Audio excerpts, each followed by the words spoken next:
पर प्रवास प्रतिरूप के प्रभाव को भी स्पष्ट करने के लिए कार्यशील महिलाओं को उनके प्रवास प्रतिरूप के आधार पर जन्म स्थान को आधार मानकर, क्योंकि अर्बनिस्ट्री ने जन्म स्थान को ही आधार माना है और हमारे संसद भी जन्म स्थान को मुख्यतः आधार मानते हैं, तो इस आधार पर हमने छत्तीसगढ़ के कार्यशील महिलाओं को, चयनित कार्यशील महिलाओं को 3 प्रवास प्रतिरूपों में, जिले के अंदर से प्रवासित महिला, छत्तीसगढ़ के विभिन्न जिलों से प्रवासित महिला और तीसरा भारत के अन्य राज्यों से प्रवासित कार्यशील महिलाओं के रूप में विभाजित कर विश्लेषित करने का प्रयास किया है। और इसी आधार पर हमने उनके सामाजिक आर्थिक स्तर को देखा और साथ में प्रवास प्रतिरूप के प्रभाव को देखा।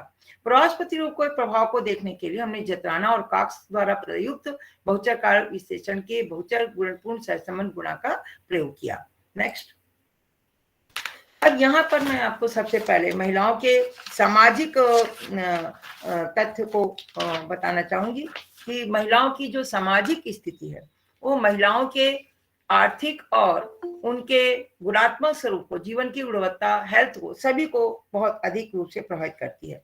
तो किसी भी क्षेत्र में के विकास या परिवार का यदि विकास को विकसित करना होगा तो उसके लिए हमें महिलाओं के सामाजिक स्तर का अध्ययन या उनकी सामाजिक दशा का अध्ययन करना बहुत ही महत्वपूर्ण होगा। महिलाओं की सामाजिक स्तर को निर्धारित करने में 2 महत्वपूर्ण कारक होते हैं, एक तो जाति व्यवस्था, उनकी जाति, और दूसरा उनकी शिक्षा। वर्तमान परिवेश में महिलाओं के सामाजिक स्तर के निर्धारण में मैंने ये 2 तथ्यों को आपके सामने प्रस्तुत करने का प्रयास किया है, जिसमें सबसे पहले तो मैं आपके उनको महिलाओं के प्रवास प्रतिरूप को आपको बताऊंगी कि जो छत्तीसगढ़ में हमने जो महिलाओं को चयन किया है, जिसमें महिलाओं के द्वारा नगरोन्मुख प्रवास अधिक हुए हैं और इस नगरोन्मुख प्रवास में महिलाओं का जो सबसे अधिक प्रवास जो है ग्रामीण क्षेत्र से हुआ है। ग्रामीण क्षेत्र से प्रवास होने के कारण और भी है कि हर व्यक्ति चाहता है कि उसकी जो कन्या है वो नगर क्षेत्र में रहे और पुरुष भी जो है वो अपने रोजगार के कारण या आर्थिक कारणों से गांव से नगर को प्रवासित होते हैं, तो परिवार से ही तो प्रवासित होने के कारण महिलाओं को अपने साथ ले आते हैं। बहुत कम प्रवास जो है नगर से नगर या नगर से महानगरों की होता है। तो छत्तीसगढ़ में भी जो महिलाएं प्रवासित हुई परिवार के साथ, वो मुख्य रूप से नगरोन्मुख प्रवास के रूप में प्रवासित हुई।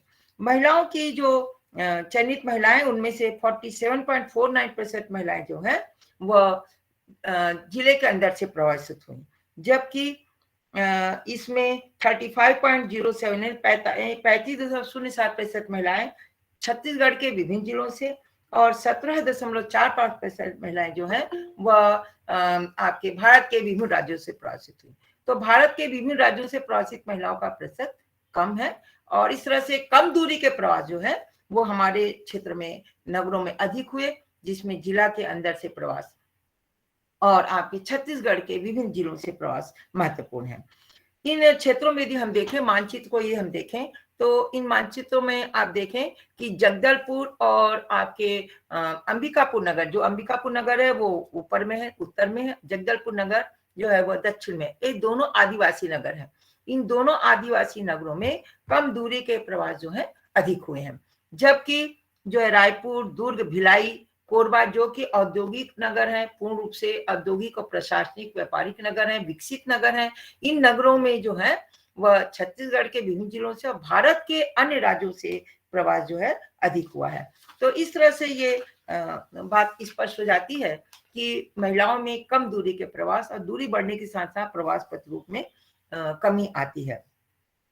जहां तक प्रवासी का स्थानिक वितरण यदि हम देखें तो इसमें आप देखेंगे कि जो प्रवास है भारत के विभिन्न राज्यों से जो सबसे अधिक प्रवास है वह भिलाई और दुर्ग नगर के हुए हैं और जगदलपुर नगर में ये भारत के का जो प्रवास है वो जिले और छत्तीसगढ़ से अंबिकापुर, जगदलपुर और रायगढ़ नगर में सबसे अधिक प्रवास जो है वह लघु दूरी के अर्थात जिले के अंदर से।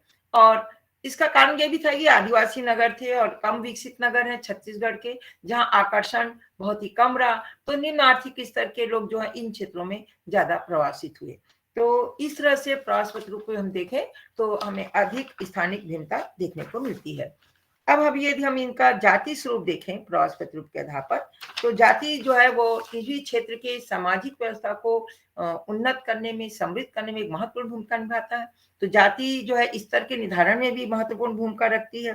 तो इस आधार पर हम देखें तो ये यहाँ क्षेत्र में सबसे अधिक पिछड़ा वर्ग और अन्य जाति का प्रतिशत अधिक है। परंतु स्थानिक भिन्नता में यदि देखें तो अंबिकापुर और जगदलपुर ये दोनों आदिवासी प्रतिनिधि नगर हैं, इससे यहाँ पर जो है एसटी का प्रधानता अधिक है और मैदानी भागों में जो है वह ओबीसी और अन्य जाति का प्रभाव अधिक है। फिर भी जैसे बिलासपुर अगर क्षेत्र में है और कोरबा क्षेत्र में थोड़ा सा एससी जाति के भी कार्यशील महिलाएं जो है वो अधिक पाए गए। नेक्स्ट जो है, जो सबसे अधिक महत्वपूर्ण है वो जाति के बाद है शैक्षणिक। महिलाओं की जो शैक्षणिक स्थिति है वह उनके क्रियाशीलता को, परिवार की समृद्धि को, उसके विकास को समृद्ध करने में, उन्नत करने में बहुत महत्वपूर्ण भूमिका निभाती है। यदि महिला शिक्षित होती है तो वो परिवार के सभी व्यवस्था को उन्नत करने में एक महत्वपूर्ण भूमिका निभाती है। इस आधार पर यदि हम देखें तो हमारे यहाँ महिलाओं के जो वर्तमान जो चयनित कार्यशील महिलाएं हैं उनके शैक्षणिक स्तर में साक्षरता का प्रतिशत 85.16% है। परंतु जो महिलाएं हैं उनमें निम्न यानी मिडिल क्लास से कम स्तर वाली महिलाओं का प्रतिशत अधिक है। उसके साइड वाला आप पिक्चर देखें तो उसमें जो है बिलो मिडिल क्लास की महिलाएं जो है अधिक है। उसके बाद जो है महिलाओं के प्रतिशत में आप देखिए यूजी पीजी की महिलाएं बहुत अधिक हैं। जो इसका ये है कि हमारे छत्तीसगढ़ में महिलाओं की शिक्षा पर परिवार और समाज का महत्वपूर्ण योगदान रहा और महिलाएं जो कार्यशील हुई उसमें उनके उच्च शैक्षणिक स्तर की भूमिका जो है वो अधिक महत्वपूर्ण दिखाई देती है, जो उनके आर्थिक स्तर को मजबूत करने में, परिवार के आर्थिक स्तर को, स्वयं के आर्थिक स्तर को मजबूत करने में एक महत्वपूर्ण भूमिका निभाता है। यहाँ पर हम देखें तो जो महिलाएं हैं, वर्किंग महिलाएं हैं, वो उनकी कार्यशीलता भी उससे प्रभावित होती है। तो जो शैक्षणिक स्तर की जो महिलाएं हैं उसमें जगदलपुर और अंबिकापुर तथा रायगढ़ में निम्न साक्षर स्तर की महिला का स्वरूप अधिक मिला। और जो हम इधर देखते हैं मैदानी क्षेत्र, दुर्ग है, भिलाई है, भिलाई का प्रभाव दुर्ग में पूरा बराबर दिखाई देता है, तो उनके यहाँ भी वो हमको सिचुएशन वैसे ही दिखाई देती है। तो जिसके कारण जो है इनके सामाजिक स्टेटस के गणना में हमको बहुत अधिक स्थानिक भिन्नता देखने को मिली। यहाँ पर मैं आपको बताऊंगी कि महिलाओं में जो सामाजिक स्तर का जो निर्धारण किया गया वो महिलाओं के जाति, शैक्षणिक स्तर एवं अखाद्य पदार्थों में उनके उपभोग को प्रमुख रूप से मानक इकाई माना गया और चयनित महिलाओं के इन इकाइयों को उनके गुणों और मूल्यों के आधार पर, गुणवत्ता के आधार पर उनको भार दिया गया और इस प्रकार हमें सभी मानक इकाइयों का संयुक्त भार 42 प्राप्त हुआ और इसके आधार पर हमने कार्यशील महिलाओं के सामाजिक स्तर में 3 भागों में डिवाइड किया। 14 से कम निम्न सामाजिक स्तर, 15 से 28 मध्यम सामाजिक स्तर और जिस कार्यशील महिलाओं का संयुक्त भार सूचकांक 29 से 42 के बीच था उसको हमने उच्च सामाजिक स्तर की महिलाओं के अंतर्गत रखा। यहाँ मैं बताना चाहूंगी कि चयनित कार्यशील महिलाओं में 14.32% महिलाएं ही केवल उच्च सामाजिक स्तर की हैं, जबकि 53.14% महिलाएं निम्न सामाजिक स्तर। इस प्रकार उच्च और निम्न सामाजिक स्तर में 4 गुने का अंतर हमको दिखाई दिया। महिलाओं की जो उच्च एवं निम्न सामाजिक स्तर में जो सबसे अधिक अंतर हमको जगदलपुर में, हम मानचित्र से भी दिखाई दे रहा है, जगदलपुर और अंबिकापुर नगर में महिलाओं के जो है सामाजिक स्तरों में सबसे अधिक विभेद देखने को मिला, जबकि सबसे कम विभेद जो है रायपुर और दुर्ग भिलाई क्षेत्र में तथा दुर्ग भिलाई नगर के कार्यशील महिलाओं में देखने को मिला। तो जगदलपुर नगर में सबसे अधिक कार्य, क्योंकि सामाजिक स्तर का उच्च प्रतिशत जो है, उच्च सामाजिक स्तर का कार्यशील महिलाओं का सबसे अधिक प्रतिशत रायपुर नगर में प्राप्त हुआ। इसके अलावा भिलाई नगर, कोरबा नगर में भी उच्च सामाजिक स्तर की महिलाएं अधिक रहीं। यहाँ पर महिलाओं के सामाजिक स्तर को उनके प्रवास प्रतिरूप के आधार पर भी मूल्यांकन किया गया। और आप यहाँ देख रहे हैं साइड में जो ग्राफ दिया गया है वो दिया है, उसमें आप देखें कि जो जिले के अंदर से प्रवासी कार्य महिलाएं हैं उसमें सामाजिक स्तर में अधिक विभेद देखने को मिल रहा है। ज्यादातर महिलाएं निम्न सामाजिक स्तर की हैं और उच्च सामाजिक स्तर निम्न सामाजिक सबसे अधिक विभेद हमको यहाँ पर जिले के अंदर से कार्यशील महिलाएं और छत्तीसगढ़ के विभिन्न जिलों से प्रवासित कार्यशील महिलाओं में देखने को मिल रहा है। जबकि भारत के अन्य राज्यों से प्रवासित कार्यशील महिलाओं में सामाजिक विभेद बहुत कम है, स्तर में विभेद कम है। आप देखिए कि उसमें निम्न और मध्यम सामाजिक स्तर में लगभग समानता है और आपके उच्च सामाजिक स्तर में ज्यादा विभेद नहीं है, जो इस बात को प्रदर्शित करता है कि जो प्रवासी कार्यशील महिलाएं हैं उसमें भारत के भी राज्यों से आई हुई महिलाओं का सामाजिक स्तर शुरू से अधिक रहा। वो शैक्षणिक परिवार की रही, आर्थिक रूप से संपन्न और विभिन्न उनके सामाजिक स्तर जो है जाति शैक्षणिक स्तर दोनों उन्नत रहा, जिसका प्रभाव जो है उनके सामाजिक स्तर के निर्धारण पर दिखाई दिया। तो नेक्स्ट जो है इसके बाद नेक्स्ट है आर्थिक। महिलाओं की जो सामाजिक स्तर है उनके आर्थिक को निर्धारित करने में महत्वपूर्ण भूमिका निभाती है। मैं उसी को यहाँ पर आपको बताना चाहूंगी कि आर्थिक में हमने यहाँ पर आपको सिर्फ दो ही पक्ष को सामने रखा है, वैसे तो इसके बहुत सारे पक्ष हैं और उसमें सबसे पहला है व्यवसायिक संरचना। क्योंकि जो कार्यशील महिलाएं हैं वो निम्न आर्थिक स्थिति के से ज्यादा प्रभावित हुई है, इससे उनकी क्रियाशीलता जो है आप देख रहे हैं ग्राफ में दिखाई दे रहा है विभिन्न स्थानिक आधार पर। उसमें आप देखेंगे मजदूरी में ज्यादा है। इसके अलावा दुकान व्यवसाय जिसमें वो सब्जी मार्केट दूध दही बेचने वाली महिलाएं या फिर वो रिसेप्शन ये सिलाई कढ़ाई सिलाई चलाने वाली या आपके आजकल जो है ब्यूटी पार्लर वाली महिलाएं जिसमें है। और उसके बाद जो है नेक्स्ट जो है वो अशासकीय शासकीय और शैक्षणिक संस्थान में भी महिलाएं की सहभागिता हमको अधिक अपेक्षाकृत अधिक मिली। परंतु बाकी जो कार्य है उसमें जैसे बैंक है अस्पताल है या अन्य कार्यों में जो महिलाओं की सहभागिता जो है वह 10% से भी कम रही, 5% से भी कम रही।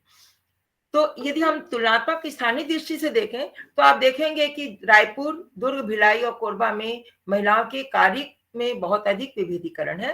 परंतु जो हमारे नगरीय विकास में जो पिछड़े या धीमी विकास गति वाले नगर क्षेत्र हैं जैसे कि जगदलपुर अंबिकापुर रायगढ़ धमतरी, जो ये अभी कुछ नगर तो जैसे धमतरी है जगदलपुर अंबिकापुर ये अभी 2011 में 1 लाख से ऊपर बने हैं, ये पहले द्वितीय श्रेणी के नगर थे। तो उसमें नगरीय विकास धीरे होने के कारण महिलाओं में कार्य विभेद कम रहा। नेक्स्ट जो है महिलाओं की जो एक कार्य विभेद है वो उनके परिवार के आय के निर्धारण विशेष रूप से निम्न आय स्तर की महिलाओं के परिवार के आय के निर्धारण में महत्वपूर्ण रखती है। यदि निम्न आय स्तर में महिलाओं के आय स्तर को हटा दिया जाए तो वो परिवार और भी गरीबी रेखा के निकट आ जाएगा। इस प्रकार निम्न आय स्तर में और मध्यम आय स्तर में महिलाएं जो है आय स्तर की महिलाएं जो है उनकी आर्थिक सहभागिता परिवार को सुदृढ़ और मजबूत करने में और एक नई करने में एक मार्ग प्रशस्त करती हैं और एक महत्वपूर्ण भूमिका निभाती हैं। और इस दृष्टि से आप देखें तो ज्यादातर इसमें निम्न आय स्तर की महिलाएं यद्यपि सभी नगरों में अधिक है परंतु इनकी मात्रा आप देखें तो जगदलपुर और अंबिकापुर यहाँ पर आप देखें बिलासपुर और रायगढ़ में सबसे अधिक है।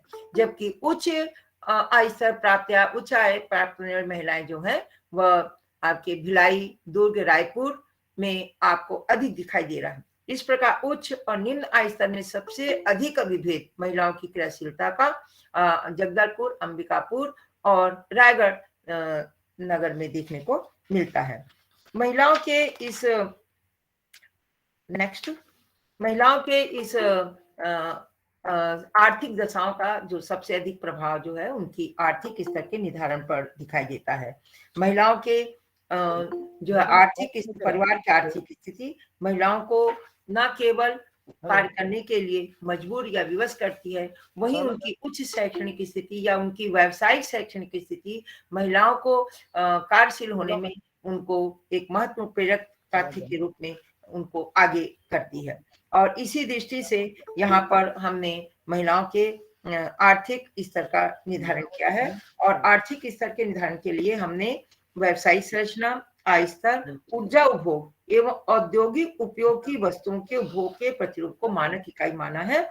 और इस आधार पर हमने परिवार के उपभोग द्वारा की गई इन वस्तुओं को उनकी गुणवत्ता और मात्रा के आधार पर भार देकर इनका भी अलग अलग मानक इकाई के आधार पर भार ज्ञात किया और इनका संयुक्त भार सूचकांक ज्ञात किया जो 40 प्राप्त हुआ। और इस भार के आधार पर हमने कार्यशील महिलाओं को 3 आर्थिक स्तर उच्च, मध्यम, निम्न, जो 15 से कम, 15 से 30 और 30 से 40 के बीच में रखकर इसको अध्ययन किया। तो सबसे पहले जो मैं आपको बताऊंगी कि जो महिलाएं हैं उनमें व्यावसायिक विभिन्नता बहुत ही अधिक है। और इसके आधार पर आप देखें तो छत्तीसगढ़ से चयनित नगरीय कार्य से महिलाओं की व्यवसायिक संरचना में जो सबसे अधिक कार्य विभेद जिसका है उसका प्रभाव उनके आर्थिक स्तर पर पड़ा है, प्रभाव दिखाई देता है। और चयनित कार्य से महिलाओं में 47.50% महिलाएं निम्न आर्थिक स्तर से यानी 50% से अधिक, जबकि 37.23% महिलाएं मध्यम स्तर की हैं और महिलाएं मध्यम स्तर की हैं। चयनित कार्यशील महिलाओं में निम्न आर्थिक स्तर महिलाओं का उच्च प्रतिशत धमतरी नगर में प्राप्त हुआ और न्यूनतम प्रतिशत भिलाई नगर में प्राप्त हुआ, जबकि चयनित कार्यशील महिलाओं में उच्च आर्थिक स्तर की महिलाओं का उच्च प्रतिशत भिलाई नगर में और न्यूनतम प्रतिशत धमतरी नगर में प्राप्त हुआ। इस प्रकार यदि हम देखें तो उच्च आर्थिक और निम्न आर्थिक स्तर की महिलाओं के सहभागिता में 15 गुना का अंतर हमको यहाँ पर दिखाई देता है। महिलाओं की यदि हम देखें तो महिलाओं की ये जो आर्थिक स्तर पर प्रवास का प्रतिरूप का भी प्रभाव बहुत ही महत्वपूर्ण रहा। खासकर महिलाओं में जो छत्तीसगढ़ के विभिन्न जो प्रवासित महिलाएं हैं वो उनका प्रतिशत सबसे अधिक रहा 50.84%, जबकि जिले के अंदर से पुरस्कार से महिलाओं में इसका प्रतिशत 46.27 रहा। यदि हम दोनों को एक साथ ले लें तो 97% महिलाएं जो हैं वह छत्तीसगढ़ के लोकल एरिया से ही प्रवासित हुई है जो निम्न आर्थिक स्तर की है। स्थानिक दृष्टि से यदि हम देखें तो जिले के अंदर से प्रवासित कार्यशील महिलाओं में निम्न आर्थिक स्तर की महिलाओं का सर्वाधिक प्रतिशत धमतरी नगर में, छत्तीसगढ़ के विभिन्न जिलों से प्रवासित कार्यशील महिलाओं नगर एवं भारत के अन्य राज्यों से प्रवासित कार्यशील महिलाओं अंबिकापुर नगर में प्राप्त हुआ, जबकि कार्यशील महिलाओं में उच्च आर्थिक स्थिति सबसे अधिक सहभागिता जिले के अंदर से प्रवासित कार्यशील महिलाओं में भिलाई नगर में और छत्तीसगढ़ के विभिन्न जिलों से प्रवासित महिलाओं में बिलासपुर नगर में एवं भारत के अन्य राज्यों से प्रवासित कार्यशील महिलाओं में भिलाई नगर में प्राप्त हुआ। तो इस स्तर से ये हमको दिखाई देता है कि हेलो जो मैडम, सुनाई दे रहा है आवाज? हाँ सुनाई दे रहा। मैडम नरेंद्र बोल रहा हूँ। मैडम प्लीज 2 मिनट में कंक्लूड कीजिए। श्रेष्ठ है कि कार्यशील महिलाओं के रोजगार में सक्रियता का प्रभाव उनके प्रवास प्रतिरूप पर दिखाई देता है। यहाँ पर चूंकि समय कम है मैं सिर्फ स्लाइड दिखा देती हूँ और निष्कर्ष बता देती हूँ। नेक्स्ट स्लाइड, आगे आगे, हाँ आगे, नेक्स्ट नेक्स्ट नेक्स्ट, हाँ निष्कर्ष रूप में हम देखें, क्योंकि मैंने बहुत सारे तथ्यों को लेकर गया, समय की कमी के कारण मैं इसको आपको सिर्फ निष्कर्ष बता दूं कि छत्तीसगढ़ में नगरीय कार्यशील महिलाओं की सामाजिक, आर्थिक, स्वास्थ्य और जीवन की गुणवत्ता स्तर को निभावित करने में प्रवास प्रतिरूप सबसे महत्वपूर्ण घटक रहा। इसलिए कार्यशील महिलाओं की सामाजिक, आर्थिक, स्वास्थ्य जीवन की गुणवत्ता स्तर पर प्रवास का प्रभाव पर बहुचर कार्य विश्लेषण द्वारा भी पुष्टि की गई, जिसके आधार पर यह देखा गया कि जिले के अंदर से प्रवासित कार्यशील महिलाओं की मजदूरी का कार्य, महिलाओं की निरक्षरता, माध्यमिक स्तर तक की साक्षरता, निम्न आय स्तर का प्रभाव जहां उच्च साक्षरता स्तर पर प्रभावशील रहा, वहीं कार्यशील महिलाओं के उच्च सामाजिक स्तर और स्वास्थ्य और जीवन की गुणवत्ता को बढ़ाने में भारत के विभिन्न राज्यों से प्रवासित कार्यशील महिलाओं की क्रियाशीलता, अन्य जाति की महिलाओं की क्रियाशीलता, साक्षर महिलाएं, स्नातक, स्नातकोत्तर स्तर और व्यावसायिक स्तर की महिलाएं तथा शैक्षणिक संस्था, शासकीय सेवा, बैंक, चिकित्सालय, अन्य कार्यों में महिलाओं की सहभागिता का प्रभाव तथा उच्च आय स्तर का प्रभाव उच्च सार्थक स्तर पर प्रभावित हुआ। यहाँ पर सुझाव में मैं बहुत शॉर्ट में बताऊंगी कि महिलाओं को, कार्यशील महिलाओं को दोहरे दायित्व का निर्वहन करना पड़ता है, जिसमें परिवार का सौगात्मक और भावनात्मक संबंध महत्वपूर्ण होता है। परिवार के साथ साथ कार्यस्थल में भी सहकर्मी पुरुष अधिकारियों का महिलाओं के साथ जो है एक नैतिक स्वरूप में एक जिम्मेदारी और सहानुभूतिपूर्ण व्यवहार उनको एक स्वच्छ और स्वस्थ वातावरण प्रस्तुत करता है, जिससे महिलाएं तनाव रहित होकर कार्य करती हैं। यहाँ पर मैं आपको सबसे बताऊं कि महिलाओं को अभी हमको सक्षम और उन्नतशील बनाना है, उनकी क्रियाशीलता को, उनके कार्यदक्षता को बढ़ाना है। तो उसके लिए हमको महिलाओं को भी वो सब सुविधाएं देनी होंगी जो एक हम पुरुष कर्मी को देते हैं। यद्यपि हम पुरुष के साथ महिलाओं की कंपेरिजन नहीं करते, परंतु यदि हम उनके दायित्व को थोड़ा कम कर दें और परिवार के ठीक रहना दायित्व चाहिए, कम करने में सहयोग प्रदान करें, तो आज कार्यशील महिलाएं जो हैं, जो हर प्रवास क्षेत्र की महिलाएं, चाहे वो किसी भी प्रवास से आई, उसी तरह उन्नत और समृद्ध होंगी जिस प्रकार की भारत के अन्य राज्यों से प्रवासित कार्यशील महिलाएं उन्नत और समृद्ध हुई। थैंक यू, धन्यवाद।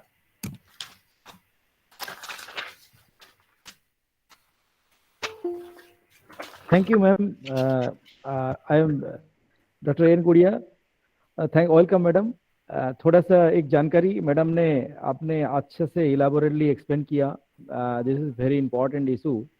और मैडम आपने बहुत बढ़िया एक्सप्लेन किए सारी चीज़। Actually sorry to say you madam, थोड़ी टाइम हमारे टेक्निकल सेशन भी शुरू करना है, उससे पहले डॉक्टर कावेरी दाभड़कर मैडम और डॉक्टर कपिल कुमार गवास्कर सर को भी मैं रिक्वेस्ट करूंगा थोड़ा सा वेट करेंगे। हमें अभी जस्ट आपके लेक्चर हम शुरू करने जा रहे हैं। एक इंफॉर्मेशन है, हमारे टेक्निकल 3, टेक्निकल 4 ऑलरेडी स्टार्ट हो चुके हैं। प्लीज़ जितने सारे पार्टिसिपेंट्स पेपर प्रेजेंटेशन दे रहे हैं टेक्निकल 3 और 4 में, आप प्लीज़ अपना लिंक को देख ले। शेड्यूल में जो लिंक दिया गया है, 3rd technical session, 4th technical session already start हो गए हैं। और जितने सारे पार्टिसिपेंट टेक्निकल 1 में है और टेक्निकल 2 में है, प्लीज़ वेट करें ताकि इसी लिंक पर आपका सेशन चलेगी। टेक्निकल 1, 2 और इसके पीछे जो पैनल है इसी लिंक में होगी। और 3rd और 4th टेक्निकल 3rd और 4th ऑलरेडी स्टार्ट हो गया है। प्लीज़ अगर कोई इस लिंक में जुड़े हैं, टेक्निकल 3rd 4th जरूर उस लिंक में चले जाए, क्योंकि आपका प्रेजेंटेशन शुरू हो गया है 3rd 4th में। और मैडम सरला मैडम को मेरा नमस्कार। अपने समय के बीच छोड़ के हमारे इस सेमिनार में आपका बहुत बढ़िया प्रेजेंटेशन। उम्मीद है कि सारी स्कॉलर, सारी प्रोफेसर जो शोधकर्ता विशेष स्तर पर जो रिसर्च कर रहे हैं, जो पीएचडी करने की सोच रहे हैं, आपके इस प्रेजेंटेशन से उनके बहुत सारी मदद मिलेगी और आगे जाके अच्छा काम कर सकते हैं। चलिए आगे बढ़ते हैं। मैं another one of international geographer doctor Kaveri Dabhadkar, जिनका नाम पूरे प्रदेश में नहीं, जो कि पूरे भारतवर्ष नहीं, पूरे इंटरनेशनल लेवल पर जिसका नाम आता है, doctor Kaveri Dabhadkar madam from Bilasa government PG college Bilaspur. Madam, member of the NAGI Executive Committee Eastern Region and one of great speaker and one of very energetic professor of geography. Madam, over to you. Please start your presentation. और समय बहुत ही कम है ma'am, और मैं चाहूँगा madam about 10-15 minutes में please conclude your presentation. Thank you ma'am. Thank you Naren. और जैसा कि तुमने पहले ही बताया कि समय बहुत कम है, तो मैं अपना बहुत ही संक्षिप्त उद्बोधन रखने जा रही हूँ। हमने बहुत सारे मुद्दे जो है वो अभी प्रवास पर सुने। डॉक्टर सरला शर्मा मैडम का भी अपन ने लेक्चर सुना। हमने डॉक्टर एस.के. शर्मा का छत्तीसगढ़ के माइग्रेशन पर उन्होंने बहुत ही डिटेल डिस्कशन किया था। मैंने जो यह विषय लिया है वो मुख्य रूप से बिलासपुर पे कॉन्सेंट्रेट है, बिलासपुर जिले पर कॉन्सेंट्रेट। बहुत ही माइक्रो स्टडी है ये, एकदम फील्ड स्टडी किया मैंने। कुछ एक गांव हम गए थे, उस गांव का जो ऑब्जर्वेशन है उस आधार पर मैंने इसको लिखने का प्रयास करा। तथापि मैं कुछ जो अपने इस आलेख ही कहूंगी मैं इसको, क्योंकि ये रिसर्च पेपर तो है नहीं। मैं अपने इस आलेख के माध्यम से कुछ ऐसी बातों को उकेरना चाहती हूँ जो मुझे लगता है कि ऐसा कुछ होना है चाहिए। वास्तव में देखा जाए तो जो प्रवास जो है ये एक ऐसी सामाजिक आर्थिक घटना है जिसके अंतर्गत मनुष्य एक स्थान से दूसरे स्थान तक प्रवास तो करता है, लेकिन अपने कुछ विशिष्ट उद्देश्यों के साथ प्रवास करता है। क्या उद्देश्य हो सकते हैं? या तो अच्छे रोजगार की तलाश हो, या अधिक मजदूरी हो, या अच्छे कार्य, या अंततोगत्वा quality of life and better livelihood तो है ही है। निश्चित रूप से पलायन एक ऐसी विभीषिका है, दूसरे संदर्भ में अगर हम देखें तो ये एक विभीषिका भी है, क्योंकि इसके पृष्ठभूमि में सामाजिक आर्थिक उन्नयन उन्नयन अवनयन की भूमिका महत्वपूर्ण होती है।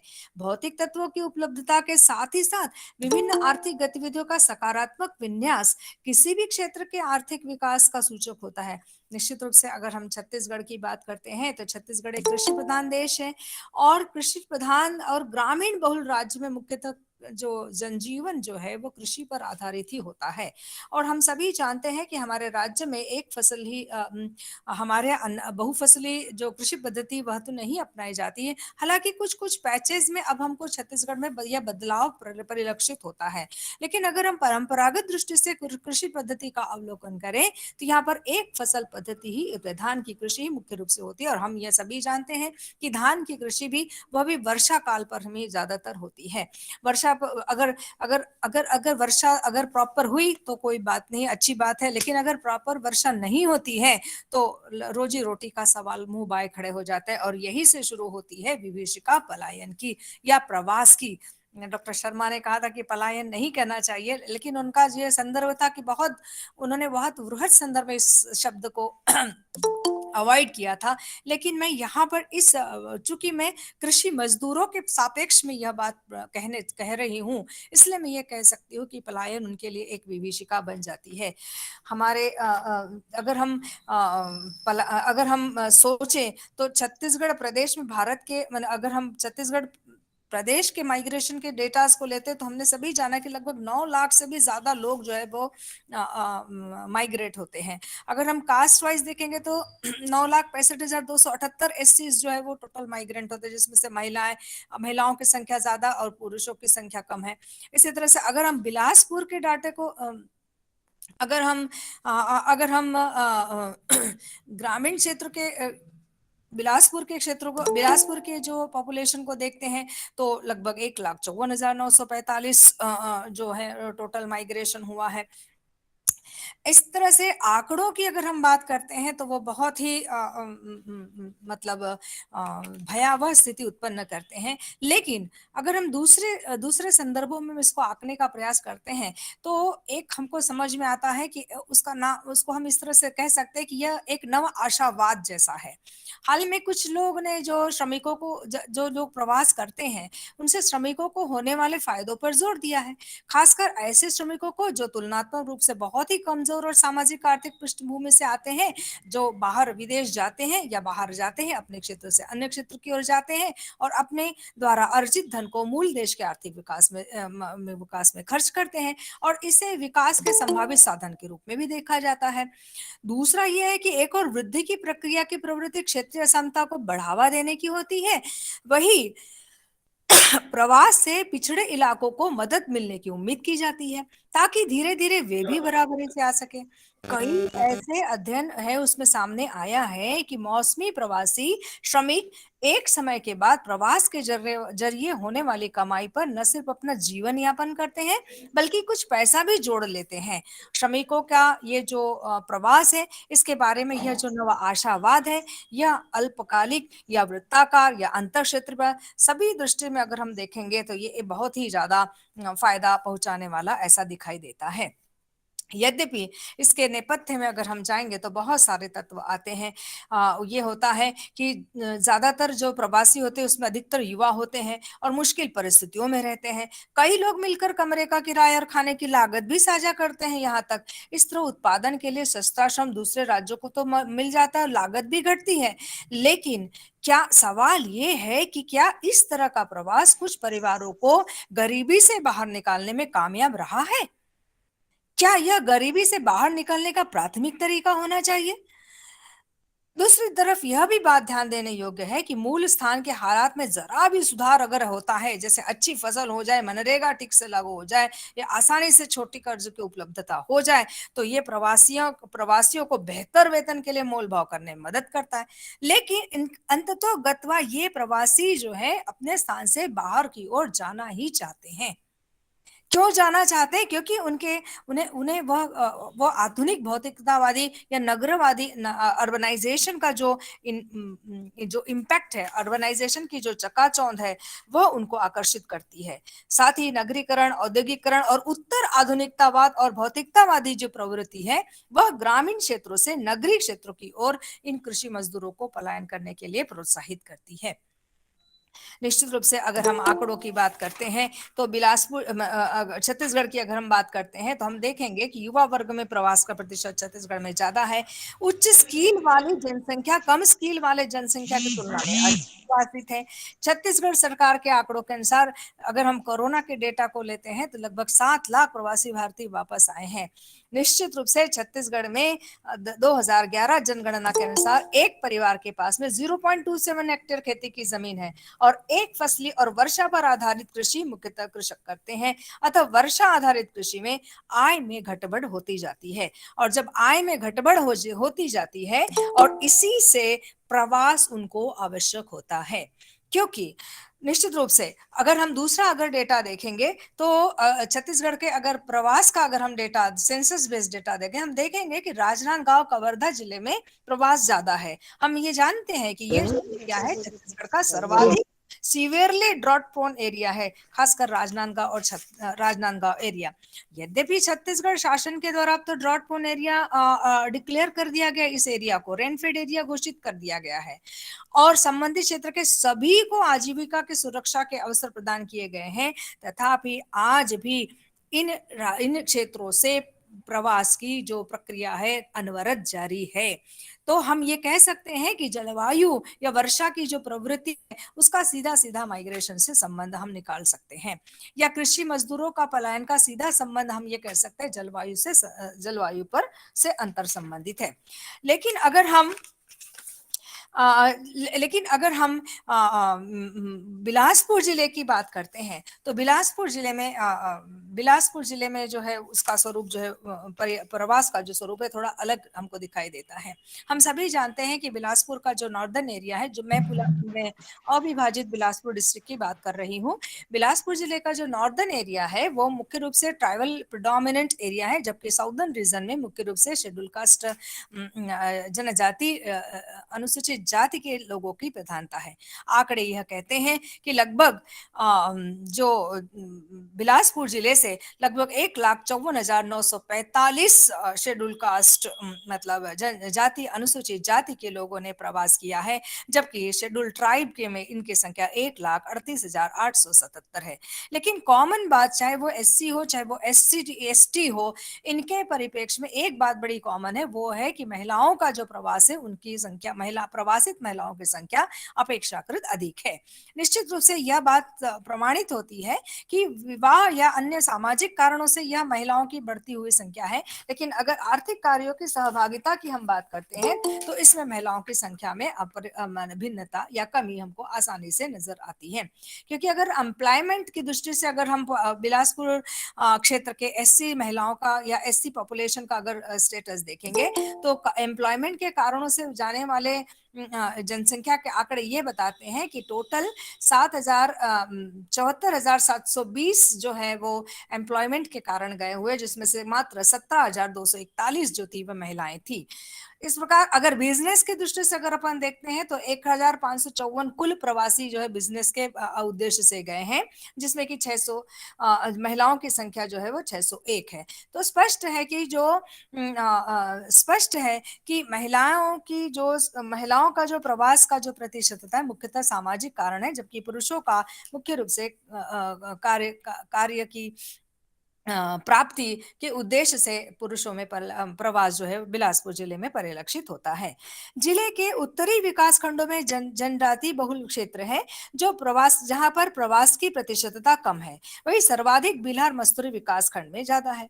उत्तरी जनजाति बहुल क्षेत्रों में न्यून प्रवास का मुख्य कारण ये हो सकते हैं कि ये जो जनजाति लोग जो है वो मूलतः एकाकी प्रवृत्ति में अलग रहने की इनकी प्रवृत्ति होती है और कृषि कृषि के अतिरिक्त ये वन संसाधनों से भी आजीविका की प्राप्ति कर लेते हैं। साथ ही साथ आदिवासियों के विकास के लिए शासकीय योजनाएं भी भली भांति, बहुत सारी शासकीय योजनाएं, चाहे वो शिक्षा हो, स्वास्थ्य हो, सभी के लिए, कृषि का क्षेत्र हो, जल संसाधन क्षेत्र हो, आदि अनेक अनेक योजनाएं क्रियान्वित की जा रही है ताकि जनजातीय क्षेत्रों से पलायन, प्रवास को रोका जा सके। लेकिन मस्तूरी और बिल्हा विकास खंड में अधिक पलायन का कारण है मुख्य रूप से जल स्रोतों की कमी और वर्षा आधारित कृषि। मस्तूरी के आसपास अब यहाँ पर मैं एक बात अपने पर्सनल फील्ड ऑब्जर्वेशन की बताना चाहूंगी। हम लोग मस्तूरी से बिल्कुल पास में लगा हुआ एक गांव है कोसमडी, और आसपास के रहने वाले लोग को मस्तूरी के आसपास के लोग जानते ही होंगे, वहां पर बहुत सारी मुरुम की खदानें हैं। वो पूरा अकलतरा वाला जो पूरा पैच है वहां तक हम जाते हैं, पूरा जयराम नगर तक हमको वो खदानें नजर आती हैं। और उन खदानों का परिणाम ये हुआ है कि वहां की जो एग्रीकल्चरल लैंड है उसके ऊपर बारीक बारीक ऐसी लेयर जम जा रही है, जिसके कारण उसकी एग्रीकल्चर प्रोडक्टिविटी कम हो रही है, वहां के वाटर सोर्सेस कम हो गए, तालाब सूख रहे हैं। ये हमने अपने पर्सनल ऑब्जर्वेशन में, हम जब फील्ड वर्क के लिए गए थे तो ये हमारा पर्सनल ऑब्जर्वेशन था। तो इसका पूरा, खदानें तो बढ़ गई, आर्थिक विकास का अगर हम दूसरा पक्ष देखेंगे तो वहां पर तो द्वितीयक उद्योग फल फूल रहे, लेकिन क्या वहां के लोकल लोगों को जॉब मिल रहा है? क्या नहीं। वो लोग को, उनके पास जो कृषि भूमि थी वो उस कृषि भूमि का भी उपयोग करने के लायक नहीं बचे हैं। उनको बहुत तकलीफ हो रही है, उनको पानी की तकलीफ है, वाटर लेवल डाउन हो रहा है। ऐसे में उनको आजीविका के लिए बाहर जाना उनकी मजबूरी बढ़ जाती है। यही कारण है कि यहाँ के जो मजदूर है, कृषि मजदूर है, जिनके पास जो भूमिहीन किसान है, वो अधिकतर जो है वो प्रवासित होने के लिए मजबूर किए गए हैं। ये तो हमारा एक फील्ड ऑब्जर्वेशन था। दूसरा, हमने एक व्यक्ति से बात किया जिनका नाम था मनोज सिंह। उन्होंने हमसे कहा कि हम लोगों को प्रतिदिन 250 रुपए मिल सके इसलिए मजदूरी करना चाहते हैं। एग्रीकल्चर में कितना प्रोडक्ट होता है प्रति एकड़? अगर एग्रीकल्चर की बात करें, खासकर मस्तूरी क्षेत्र की बात करते हैं, तो बहुत ही कम होता है, लेकिन उतने से उनका पेट तो भरता है, और 35 किलो चावल जो मिलता है उससे उनका पेट तो भरता है। लेकिन बाकी जो सामाजिक चीजें, हम सभी जानते हैं कि आजकल मस्तूरी जैसे इलाके में भी आधुनिकता का प्रवेश हो चुका है। हम उसको सभी लोग मॉडर्न जो फैसिलिटीज है वो अवेल करना चाहते हैं। ऐसे में उनकी आवश्यकता बढ़ जाती है, और वो कहते हैं कि हम लोगों को प्रतिदिन 250 रुपए मिल सके इसलिए हम मजदूरी करना चाहते हैं, जिससे कि बच्चों की पढ़ाई लिखाई और दूसरे जो खर्चे उसकी आपूर्ति कर सके।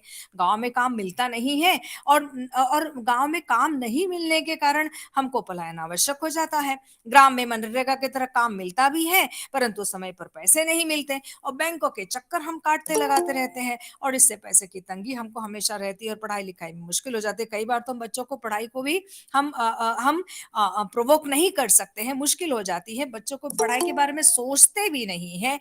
ऐसे में हमारे पास दूसरा कोई चारा नहीं रह जाता है कि हम अपने परिवार सहित अन्य राज्यों की ओर, या अन्य इवन राज्यों की तो बात छोड़िए, हम अन्य नगरों की ओर जाना चाहते हैं। एक वैसे ही अभी हम लेटेस्ट पिछले महीने हम एक गांव में सर्वे करने के लिए गए थे, जो रायपुर रोड के से अंदर मोतीमपुर के पास का एक गांव था। वहां पर हमने देखा महिलाएं भी कमाने खाने के लिए बिलासपुर नगर प्रतिदिन जाती है।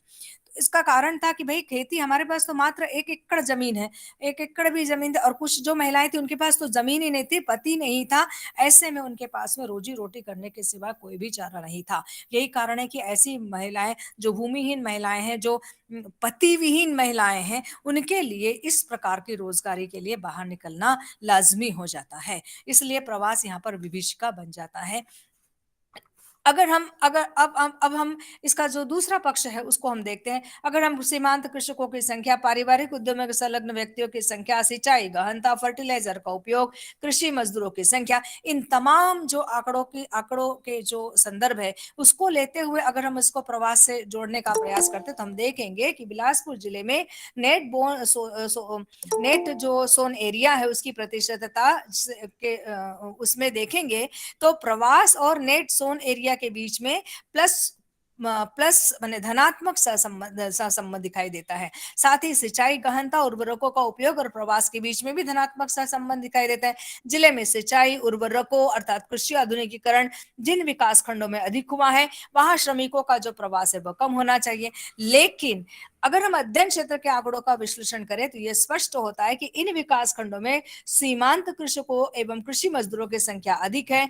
अतः कृषि आधुनिकीकरण का कोई लाभ इन्हें नहीं मिल पाता और रोजगार की तलाश में इनको रोजगार की तलाश में प्रवास ही इनके लिए एकमात्र विकल्प रह जाता है। शिक्षा और प्रवास का 0.03 धनात्मक सहसंबंध है। इसका प्रमुख कारण यह है कि शिक्षा के स्तर में वृद्धि से ग्रामीण क्षेत्र के लोगों की अपेक्षाएं बढ़ जाती है। जैसे ही वह उच्च शिक्षित होता है ग्रामीण क्षेत्र में उसे शिक्षा के अनुरूप कार्य नहीं मिल पाता है अथवा वह करना नहीं चाहता है, अतः वह अपनी शिक्षा के अनुरूप कार्य की तलाश में प्रवास की ओर प्रवृत्त होता है। ग्रामीण क्षेत्र में पारिवारिक उद्योग और प्रवास के साथ भी धनात्मक सहसंबंध है। स्पष्ट है कि ग्रामीण क्षेत्रों में पारिवारिक उद्योगों की कमी से खाली समय में रोजगार जो है एक बहुत बड़ी समस्या बन जाती है और अगर खाली समय अगर वैसा ही चला जाएगा तो सामाजिक बुराइयां प्रवृत्त या इंक्रीज हो जाती है। तो ये सारे जो चीजें हैं इनसे ये इस तथ्य को माने संकेत करते हैं कि यदि सीमांत कृषकों को ग्रामीण क्षेत्रों में ही रोजगार उपलब्ध हो तो अधिकांश सामयिक प्रवास की प्रवृत्ति को टाला जा सकता है। निश्चित रूप से बिलासपुर जिले में कि जो बिलासपुर जिले के प्रवास के परिप्रेक्ष्य में हम ये कह सकते हैं कि यद्यपि श्रमिकों के माने अगर अगर अगर हम परसेंटेज वाइज देखेंगे तो निरंतर श्रमिकों की संख्या घटते जा रही है जो हमारे लिए पॉजिटिव है। हम समझते हैं कि अगर ऐसा होगा तो बहुत ही अच्छा होगा, लेकिन हम ये देखते हैं कि हम छत्तीसगढ़ के इस शहर में मतलब इसका उसका मुख्य कारण ऐसा नहीं है, बल्कि कई ऐसी घटनाएं आपने देखा होगा पेपरों में कि बंधक बना दिए गए थे। राजनांदगांव के लोग, मस्तूरी के लोगों को बंधक बना दिया गया था और इस तरह के बंधक बनाने की घटना की पुनरावृत्ति हो रही है और इसलिए लोगों में धीरे धीरे अब जो है वो घटता जा रहा है। दूसरा ये है कि मनरेगा के माध्यम से कार्य अगर सरकार चाहती है, सरकार करती है, और दूसरा धान का समर्थित मूल्य जो है उसमें वृद्धि हो गई है। ये ऐसे कोई छोटे छोटे कारण हैं जिसके कारण धीरे धीरे यह जो बाहर जाने की प्रवृत्ति है वो कम होती जाए। लेकिन एक बात तो कहना पड़ेगा कि बाहर जा करके भी वह बहुत बड़ा काम नहीं करते हैं, चूंकि छत्तीसगढ़ के लोग अनस्किल्ड ज्यादा है, इसलिए उनको उनके बाहर जाने से भी उतनी आय प्राप्त नहीं होती जितनी उनकी अपेक्षा होती है। लेकिन फिर भी हम ये कह सकते हैं कि छत्तीसगढ़ से कृषि श्रमिकों के पलायन को रोकने के लिए हमको इंफ्रास्ट्रक्चरल डेवलपमेंट पहले करना पड़ेगा। हमारे यहाँ जो छोटे बड़े झाड़ के जंगल के नाम पर जो छोड़ी गई बढ़ती भूमि को सीमांत कृषकों को अगर हम लीज पर दे दें, उनको लीज पर दे मैम देना चाहिए और इससे भारी संख्या में छोटे किसानों को काम मिलेगा। मैम ग्रामीण क्षेत्र में बंजर अथवा बेकार हेलो भूमि का आधुनिकीकरण के विभिन्न हेलो उपायों के माध्यम से उपजाऊ बनाया जा सकता है, जिससे कृषि के लोगों को रोजगार मिलेगा। छत्तीसगढ़ के ग्रामों में पानी, बिजली, सड़क सबकी सुविधा बढ़ी है। यदि इन ग्रामीण क्षेत्रों में ही हम छोटे छोटे अकुशल मजदूरों को काम पे लगाएं, कुछ ऐसा करें तो इनका पलायन रुक सकता है। स्वरोजगार कृषि प्रक्षेत्र बनाकर सीमांत कृषकों को रोजगार मुहैया कराया जाना चाहिए। छत्तीसगढ़ के ग्रामीण क्षेत्र में बेकार पड़े भूखंड, गोचर, मुर्मी जमीन को चिन्हित कर कृषि क्षेत्र विकसित किए जाना चाहिए।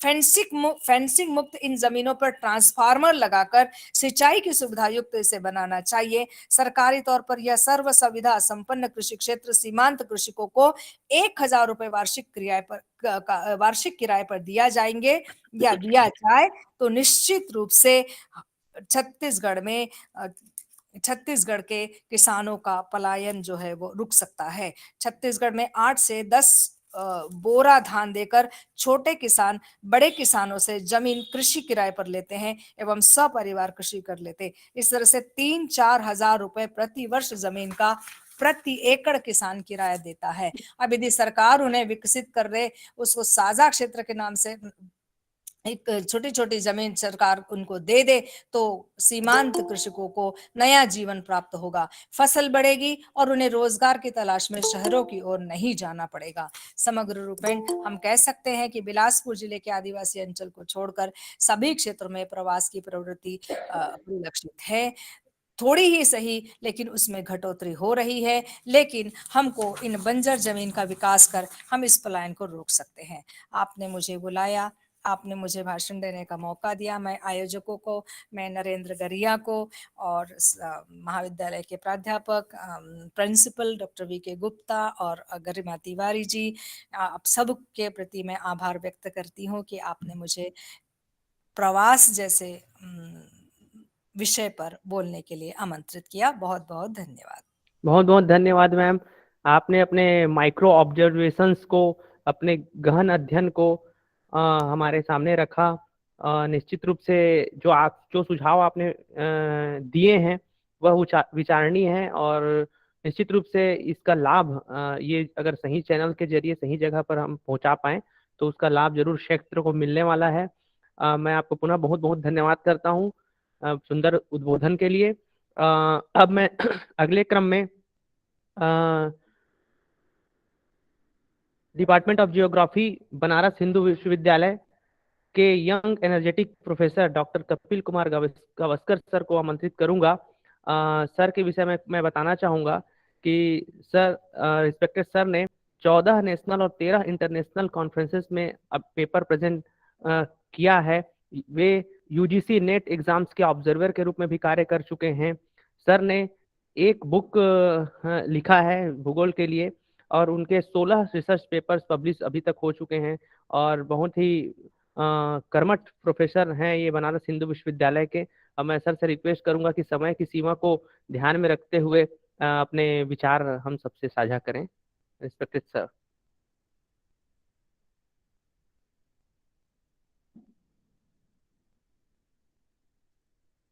Doctor Kapil Kumar Gavaskar sir. Sir आप सुन पा रहे हैं हमें? हेलो, लॉस्ट हो गया, नेटवर्क लॉस्ट हो गया।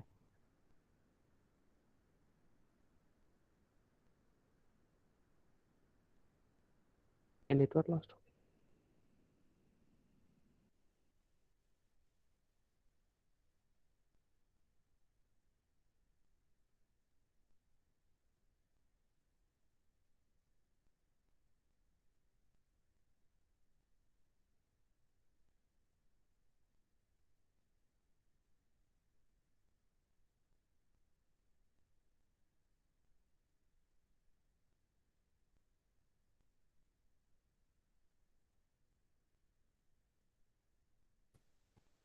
Hello hello hello doctor Kapil sir.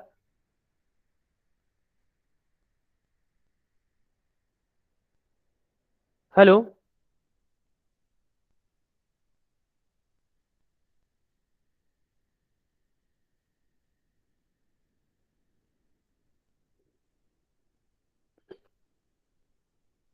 Hello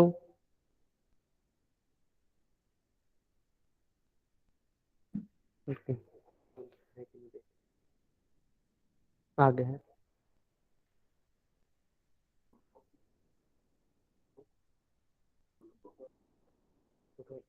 किसी तकनीकी समस्या के कारण सर से हमारा संपर्क टूट गया है। कुछ ही क्षणों में सर हमसे जुड़ेंगे। मैं कुछ इंफॉर्मेशन शेयर कर देता हूं। अभी हम जस्ट इस सत्र के बाद प्रथम तकनीकी सत्र प्रारंभ करेंगे। जिस सत्र की जो थीम है वह है impact of migration during covid pandemic. इस सत्र में चेयरपर्सन के रूप में हमारे साथ होंगे doctor Hemant Patidar, department of general and applied geography, school of applied science, doctor Hari Singh Gour university, Sagar, Madhya Pradesh. साथ ही चेयरपर्सन के तौर पर ही हमारे साथ रहेंगी doctor Kaveri Dabhkar ma'am, department of geography, government Bilasa girls PG college Bilaspur. साथ ही बहुत ही लंबी एक फहरिस्त है पार्टिसिपेंट्स की जो अपने विचार व्यक्त करेंगे उस तकनीकी सत्र में। अभी हम डॉक्टर कपिल कुमार गावस्कर सर को सुनेंगे। किसी तकनीकी दिक्कत के कारण वे जुड़ नहीं पा रहे हैं, कुछ ही क्षणों में हमसे वे जुड़ेंगे।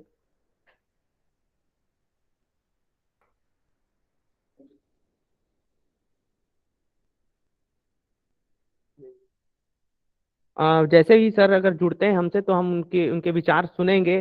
तो ऐसे में हम कार्यक्रम को आगे बढ़ाते हुए प्रथम तकनीकी सत्र प्रारंभ करते हैं। इस सत्र के थीम के विषय में मैंने कुछ ही क्षणों पहले आपको अवगत कराया है। मैं एक दफे और बताना चाहूंगा कि इसी दौरान एक पैरेलल सेशन हमारे और हेलो, आप मुझे सुन पा रहे हैं डॉक्टर गुड़िया से? जी sir, welcome sir. Sorry, small interruption, पता नहीं क्या हुआ, समथिंग हैज गॉन रॉन्ग। कोई बात नहीं सर, आप अभी अब जुड़ चुके हैं, हम आपकी आवाज सुन पा रहे हैं। बिल्कुल, राइट। आप सादर आमंत्रित हैं। आपके विचार हम सुनना चाहेंगे sir. Okay, thank you so much. And first of all, I extend my thanks to Chaitanya College for giving me this opportunity, and also to Dr. Guria being in touch with me and asking me to give one lecture. So I'll be talking about urbanization and migration in India, and it will be sort of a perspective because I want to highlight certain interesting observations out of this connection in India that we see between urbanization and migration. And some of these observations are really interesting to be noticed. So without taking much of time, I just want to move on. Let me just go through this perspective in terms of what is the overall context. So if you look at the case of urbanization, which is nothing but the movement of people from rural to urban areas, Saharikaran. So urbanization in Asia is associated with social, economic, political, and environmental transformations of unprecedented proportions, because this has been going on in a way that it is quite unprecedented, because the rate at which the urbanization is taking place and the kind of number of urban centers are increasing, it's really unprecedented. Now cities have become dominant forces, sort of instrumental in altering the geography of production and finance in most of these cities in the Asia, and particularly in South Asia. And many of the big cities, which we call as the metropolitan centers or the mega cities, they have been imagined as the engines of economic growth, because much of the growth is now in and around these big urban centers. And these are actually the driving forces for the people to move into these areas, from the area which are agrarian, crisis holding, and people actually want to move out from there. So these cities actually offer some kind of hope.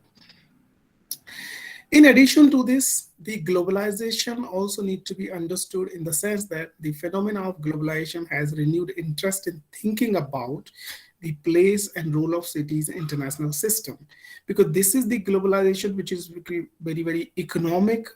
And in this economic revival, the cities are actually playing important role.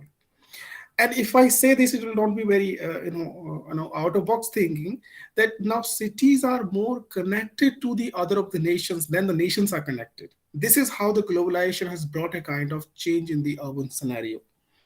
And across the South Asia, in which the country India is also located, cities and mega cities now influence economic, social structure to a great extent.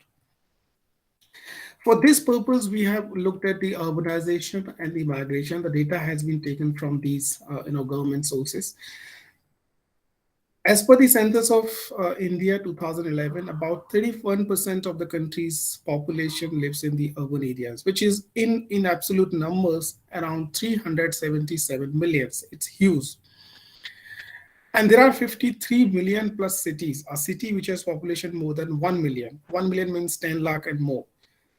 There are 53 million plus cities which account for 43% of India's urban population. So a huge chunk of population is now, concentrated in and around these, million plus cities. The projections are made by the Planning Commission that by 2031, about 600 million Indians will reside in the urban areas. It means to say that from 2011, we had 377 million people. By 2031, around 600 million people will be living in urban areas. And in terms of the economic contribution of the urban areas, the Central Statistical Organization provides the figures that the urban share of GDP, the GDP which gets the share from the urban areas, it has increased from 37.7% in 1970-71 to 52% in 2005 and 6. So the economic growth and the urbanization is highly seen in that way, that the contribution of urbanization in the economic development is really significant. If we look at the case of urbanization level in India, it seems smaller proportion compared to other developing countries, because India is also one of the developing countries. But in India, the proportion of urbanization is a little lower than the rest of the countries which are there in the developing block, including like China, which has 45%, Indonesia 54%, Mexico 78%, and Brazil 87%. What we see in case of India is that there are regional and spatial variations in the level of urbanization, because many of the states which we have in India, they are not having the uniform level of urbanization. Some of these states are having higher level of urbanization than the other states. So the paper is trying to focus on these following objectives. One is to analyze trends and levels of urbanization in India and its spatial variations across the states. Second one is to examine relationship between urbanization and migration in India. And third one, to study pattern of and factors affecting internal migration, its regions and streams in India. So urbanization is one of the common phenomena that every nation is going through, and so for that matter, India is witnessing this change in the urban population is growing. So with the gradual growth of economy, the process of urbanization depends on the shift of surplus population from rural to urban areas, along with the growth of some industrialized urban centers. So it is not to say something new that the industrialization causes the urbanization. It's a fact. Hauser and Duncan characterized urbanization as change in the pattern of population distribution. It involves an increase in the size of urban population and growth in number and size of urban places, with increasing concentration of people in the urban areas.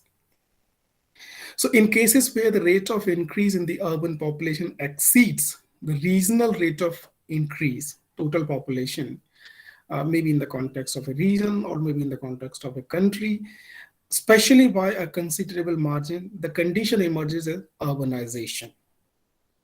Right? The causes of urbanization, we know that it includes the economic development, agglomeration of economies, political, cultural, social influences, all together influences the urbanization. Now let me just show this, which is known as the urbanization curve, which is from Graham Northam in 1975, a good book published in Urban Geography. From there, I have taken this.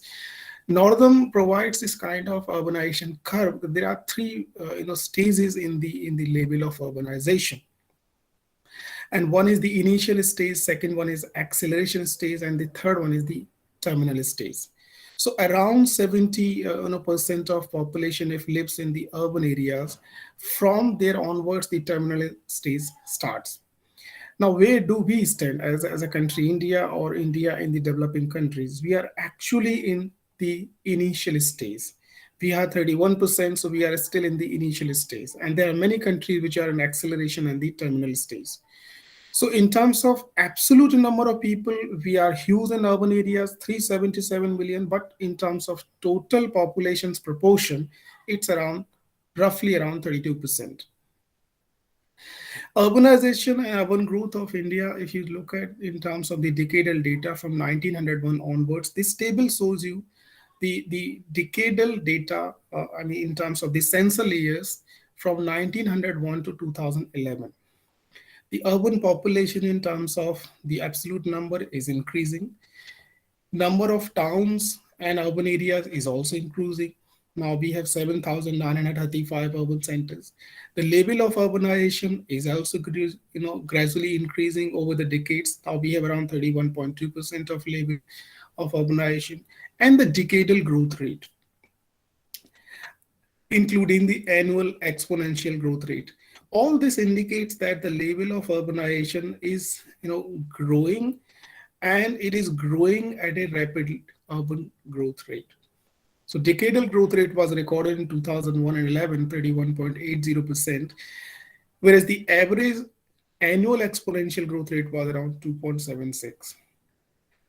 In any of the growth rate scenario, the annual exponential growth rate plays an important role to be studied, because it talks about how constant percentage the urban population is growing.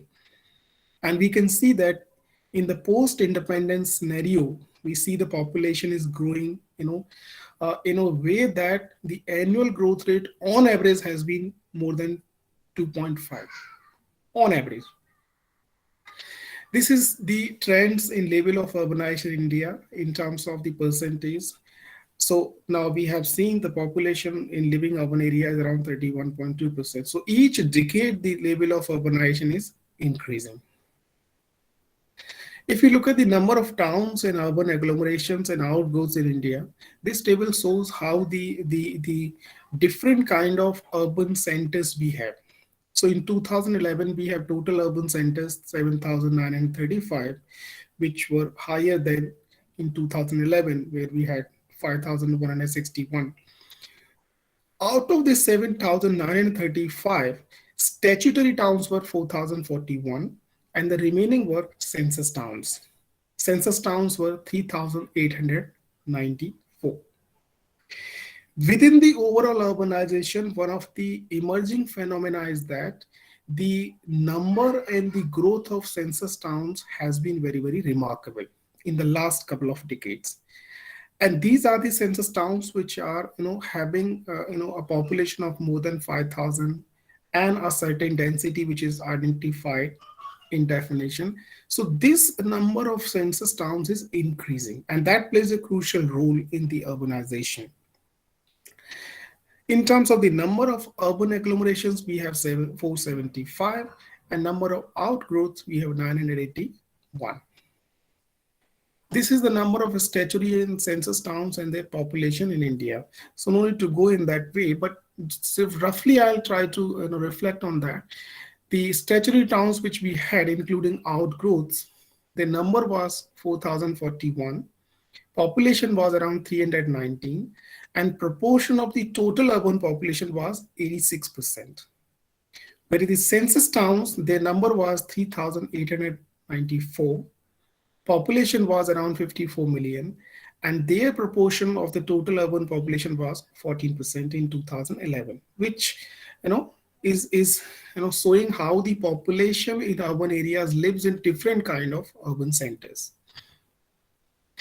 This map shows the level of urbanization across India, including all the states, and this can be clubbed into three labels: low level, medium level, and the high level of urbanization.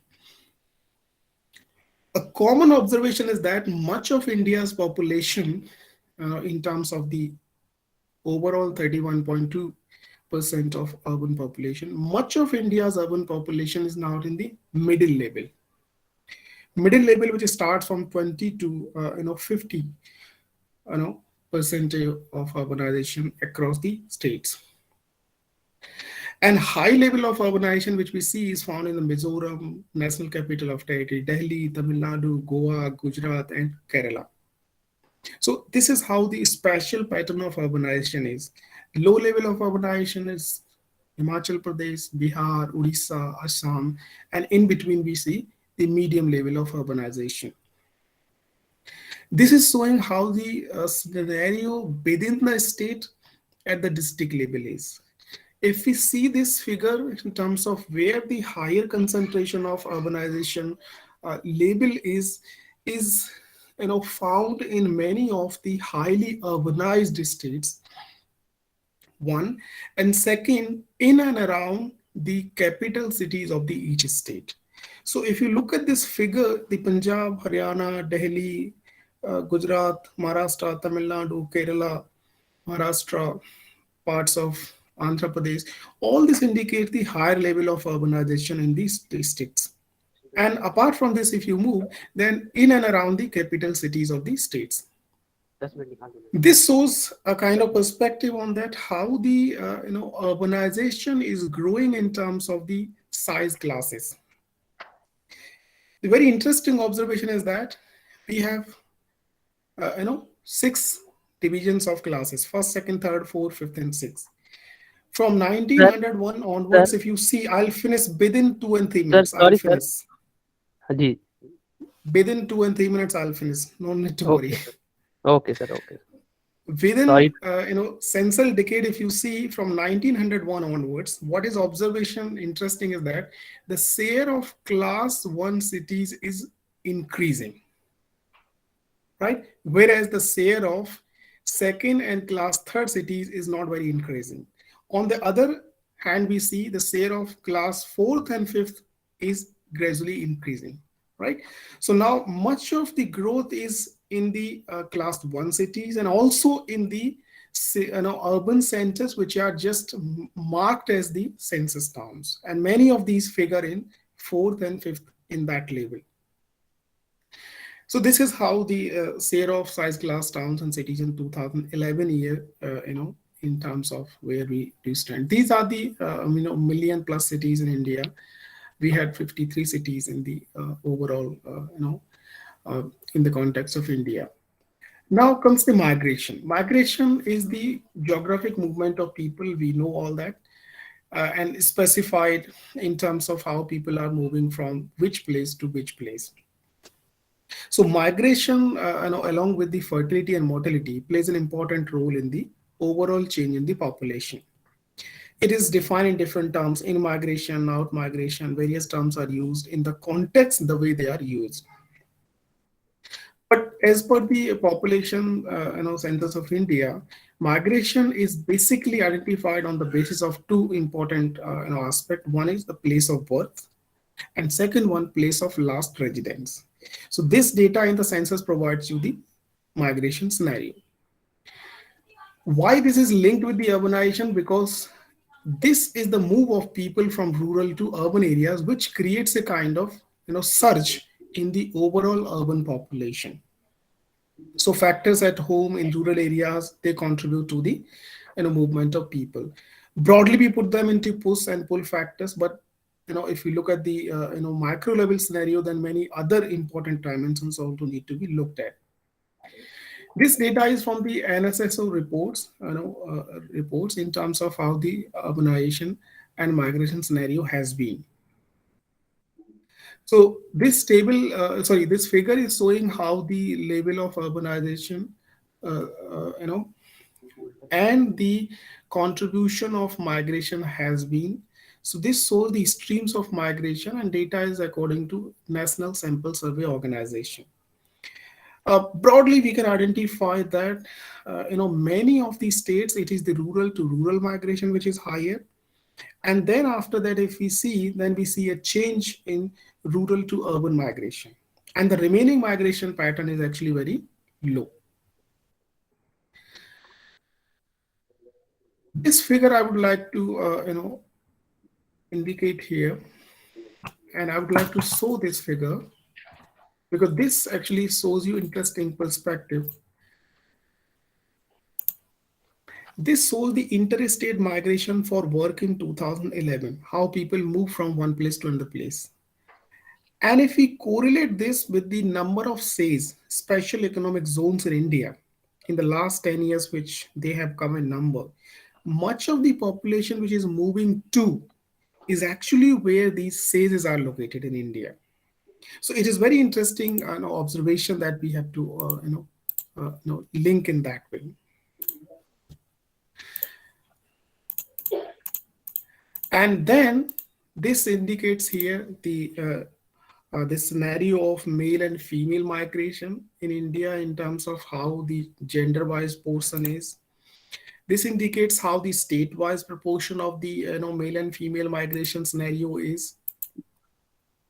This was rural to urban, rural to rural, rural to, so this is about the streams of migration in India, and we see much of this dominates in rural to rural. But if we look at the 3-decade data, 1991, 2001, and 2011, the share of rural to rural is gradually decreasing, and the share of rural to urban and urban to urban is increasing. And slightly we have seen in 2011 decade, the urban to rural is also interestingly increasing. So these are some of the interesting observations. This shows how the rural to urban migration in India has been, and in particular, rural to urban, in terms of how in which state it was higher and in which state was lower. So analyzing the data on migration pattern from 1991 to 2001 clearly shows that the share of male and female migrants from rural to rural has gradually declined, and it has sharply declined in cases of female migration also. This shift may be due to the impact of advancement of society and the role of women empowerment in increasing their share in the other streams. So one interesting fact to be noticed here is that the share of female migrants from rural to urban has declined from 1991 to 2011. But in case of female, share continues to increase as female have started to migrate to urban areas for various other regions like education, work, employment, etc. So other than the marriage, the urban to urban migration has increased from 1991 to 2011 for both male and female, and it is very interesting. This shows the regions of migration. Only two important aspects to be highlighted is that one is the marriage important factor, and apart from marriage is actually the work and business. This scenario is about the share of male and female migrants under different streams. So how it has been in the last 3 decades, a comparative figure is given here. This is about in the last 2 decades, 2001 and 11, in terms of the regions of migration, in terms of the duration, to less than 1 year, 1 to 4 years, 5 to 9 years, and then 10 years and above. If we look at seriously on this, it indicates how the pattern is changing in the last 1 decade as well in terms of duration of migration. This is the interesting point to be made here. If we look at the case of migration to the major urban centers, particularly urban agglomerations, we see that interesting observation that of the total migration to the cities, the share of female migration is gradually increasing, in the last decade. If we take example of Delhi, Mumbai, Kolkata, Chennai, Hyderabad, Bangalore, the 5 and the plus metropolitan urban centers, the share of female migration is gradually increasing, and it gives a kind of clue that it is not just for the marriage and the family related issues, but it's also about that female are entering the workforce participation rate in these cities, and that's very interesting point to be highlighted. If you look at the regional pattern in migration, and broadly if you put country into these divisions, northern region, eastern region, western region, south, central region, southern region, we can highly make a difference in this, that northern region, eastern region, western region, the stream of migration which dominates the scene is rural to rural, and after that is rural to urban. But in the southern central region and southern region, the scene which dominates these streams of migration is rural to rural, and then after that urban to urban. So broadly, if you look at the case of India as a whole, the regional level analysis indicates that the streams of migration at the regional level also varies. In the south, we have more movement from rural to rural and urban to urban. In the north, we have rural to rural and rural to urban. It's very interesting perspective that is coming out. So the analysis show that rural to rural migration, which dominates in all the regions, highest share is found in the northern region, followed by eastern region, south central region, and the rest. In northern, eastern, and western region, the share of migrants is more in rural to rural and rural to urban migration rather than urban to urban. In contrast to this, in south central and southern region, the share is more in urban to urban, and this is very interesting perspective. Right? So having gone through all this, these are the important highlights. These are important highlights. The level of urbanization is low, but a large chunk of population is added to the urban areas, and the state pattern depicts a wide spatial variations. If we look at the case of EAG states, empowered action group states, they have lower level of urbanization, but these are the states from where the out migration is higher. And this is higher to the developed regions in the country, which I try to connect with how the number of SAGEs is there in these developed states. In terms of streams, rural to rural migration is predominated by female migrants, whereas rural to urban and urban to urban migration stream is dominated by male migrants. Migration phenomena in India in the context of female mobility shows an increasing trend over the years because the female share is also gradually increasing. So the share of female migrants in rural to rural migration has continuously declined, and share in moving from rural to urban and urban to urban has gradually increased. So that actually gives a clue that there is a kind of trend, that is feminization of the workforce in India. That means the share of women in the overall workforce is increasing. It doesn't mean that they outnumber the male, but it is increasing, and that is very interesting indication that we get from the the analysis of the data in the last couple of decades from the migration and the streams of migration gender wise. So thank you so much for giving this opportunity. Within the short time I tried to wind it up. Thank you. Thank you so much sir.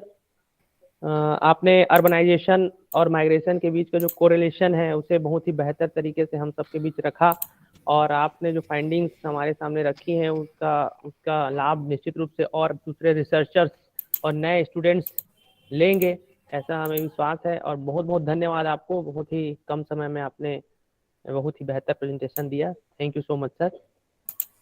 अब समय को ध्यान में रखते हुए हम technical session first शुरू करेंगे, जिसका थीम है impact of migration during covid pandemic. इस सत्र में चेयरपर्सन के तौर पर हमसे जुड़े हैं department of general and applied geography doctor Hari Singh Gour university Sagar Madhya Pradesh के professor doctor Hemant Patidar sir. इस सत्र में हमारे साथ जुड़ी हुई हैं पहले से, जिन आदरणीय मैम को हमने सुना है थोड़ी देर पहले, doctor Kaveri Dabhatkar ma'am, department of geography government Bilasa girls PG college. इस सत्र में जिन पार्टिसिपेंट्स को अपने थॉट्स रखने हैं उनकी एक सूची हमारे पास है। बहुत ही कम समय लेते हुए हम उनका नाम एक बार यहाँ पर कहेंगे। अगर वो यहाँ हमसे जुड़ चुके हैं तो अपनी उपस्थिति कंफर्म करेंगे। मिस्टर यथार्थ Kohli and Nishchay Kohli. Yes sir.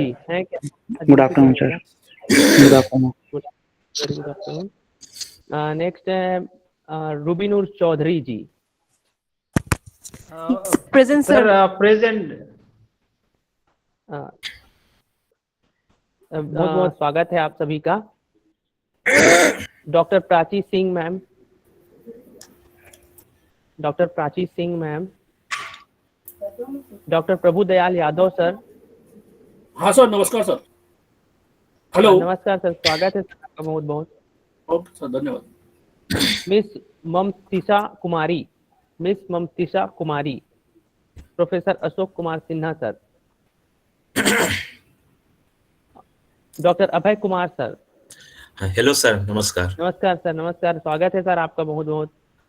Thank you sir. Thank you. Hema Tiwari ma'am, Hema Tiwari ma'am, Sanjana Sharma ma'am. Good afternoon sir. Good afternoon, आपका बहुत बहुत स्वागत है हमारे सेमिनार में। स्वप्नदीप बागदी जी, स्वप्नदीप बागदी जी, सरोज सेनापति मैम,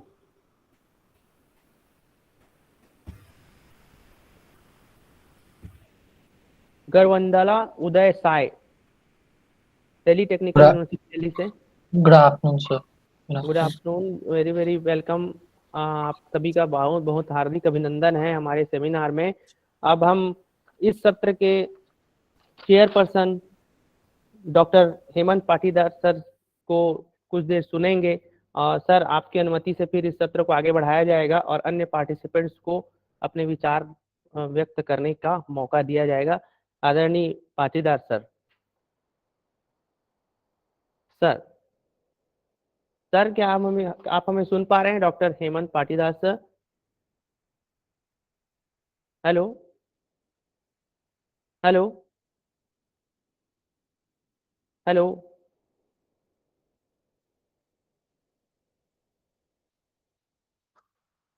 हेलो।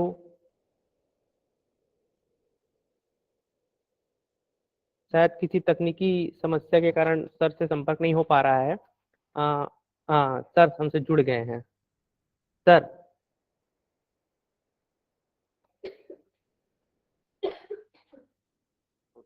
वॉइस रुके, माइक ऑफ है सर। सर प्लीज आप अपना माइक ऑन करेंगे। हेलो सर, हमारी आवाज आप तक पहुंच पा रही? आपका माइक ऑफ है सर, प्लीज माइक ऑन करेंगे अपना।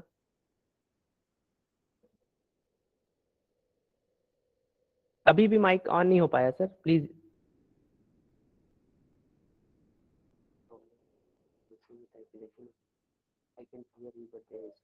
हाँ, माइक फिर से रिज्वाइन करें। हेलो। हाँ यस सर, हम आपको सुन सकते हैं सर। My Audible? बिल्कुल बिल्कुल सर। हेलो। जी सर सुन पा रहे हैं सर, हम आपको सुन पा रहे हैं। आवाज नहीं आ रही अब तक। हाँ सर, आपकी आवाज आ रही है हम तक। Can you hear me? Yes sir. गुड़िया जी? यस सर, हम आपको सुन पा रहे हैं सर। इन्होंने कुछ गड़बड़ कर दिया है।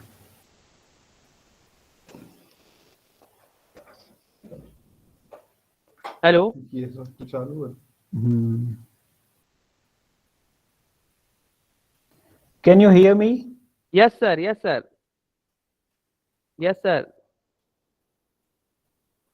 इनको कांटेक्ट कैसे किया?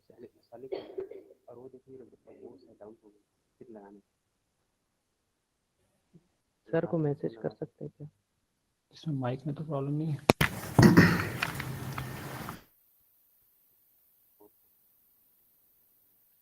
सर आपकी आवाज अब हमें नहीं मिल रही है।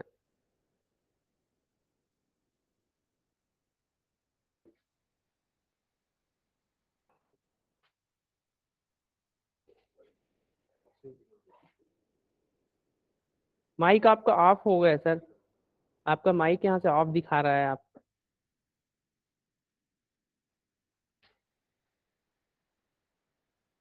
हेलो, माइक सर आपका ऑफ शो कर रहा है यहाँ से हमें। प्लीज अपना माइक ऑन करेंगे।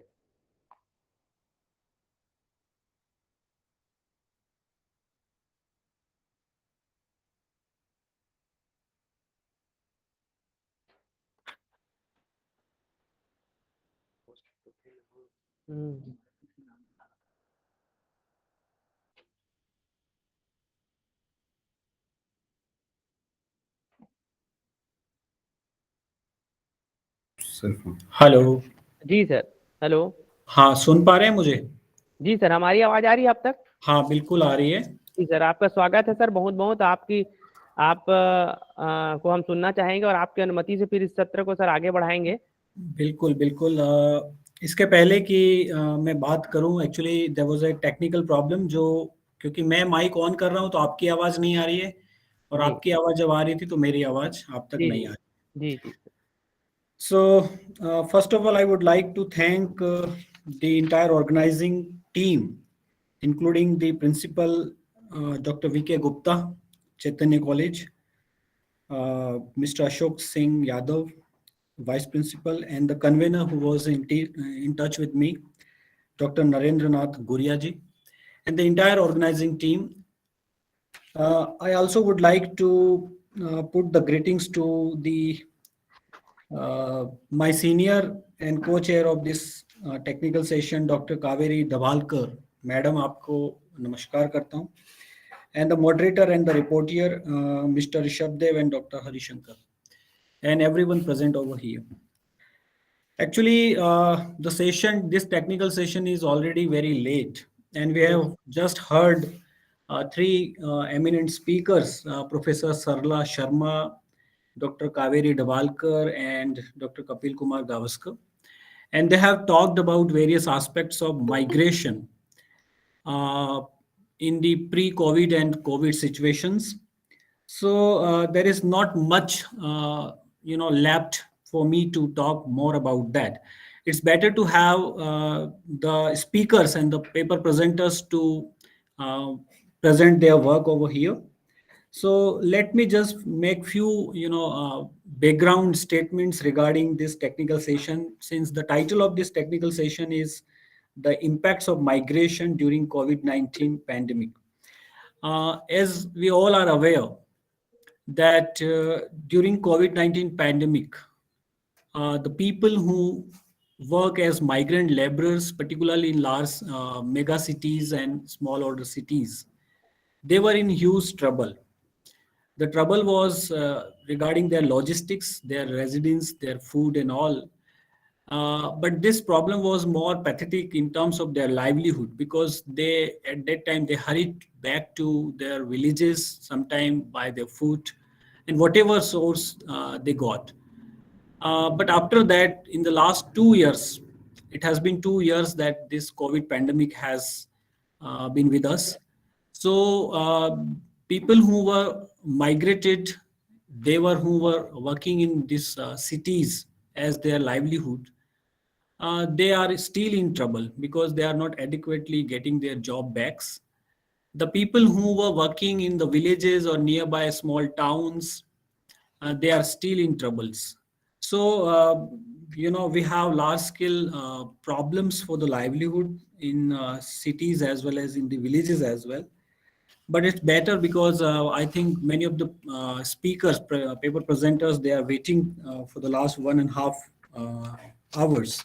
So because as you have done our job easy, that you have taken the attendance, we have 7 paper presenters who are available with us. So, and we have 1 hour. I would like to ask Guria ji that how much time we have for this technical session. Please suggest us.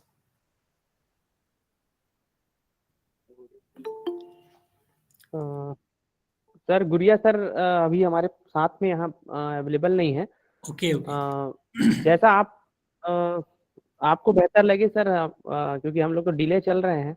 No. What I can see actually is that on this link, technical session 2 will also take place today only.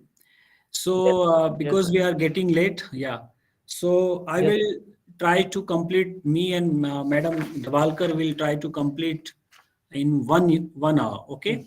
And we have 7 presenters, so we will give 5 minutes to each.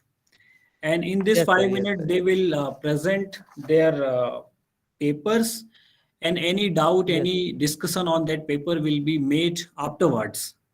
So I think Madam will agree with this, and we start with that. So I would like to first call Yatharth Kohli and Nishchay Kohli. They are from JNU, New Delhi. So good afternoon, sir. Yes, you can share first your presentation and then start presenting.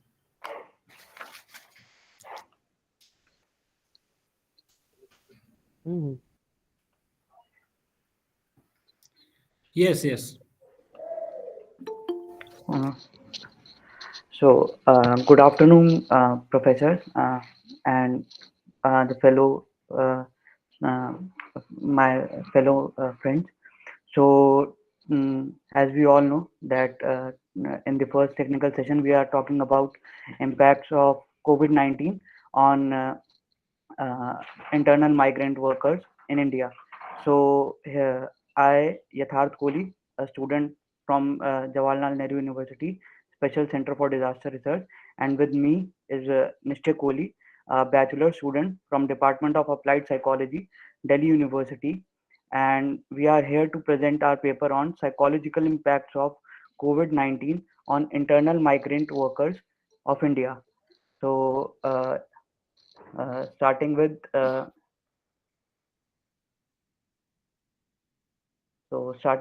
our introduction. So, as we all know, that COVID-19 has its origin in China, in Wuhan city, and has brought major economic losses throughout the world, and various economic activities came to halt because of as a preventive measure to stop the virus transmission. It is caused by SARS-CoV-2 virus, which is affecting our lungs and can be spread through sneezing or coughing. So, to stop the virus transmission, the overcrowding was stopped, and therefore. Yatharth, please come to your objectives and all, because this background is known to everyone. Okay, sir. So try to give your specific objectives, what methods you applied and what outcomes, what findings did you get. So Okay. that is important. Yeah. So focus on that. Okay. Sir, we are talking about the psychological issues in this study. So we can see that due to various reasons, the migrant population is the most vulnerable community, and because of no money and food shortage and no work opportunities and inability to cope with the large family holdings, they are facing psychological issues like insomnia, anxiety attacks, and mental pressures, future tensions, and these were the main issues that they were facing around. So, as we know that the push and pull factors both contribute in the migration, and the Delhi fall on the second place of migrant, attracting the migrant population from Uttar Pradesh, Bihar, Jharkhand, and Uttarakhand, according to the census of 2011. So, we all know that the push and pull factors both contribute in attracting the migrant population, and here we all can see from this diagram what are the push and pull factors which attract the people. Moving forward, this is the chart which I have got from the census 2011, and we can see that how many people migrate and what are the various reasons. So we can see that around 24 lakh people moved with their families, whereas the around 20 lakh people moved because of in search of their better employment opportunities.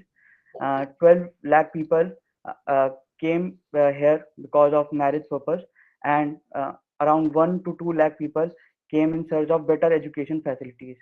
We can see that the southwest district of Delhi, comprising of Najafgarh, Uttamnagar, and Dwarka, Bijwasan, these areas attract the major migrant population, around 46.4%, whereas the central Delhi district, comprising of Karol Bagh, Rajendra Place, these areas have the less population comparatively. So, in order to understand the study, we can see the various objectives or purpose of our study. So, the first objective or purpose is to assess the psychological impacts faced by migrant laborers during the lockdown. The second purpose, which we are talking about, is to evaluate the level of support by society or NGOs and government agencies which was received to these migrant laborers in their difficult times. So I'll request Nishchay Kohli to continue with the presentation.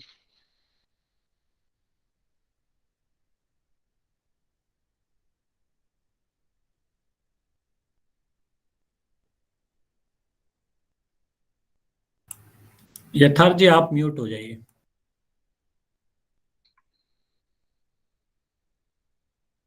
निश्चय ji please continue.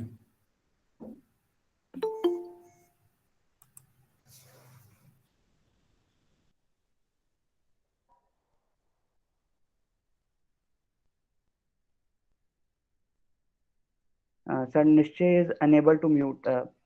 Please, the moderators and rapporteurs, please look into the matter. Can you continue? Yatharth, can you present? Sir, the next portion is of Nischay, and I'm not so much aware of that portion.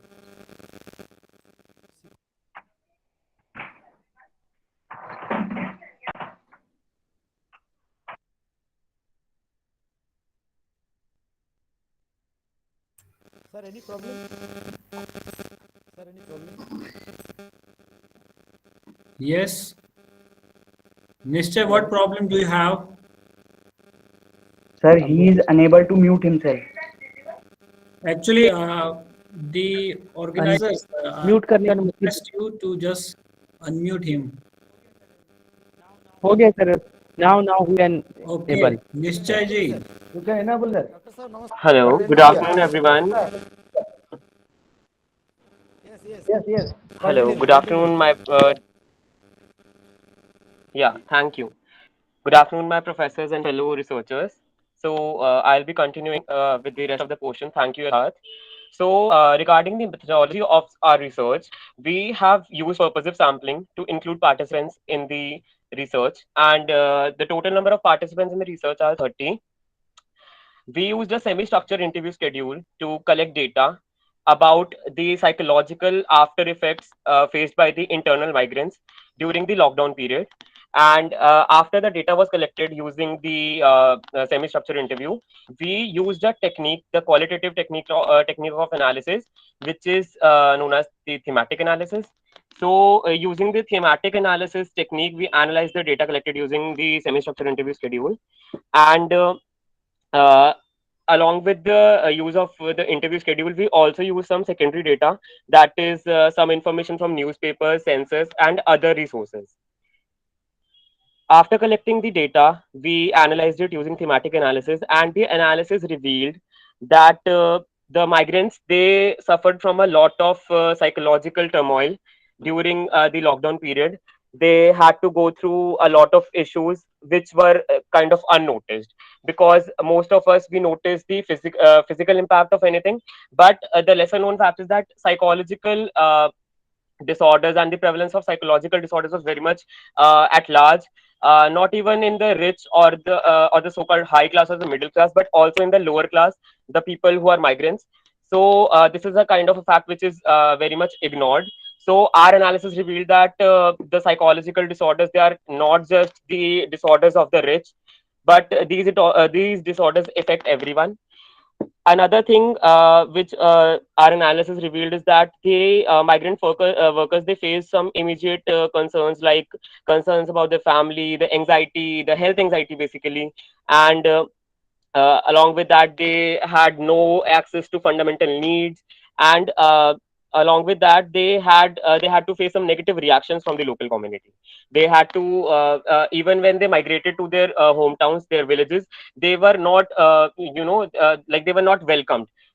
Most of the people, they thought that they are bringing virus into the villages, so they should not be allowed.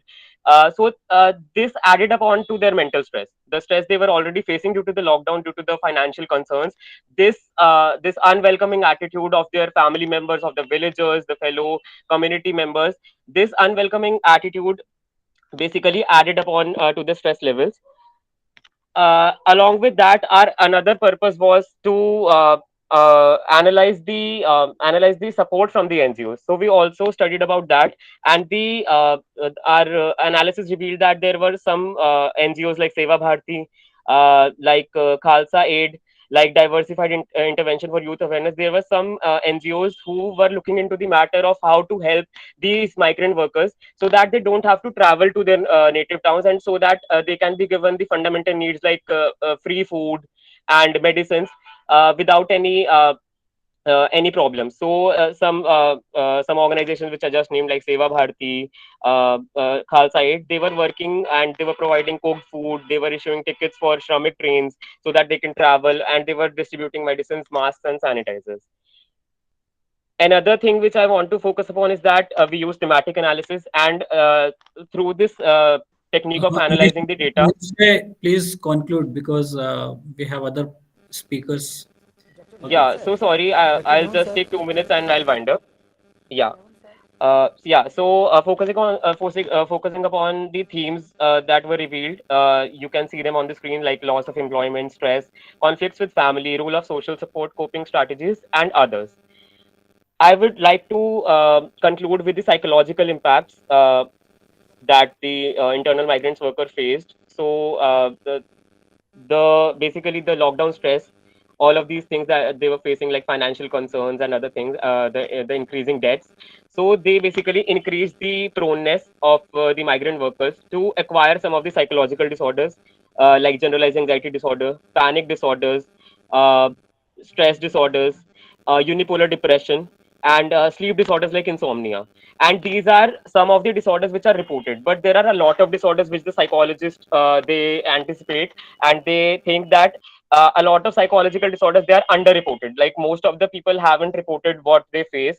So this is just a kind of an assumption, and this is just the cases which were reported, but there are a lot of cases which went underreported. Okay, Nishchay. You may make one single statement as a concluding remark. Yeah. Okay. So because we do not have much time, and yeah, we have sure. other presenters too. Okay. Yeah. So to conclude, I would like to say that the government only focused on the economic after effects and the physical after effects. But I would like to conclude from this research that the psychological after effects, they were underreported and they were not addressed properly. And for that, there are some recommendations which you can read from the screen. And with this, I conclude, and I and Yatharth, we both extend our gratitude for organizing this this paper presentation conference. Thank you. Have a nice day. Thank you, Nishchay and Yatharth.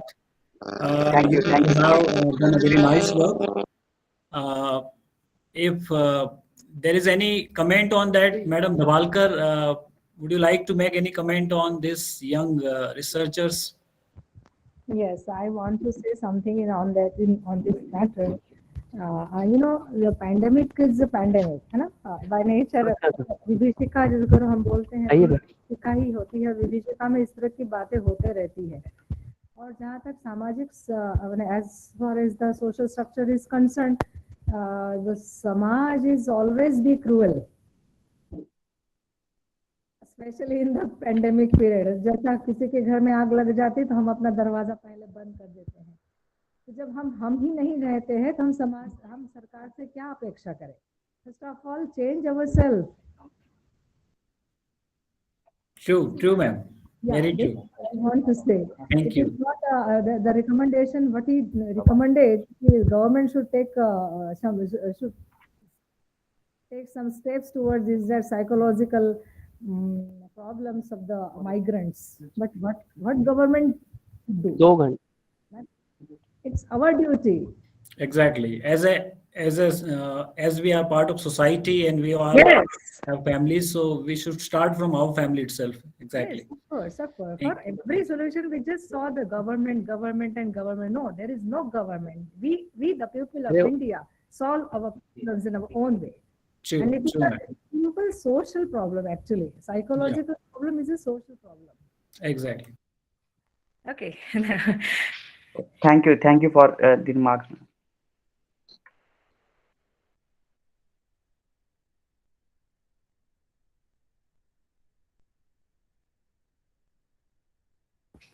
Next. Who is next? Hemant, आप unmute करिए. Yeah. I was making one comment, ma'am. That was because these people said that they use interview schedule, and this was administered in lockdown. So I think you might have applied questionnaire method. You might have sent questionnaire to others and all. So correct it. And other thing is that in the research, objectives are mentioned, not purpose. So while in your presentation we could see that you mentioned purpose of your research, rather you should mention objective. So now I am going to call Rubinur Chaudhary and Dr. M.D. Hanif. Please come forward and share your presentation. Ruby Chaudhary. Good afternoon, all of the respected sir and ma'am. Myself, Rubinun Chaudhary, and my topic is socio-economic effects on migration during the COVID-19 period. Can I show my presentation? Yes. Kindly, complete your presentation in 5-6 minutes. Please, and try to present the objectives, methods, and the findings. There is no need to give background of your study. Sir, my topic is socio and economic effects of migration during the lockdown period.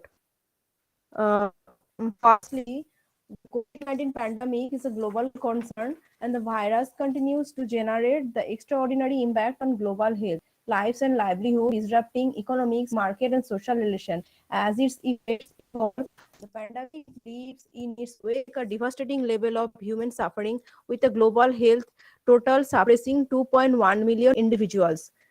Migrants, particularly in lower paid jobs and in irregular situation, may be both more affected by and vulnerable to the spread of COVID-19. But migrants also play an important role in the response to COVID-19 by working in critical sector. As of 10th October 2021, immigrants from the 20 countries with the highest number of COVID-19 cases accounted for 30% of the total international migrant stock, and they had sent an estimated 41% of total remittance globally to their countries of origin in 2020. World Bank 2021, WHO 2021, the spread of novel coronavirus SARS-CoV-2 outbreak, the Indian government initiated the largest national lockdown in the democratic world on March 2020, initially announced to last until April 14, 2020, currently in its phase, which ended on May 31st, 2020. The lockdown has severely affected the movement of people, disrupting daily life and access to healthcare facility in India. June 9, 2020, India has a total of 2,66,598 confirmed cases and 7,471 confirmed deaths attributed to COVID-19. In a population of more than 1.3 billion, the COVID-19 pandemic has had far-reaching consequences beyond the spread of the diseases itself and effort to quarantine it, including potential cultural and social implications. Migrant labor in India from rural areas work as domestic help in construction site, factories, industries, agriculture, etc. for better employment, better wages, and better standard of living. The Indian government sudden enforcement of lockdown following a 14 hours Janata curfew on March 22, 2020 immediately disadvantages already vulnerable population as it restricts people stepping out from their homes. All transport, roadways, airways, and railways are suspended, including hospitality industry, educational institution, and industrial unit. According to Arogya Setu, the Government of India mobile contact tracing COVID-19 as on May 23, 2020, the currently fatality rate of coronavirus infected people is about 3.2%, fatality rate of nearly 32%, and the 30% of the victims. Namaskar, Professor Kauspal.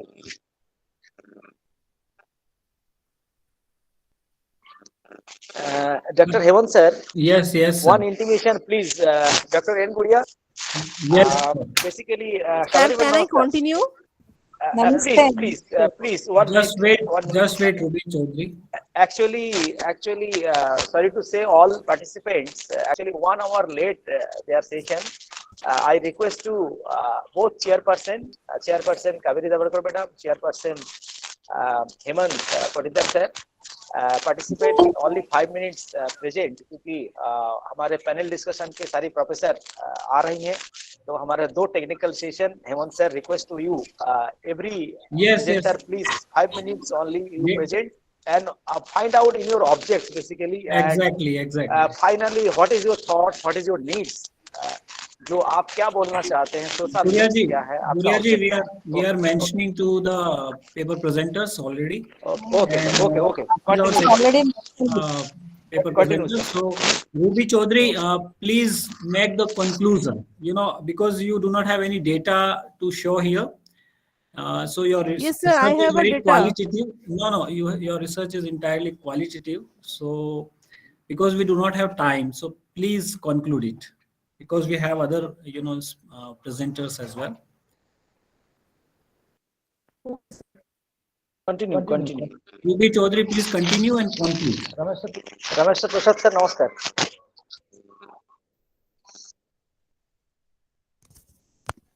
Sir, To be continued. hello.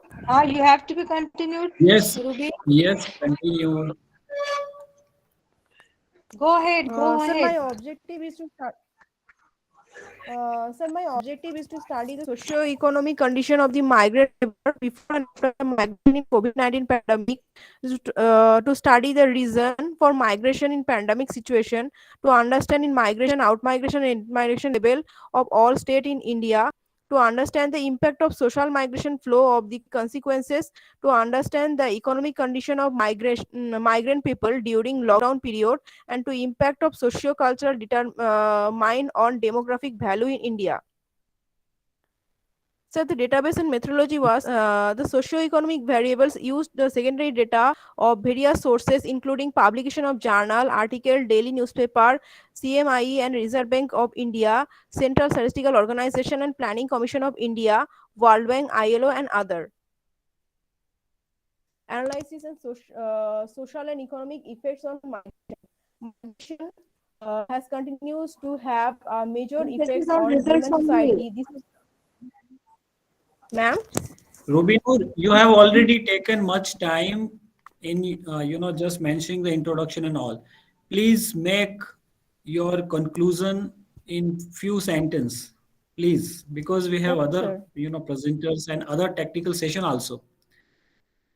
So please make the concluding remark.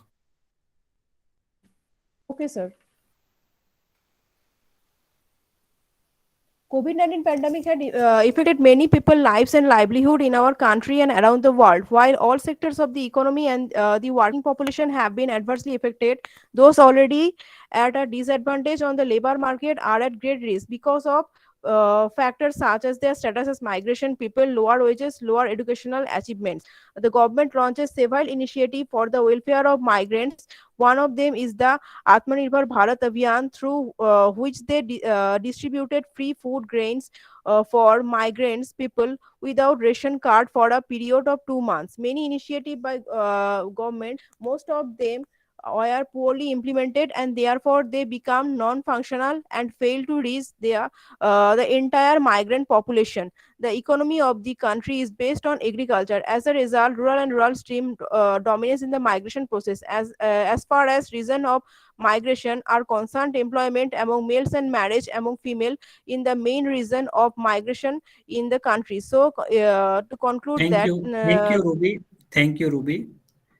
Now we need to move ahead, and Madam, with your permission, I would like to call Dr. Prabhu-Dayal Yadav. Ruby Chaudhary, your presentation is over. So you mute yourself. धन्यवाद sir. Yadav ji, धन्यवाद sir. yes, we are giving you 4 to 5 minutes. Please make a very crispy presentation wherein there is no need to give introduction, just objective, what data you use, method, and the findings, please. Okay, sir. दुर्भाग्यपूर्ण corona virus कोविड-19 का प्रभाव मजदूर वर्ग के लिए आजीविका का इतिहास के समय पन्नों में पढ़ा जाएगा. जैसा कि विदित है कि प्रवासी वह है जो दूर दराज राज्यों देशों में काम करने के लिए बच चुके हैं. उन्हें प्रवासी कहते हैं. पुरुष और महिला दोनों हो सकते हैं. अशिक्षित, अर्ध शिक्षित, अर्ध कुशल मजदूर होते हैं. वहाँ मजदूर देश और राज्यों के प्रगति और निर्माण में अहम भूमिका निभाते हैं. 2011 की जनगणना के अनुसार से कामगारों की संख्या 48.2 करोड़ है. अनुमान के है कि 2016 में ये संख्या 50 करोड़ से अधिक हो जाएगी। कोरोना वायरस कोविड-19 के दौरान, लॉकडाउन के दौरान गरीब और मजदूर वर्गों और प्रवासियों पर भारी पड़ा है, क्योंकि देश की प्राइवेट नौकरी मजदूर और अधिकतर युवा वर्ग शामिल हैं। कोरोना वायरस महामारी से उनकी आर्थिक स्थिति बहुत दयनीय हो गई है। लॉकडाउन के समय प्रवासियों की रोजगार और घर बाहर सब दांव पर लग गया है, जिससे उनकी 5 वर्षों की कमाई पूरी तरह खत्म हो गई है। उनकी बच्चों की रोजगार और शादी ब्याह के लिए रखी गई धनराशि भी पूरी तरह से खत्म हो चुकी है। प्रवासियों के लिए एकमात्र भरण पोषण का साधन होता है, जिसके बंद होने से उनकी आजीविका पर बहुत बड़ा प्रभाव पड़ा है। ट्रांसपोर्ट के बंद होने से परिणाम स्वरूप प्रवासियों की अपनी मजदूरी का देय कीमत बहुत कम मिलता है और उन्हें साहूकारों, बैंक और ऋण राशि की भी कीमत अदा नहीं कर पा रहे हैं। राशन के लिए तरसते और मजदूर दिल्ली की अपनी 42% मजदूरों ने बताया है कि जीविका पर बड़ा प्रभाव पड़ा है। जैसा कि औरंगाबाद में कड़ी धूप में थकने के कारण वह पटरी पर आराम करने लगे और रेल के निकलने से काफी लोगों की मृत्यु हो गई थी। पारिवारिक बोझ से दबे मजदूर, 55% मजदूर में करीब 4 व्यक्ति के परिवार को चलाता है। अपने परिवार के लिए इन मजदूरों के प्रति 200 से 4,400 रुपए कमाते हैं, जबकि वर्तमान आय जो उनकी है 500 से 700 रुपए तक की होती है। प्लीज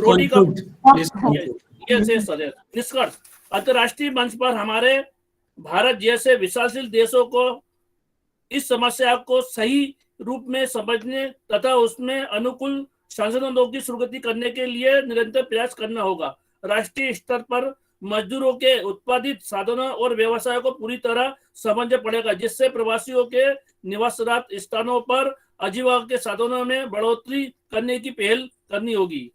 धन्यवाद। Thank you. Now, moving ahead, I would like to call Dr. Abhay Kumar. I think Dr. Abhay Kumar is present.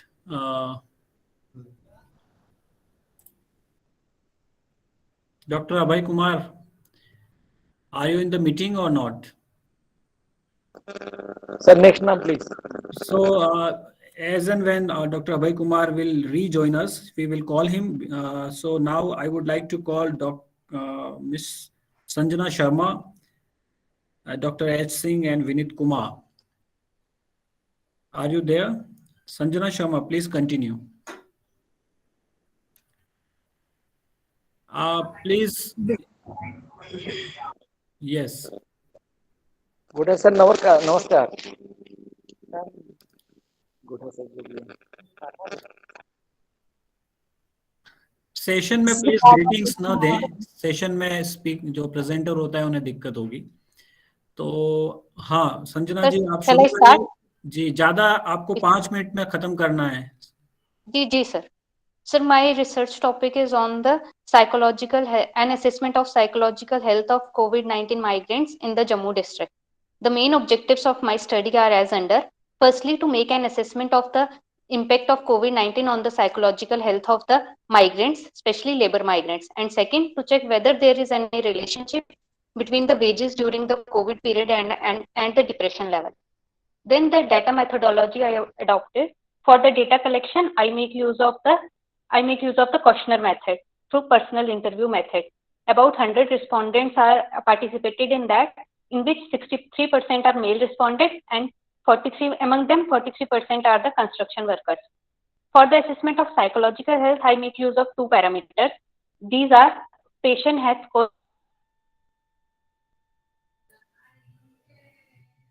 questionnaire 2 and patient health questionnaire 9. And for the correlation, I make use of Carl Pearson method of correlation. According to the census data 2011, in Jammu district, the migrants are mostly come from the neighboring states like Punjab, Haryana, Himachal, UP, Bihar, and Chhattisgarh. The very neighboring places like Punjab, Haryana, Himachal, the main reason of migration was marriages, and from the little bit far places like UP, Bihar, Chhattisgarh, the main reason is employment. And then when I do the PH2 analysis, I ask them 2 questions and score 3 set as the limit for depression. And after the study, I found that 39% people are under depression. And then for the deep analysis, I make use of PHQ-9 analysis. When I done the PHQ-9 analysis and asked about 8 to 9 question on that basis, I found that 93% people are dealing with one or the other kind of depression. The main problems they are dealing with, some people said that they are so depressed that around 14% people said that they want to kill themselves. And many people said that they are scared of death, they are scared of getting infected, they have anxiety in the mind for the people living in their native places, they are very worried about the education of their children, as about 53% migrants have children going to the school, and about 70 among them about 70% said that their children unable to get the education because they have no mobile phone, and about 8% said that if they have smartphone they are and don't know how to use it. Then to assess and many people didn't go back to their home because they have no money, and those who went back, they pay extra charges. Many people went back to their homes by sitting in the trucks filled with fruits. And then to assess the correlation between the daily wages during COVID-19 and the depression level, I come to know that there is moderate degree negative correlation between the two variables. From this, I come to know that with the increasing wages, the depression level came down. And people said that after the lockdown period, about 33% people said that their condition is worse than before. 8 people said that they became unemployed, and mostly the people said that they are not able to survive if there will be any other lockdown. With this, I am going to conclude my paper, that if you see any person around your home, any migrant around your home, and you help them by giving them food or by giving them shelter, but there is one more thing, you will give them some moral support, you will motivate them that this time will going, and then the good time came. And also government should make some bodies that will visit to the migrant camps or where the migrant live, and then make an assessment of the psychological health. Thank you. Thank you, Sanjana Sharma, for making our task easier and timely completion of your presentation. Now I would like to call Dr. Abhay Kumar. If you are present in the meeting, you can continue with your presentation, or otherwise I would like to call Garva Nandala. Okay, sir. Dr. Abhay Kumar present here. Yes, sir. please. If you are present, then go ahead with your presentation. Okay, yes. Sir. Okay, thanks. And please conclude. Please complete your presentation in 4 minutes, okay, because we are getting late. Yeah. Okay, sir. Okay, sir.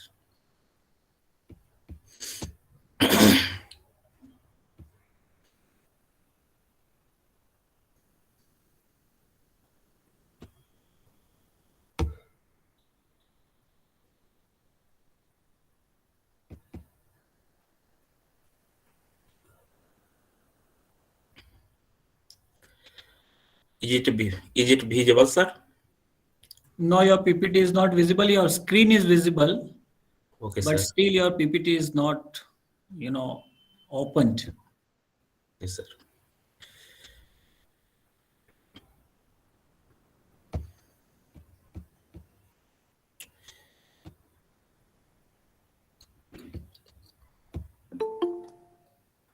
Yeah, now it's visible. Okay, thank you, sir. First of all, good afternoon, all of you, sir, and happy Saraswati Puja and Basant Panchami. Sir, please come to objectives. Come to objectives. Okay, sir. In briefly, my topic is impact of COVID-19 or internal migration in India, and integration. Migration is having far-reaching impact not only on the migrant but also on the society at large, both in the place of origin and destination. Internal migrant in India are vast. According to census 2011, there are over 450 million internal migrant, of which massive 54 million are interested migrant. Recently, the COVID-19 lockdown has led to exodus of migrant workers from the cities to rural areas, and threw the spotlight on the vast number of Indians who live outside the home states. Objective of the study is to assess the impact of COVID-19 on migrant and socio-economic development of the country. Source of data is the study is mainly based on secondary sources, Census of India, Economics Survey, published data, books, research paper, and newspapers. This diagram shows remittance earned by migrant. Migrant are used in agriculture production, marriage, child education, repayment for debit. Impact of COVID. According to the Center of Monitoring Indian Economy, estimate 120 million people lost their job in April 2021. Alone 3/4 of these were a small trader and wage laborers, majority part of the internal migrants. In 2020, an estimate 10 million migrant workers returned to their native place after the imposition of lockdown. Some impact of migration, some impact of COVID on migrant, collapse of mini economies, high cost of labor and production delay, stress on MSME. Production, transport and construction sector delayed due to COVID lockdown. Impact of reverse migration on socio-economic inequality, lack of unemployment. According to the Center for Monitoring Indian Economy, unemployment rate in rural area 23%, and North Indian state like Bihar, Uttar Pradesh, Madhya Pradesh, and Jharkhand, it is the highest in the country. Rise in the disguised unemployment. The survey conducted by Center for Monitoring Indian Economy shows a steep rise in unemployment rates in the range of 7.9% to 12% during the quarter of 2021. The migration is highest for the landless household or has less than an acre of landless. Conclusion. In internal migration, economic development, social transformation are interrelated to each other and contribute in overall development process of countries. Government should start agro-based industry like sugar mill, rice mill, units related to horticulture, pisciculture, in order to generate ample of employment opportunity for local people. The employment opportunity generated will minimize the opportunity for local. Lockdown have affected the lives and livelihood. Center and various state government at place of destination and place of origin to ensure migrant rights and dignity. Thank you. Thank you, Dr. Abhay Kumar. Thank you, sir. For completing the presentation timely. Now I would like to call Garvanandala Uday Sai. Yes, sir. Yes. Yes, yes, sir. Yes, please present.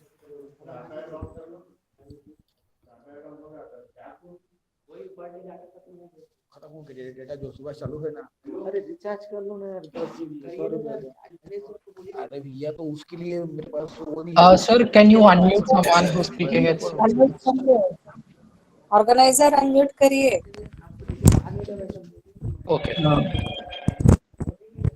गुड़िया sir background में आवाज आ रही है, वहां से mute कर लीजिए और उदय साई आप कंटिन्यू करिए, शुरू करिए. Yes, sir. Myself, Uday Sai Garavindla and Vanchika Pruti has co-authored to this paper on impact on migrant workers during pandemic, and we are going to give a review and insight on this. As I said, like I would not take a lot of time. I'll maximize this to 4 minutes of this presentation. So I'll give a slight introduction. In India has the largest diaspora of 18 million people, with 8.5 million migrant labor in Gulf nations alone. Said as Ministry of External Affairs, India is the top most recipients of the migration workers. So this is the basic introduction I would like to give. The research methodologies that have been carried in this research methodology is One is interview method, and the other is secondary systematic review literature has been carried out throughout the paper to give suggestions and conclusions. As you can see, the various data has been provided, and further moving, a little bit explanation of how review research methodology has been carried out.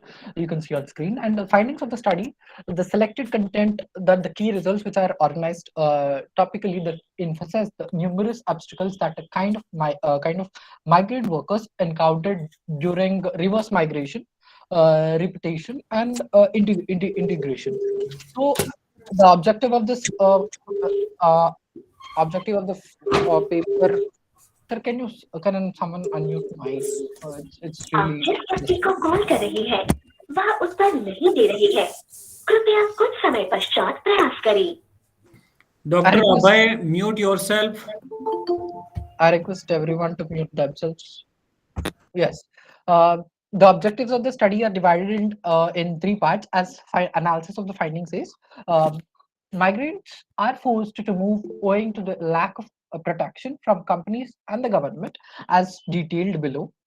Second, experiences of stigmatization and anxiety and prejudice among the migrants.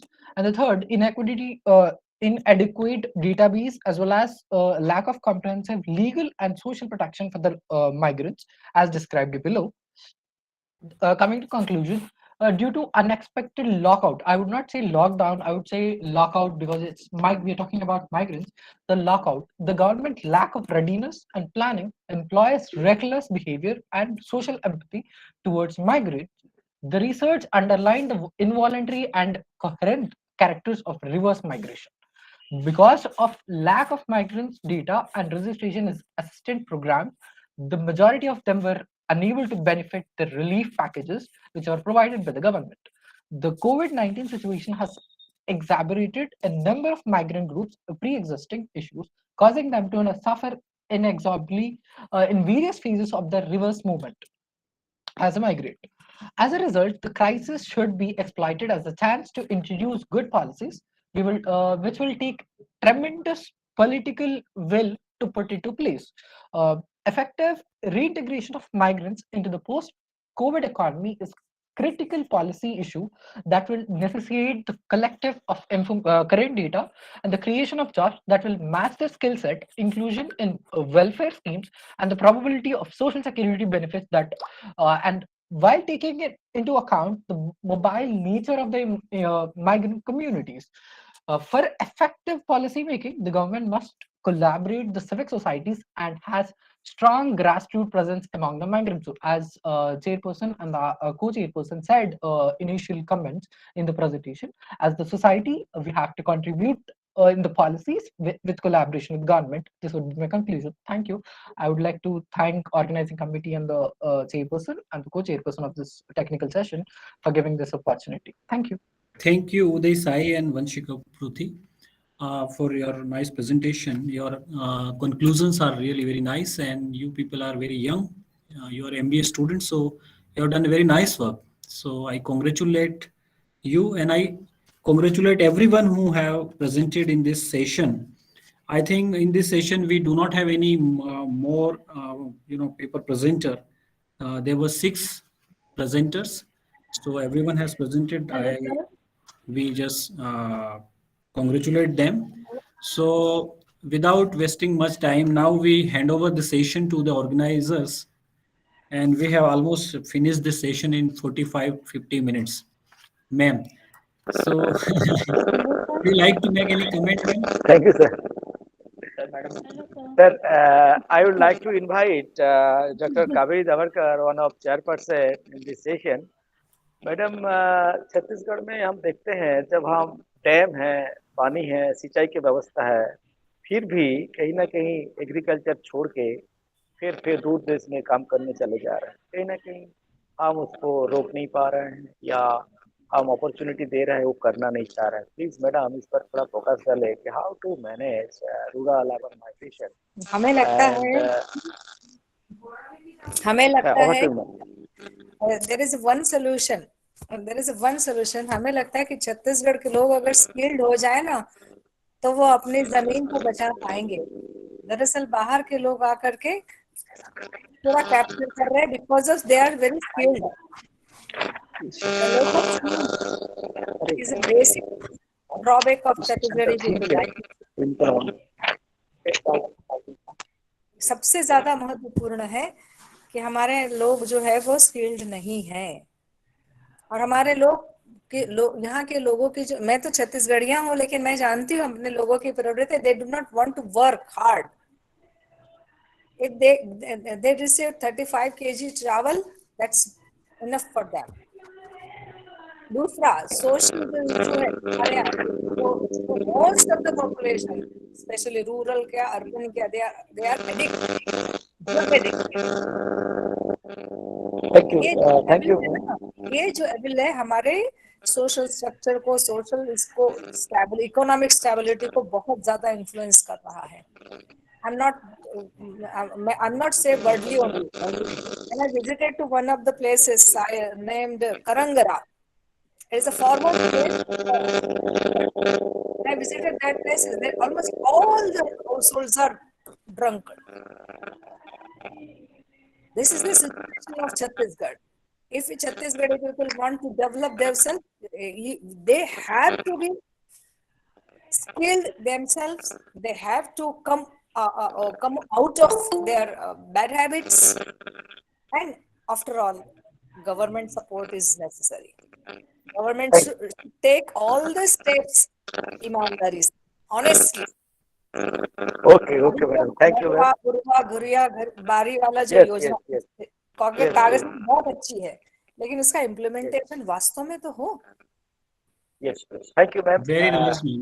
Madam के suggestion अनंतर हमारे इस seminar के जितने presenter है और जितने प्रतिभागी रिसर्चर हैं, काफी thoughtful suggestion.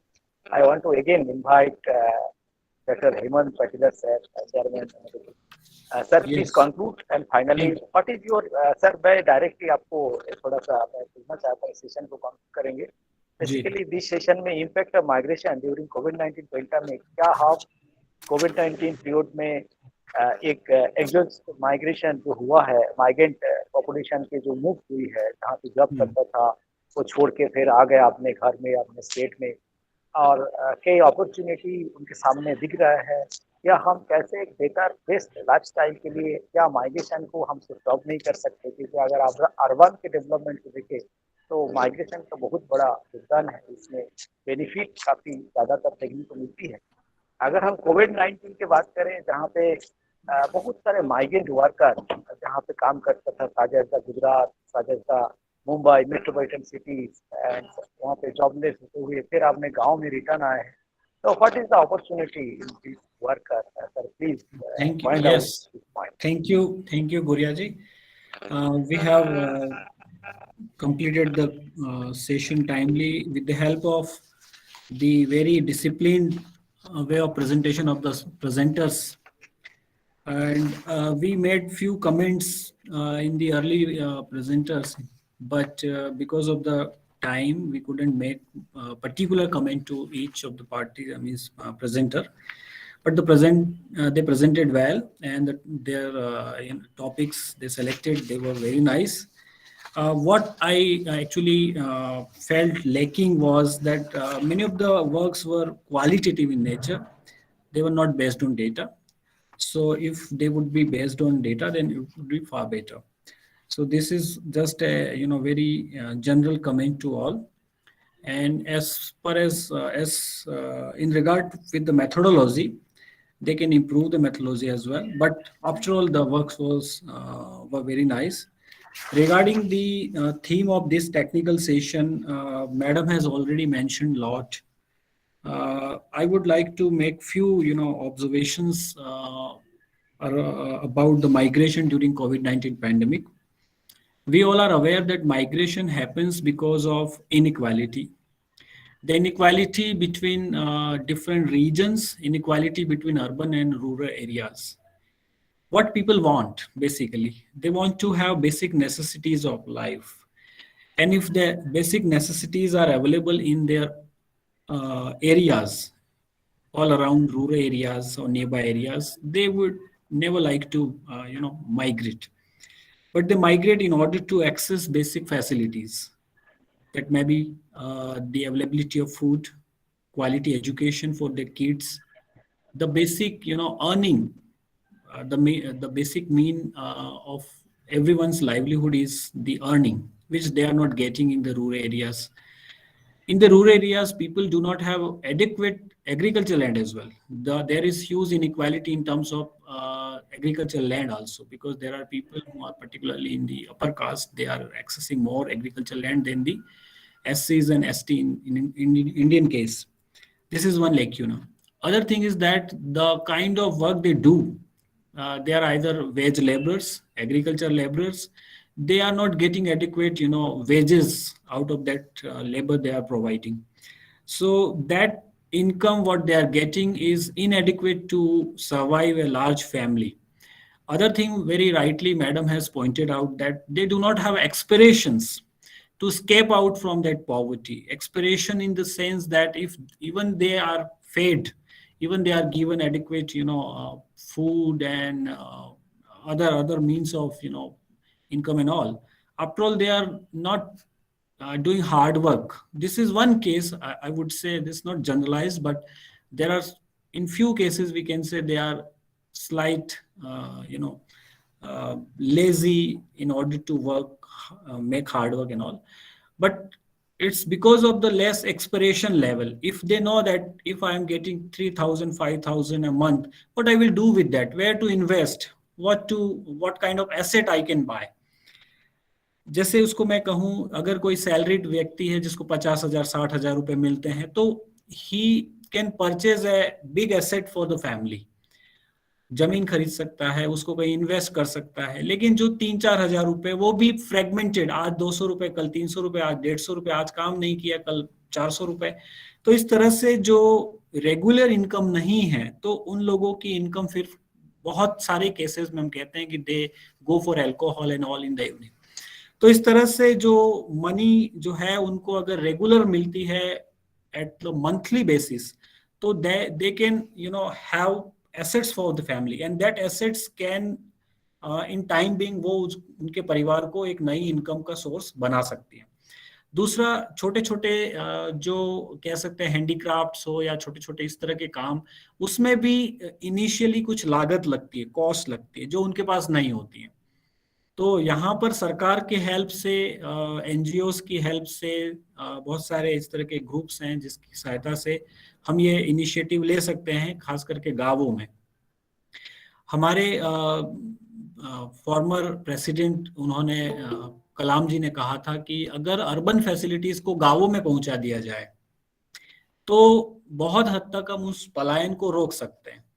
ये बात सच्चाई, एक बहुत बड़ा ट्रूथ है इंडिया के केस में कि गांवों में सामान्य जो इंफ्रास्ट्रक्चर है, आधारभूत सुविधा है, वो नहीं है. स्कूल कॉलेजेस तो खैर शहरों में होते हैं, गांवों तक हम नहीं कर सकते हैं. लेकिन जो सामान्य स्कूल्स हैं, खास करके सरकारी क्षेत्र में, वहां पे उनकी जो शिक्षण का स्तर है वो इतना नीचे होता है कि बहुत सारे जो रूरल पीपल हैं, they migrate not because of push factor, rather they migrate because of the pull factor from the urban conditions. तो वो अपने बच्चों के भविष्य के लिए वहां पे जाते हैं. And this is one case of migration. हालांकि ऐसे लोग जिनके पास पर्याप्त पैसा है, जब वो माइग्रेट करते हैं पुल फैक्टर की वजह से, तो वो वल्नरेबल ग्रुप में नहीं आते हैं, क्योंकि हो सकता है वो अपना शहर में जहाँ पे रह रहे हैं, लेकिन कई बार वो स्लम्स में रह रहे हैं, उन्हें एडिक्वेट, क्योंकि शहर में रहना बड़ा महंगा होता है, तो स्लम्स में रहते हैं, वहां पे भी समस्या होती है. और अर्बन एरियाज, रूरल एरियाज के लोग जब अर्बन एरियाज में जाते हैं तो अर्बन एरियाज की समस्या को और बढ़ाते हैं. वहां पर फूड है, वाटर है, वहां के रिसोर्सेज हैं, हाउसिंग है, सैनिटेशन है, उस पर एक बड़ा प्रेशर क्रिएट करते हैं. तो ये एक बड़ा जिसको कहते हैं एक केओटिक सिचुएशन बनती है शहरों में भी और गांवों में. लोग, हाँ जी सर, तो सर 5 बजे का हमने तय किया है सेकंड से, प्लीज मतलब. तो मेरे इन ऑब्जर्वेशंस के साथ, मैडम ने भी शुरू में बीच में बात की थी, इन ऑब्जर्वेशंस के साथ हम टेक्निकल सेशन की जो ये टीम है, मैं मैडम डॉक्टर कावेरी डभालकर को नमस्कार करते हुए और सभी organizing secretary means organizing committee including the principal and vice principal of the college and the convener doctor Narendra Nath Guria ji को नमस्कार करते हुए इस सेशन टेक्निकल सेशन को समाप्त करने की घोषणा करता हूं। Thank you sir. मेरे तरफ से भी मैं थैंक यू, बहुत बहुत धन्यवाद सर, इतना आपने समय दिया अपना बहुमूल्य, और आपका इसी तरीके का सहयोग और साथ हमें मिलता रहे भविष्य में, ऐसी हमें आशा रहेगी। बहुत बहुत धन्यवाद सर, आपने बिल्कुल समय सर पर आपको भी सेशन में उपस्थित धन्यवाद। कराया। मैडम आपका भी बहुत बहुत धन्यवाद। मुझे आपको धन्यवाद देना है। हेमंत सर आपको भी धन्यवाद, आपने बहुत अच्छी बात की, लेकिन मुझे लगा कि हेमंत सर इसको कंटिन्यू करना चाहिए, क्योंकि मुझे आपकी एक सेंटेंस के ऊपर कुछ बोलने की इच्छा थी कि सच में जो chaotic सिचुएशन में रहते हैं दैट क्रिएट्स हेल्थ इश्यूज। जी जी मैम, जी मैम बिल्कुल, और अवसर मिलेगा हमें और चर्चा करने का, और आज समय की सीमा को ध्यान में रखते पुनः बहुत बहुत धन्यवाद आप लोगों का। और आगे बढ़ाते हैं कार्यक्रम को। सेकेंड टेक्निकल सत्र हम प्रारंभ करने जा रहे हैं। जैसा कि हमने तय किया था, हम लोग डिले वैसे चल रहे हैं, मगर पूरी कोशिश है कि हम पूरा समय पर आ जाए, मैनेज कर लें। तो द्वितीय टेक्निकल सेशन इसकी थीम है effect of migration on agriculture and environmental factors. इस सेशन में, इस सत्र में चेयरपर्सन के रूप में उपस्थित हैं, हमसे जुड़े हुए हैं प्रोफेसर सुकांता दास जी, जो कि doctor Bhupendra Nath Dutta Smriti Mahavidyalaya university of Bardhaman west Bengal से हैं। और इस सत्र के को चेयरपर्सन के रूप में हमसे जुड़ी हैं डॉक्टर भाग्यश्री राजपूत मैम, जो कि डॉक्टर बाबा साहब अम्बेडकर ओपन यूनिवर्सिटी अहमदाबाद गुजरात से हैं।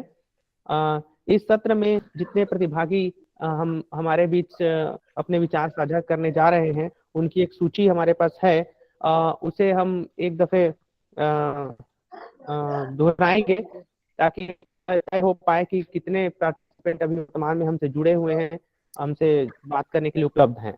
मैं ये नाम लेने जा रहा हूँ, जो प्रतिभागी हमसे जुड़े हुए हैं वे अपनी प्रेजेंस एक बार कंफर्म करेंगे। डॉक्टर भास्कर चौधरी जी हमसे जुड़े हुए हैं, आप हमें सुन पा रहे हैं? Yes sir, yes sir, welcome sir, बहुत आपका thank you. Parimal Das ji, Parimal Das sir, क्या आप हमें सुन पा रहे हैं? गुंजन पाटिल, प्रीति शाह जी, गुंजन पाटिल जी, दामिनी शर्मा। यस सर, दामिनी शर्मा जी, बहुत बहुत स्वागत है मैम आपका हमारे इस 2 दिवसीय सेमिनार में।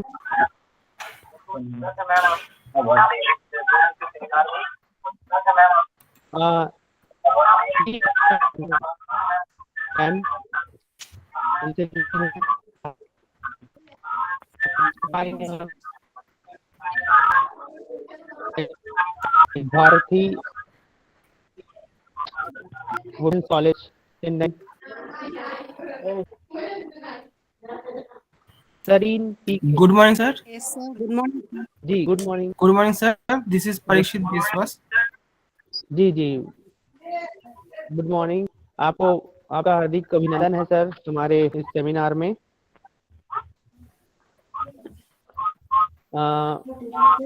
Sareen P K, doctor P Jayashree,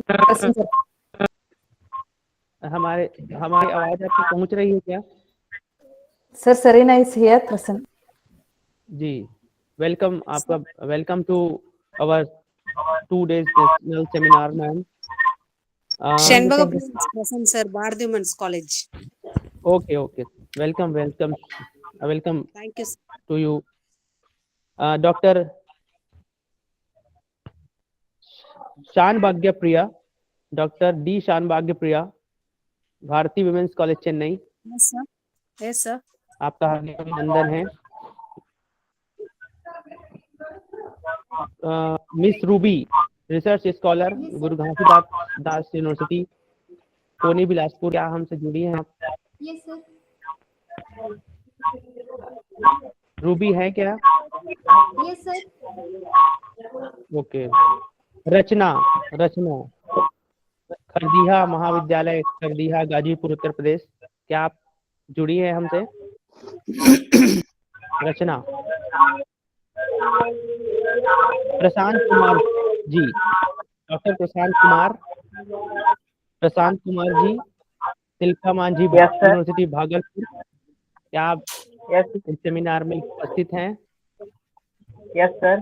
जी, आपका बहुत बहुत स्वागत है। नीलेश विष्णु जी। हाँ, यस सर। जी जी, बहुत बहुत हार्दिक अभिनंदन है आपका। अब मैं समय न लेते हुए हमारे इस सेशन के चेयरपर्सन डॉक्टर सुकांता दास सर और को chairperson doctor Bhagyashree Rajput ma'am को से आग्रह करूंगा कि इस सत्र की आगे की प्रोसीडिंग्स के लिए हमें संबोधित करें। नमस्ते।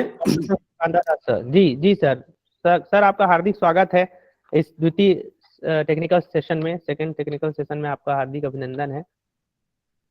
Thank you. Good afternoon to all. First of all, I express my sincere gratitude to all the senior present here, and I express to my thanks to entire team of this 2 days national seminar, and I express my best wishes to my co-chairperson in this session, moderator, and rapporteur in this session, and I express my best wishes to all the paper presenter present here.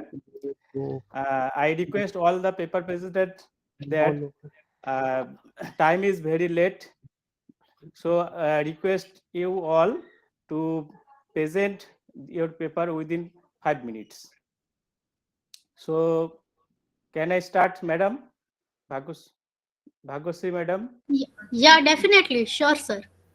So first of all, I would like to call Dr. Bhaskar Chaudhary to present your Yes, research paper. yes, I'm present.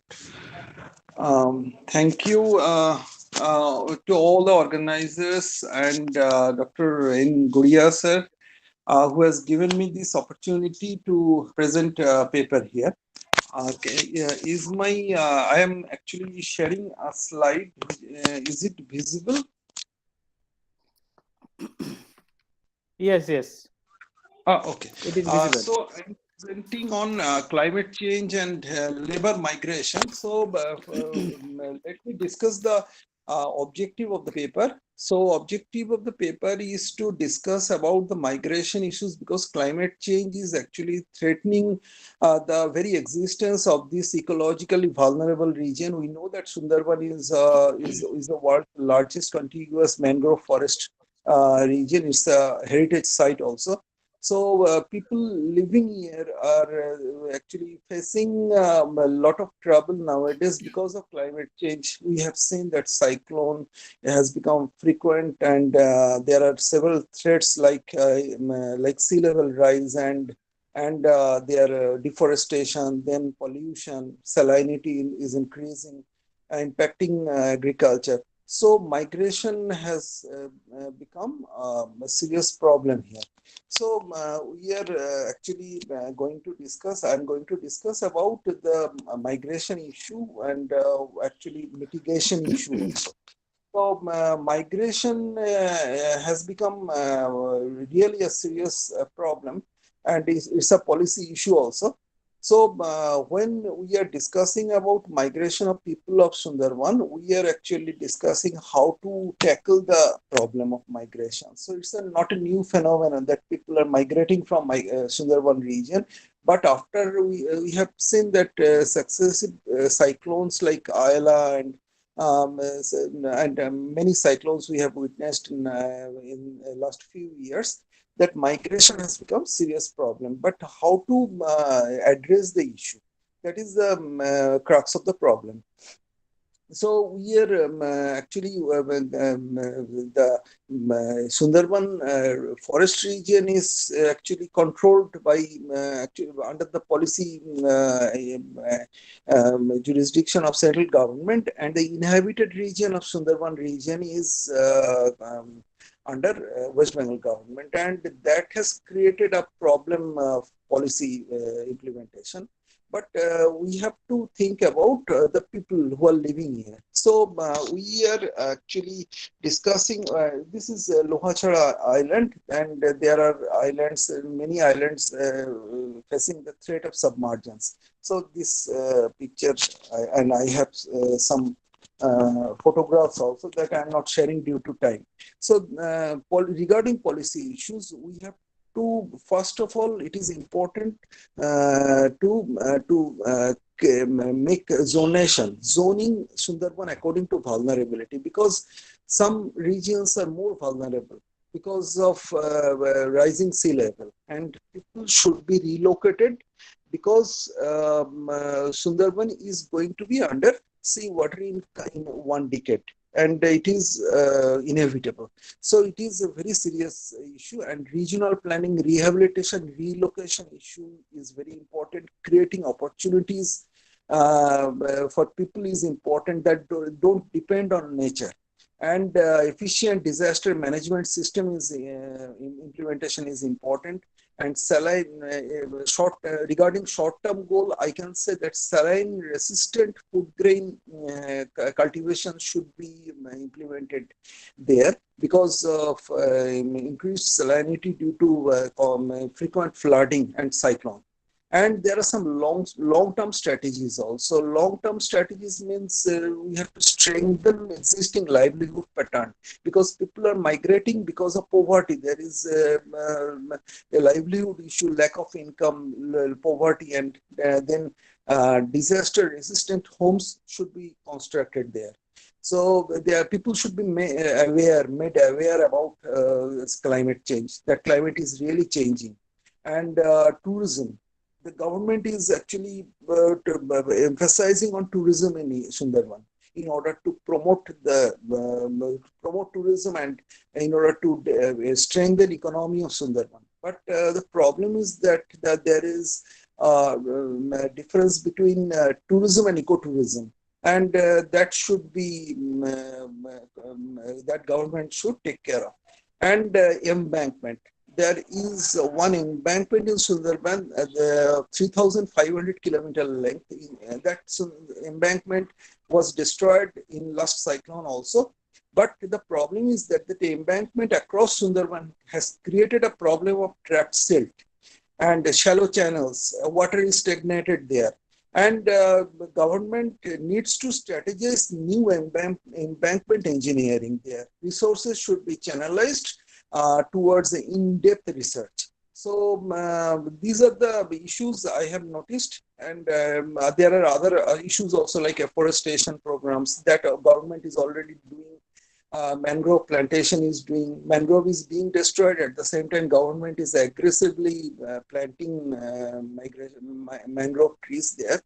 But the problem is climate change. Climate is changing. As a result of that, people are facing a threat, and they have to migrate, and they have to be relocated from vulnerable regions. And there are many important regions like Sagar Island. Sagar Island is a big island, and there are many people living there, more than 30,000 people, and it's not easy to relocate massive amount of population. So these are the issues I have raised in this paper, and that's all about my presentation.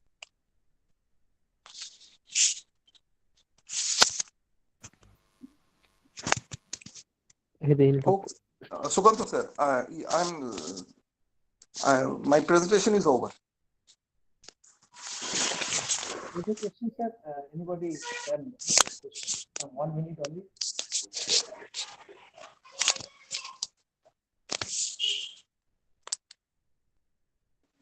Sukanta sir, please continue. Sukanta sir. Okay. Yeah.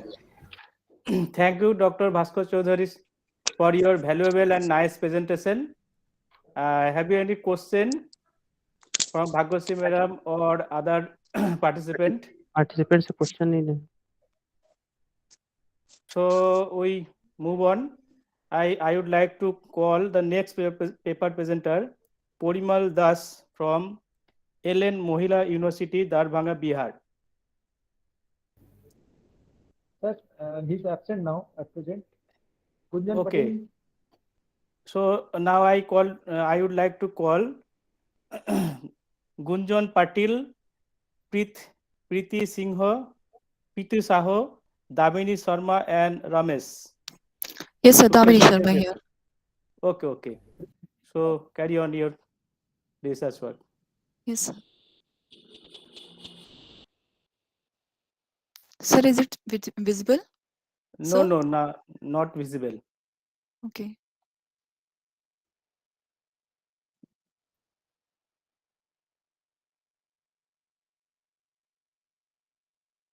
Sir, now? Still not visible. Okay, sir.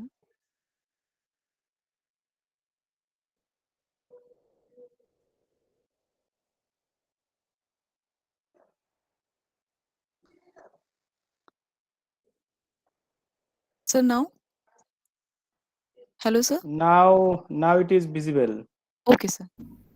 You start, may you start oral? Start. Now. Okay, sir. Very good evening to all respected members. I am Damini Sharma. I am presenting on the topic of the impact of agriculture environment on Chhattisgarh labor migration. Now I am coming to the objective.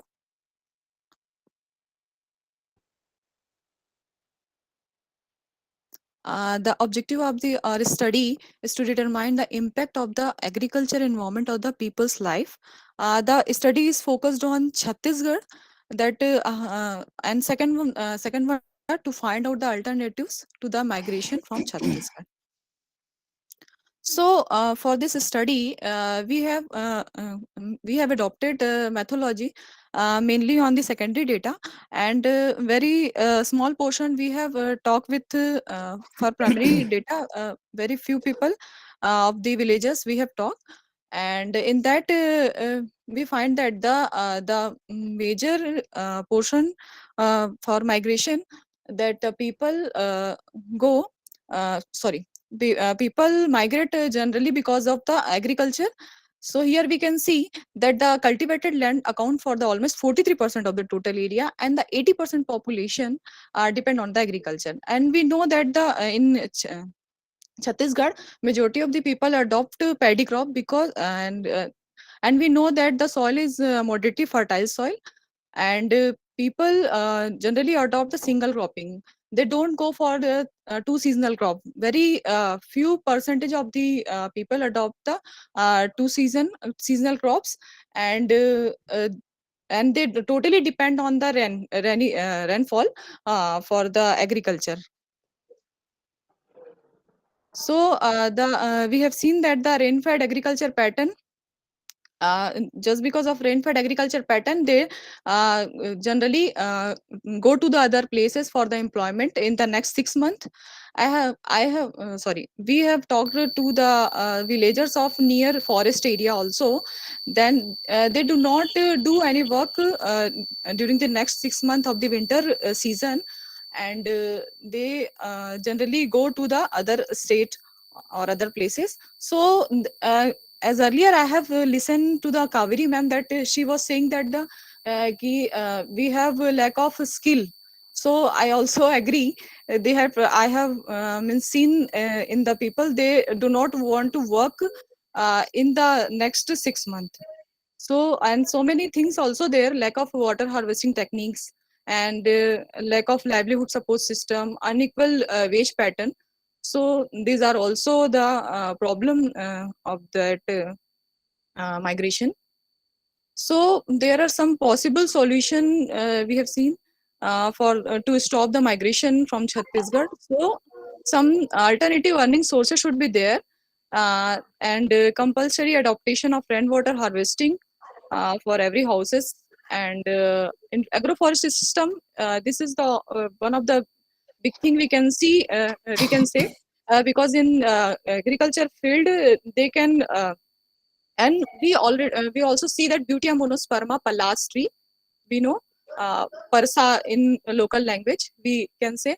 So in that lag cultivation can also be adopted. from that the farmer can get the extra income by small processing work. They can value added and can get more income. So many things are there in agroforestry, and by this we can also help in climate change by planting the plants near the agriculture area, and it will also give the extra money in the next 6 months. So this is also can one of the best option, and skill development program also can be there, should be there, that the people should adopt means good technique can adopt, and by that they can get the more income. So thank you so much. Thank you, Damini Sharma, for your nice presentation. Thank you so much, sir. Have you any question from audience? Okay, so we now move to next paper presenter. I would like to call B. Oisaknam, Dr. R. Okay, R. Santi Devi, Miss A. Rabheta Miliki Yes, from sir. Bharati Women's College, Chennai. Yes, sir. Please Good morning to present your everyone. research Yes, paper. sir. Oh, okay, sir.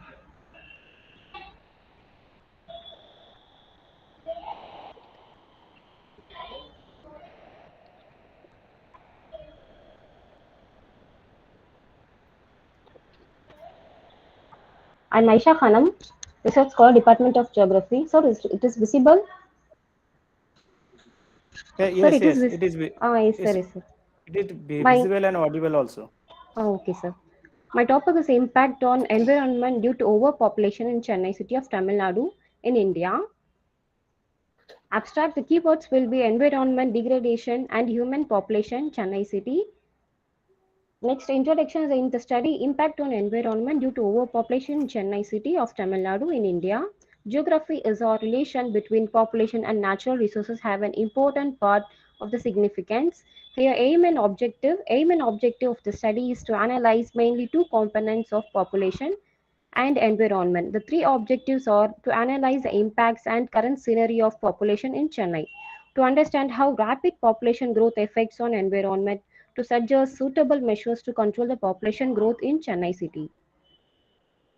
And the fourth discussion part, population growth and economic development are causing several serious environmental problems in India. This includes pressure on land, deforestation and water scarcity and water population. And the fifth one, database and methodology. Throughout the paper, the secondary data is used. The population data is analyzed through the data collected by Corporation of Chennai in Tamil Nadu. Base map prepared by the study area is Chennai city of Tamil Nadu, and the year-wise data have been taken from the 2010 and 2021. Maps are drawn by using the software, namely ArcGIS is used for a map work.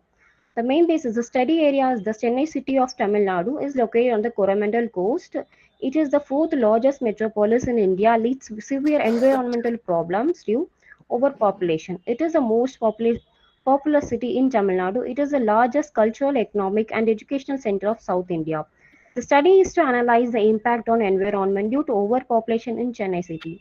The paper will help to understand the major impacts and numerous influences of human population effect on the environment.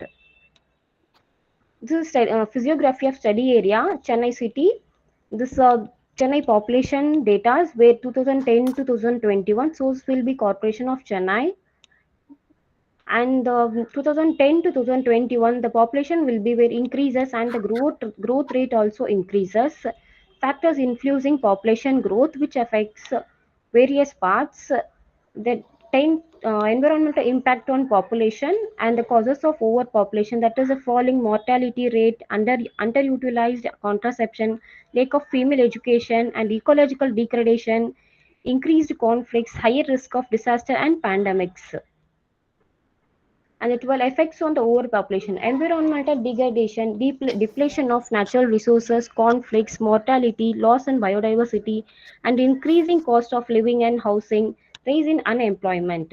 Environmental problems on the world, which is pollution, global warming, overpopulation, waste disposal, ocean acidification, loss of biodiversity, deforestation, and ozone layer depletion, acid rain, and public health issues. Suggestions to control the overpopulation: 15 new strategies to control the overpopulation. Provide universal access to safe, effective contraceptive options for both sexes. Guarantee education through secondary school for all, especially girls. Eradicate the gender bias from law, economic and opportunity, health and culture. Offer age-appropriate sexuality education for all students.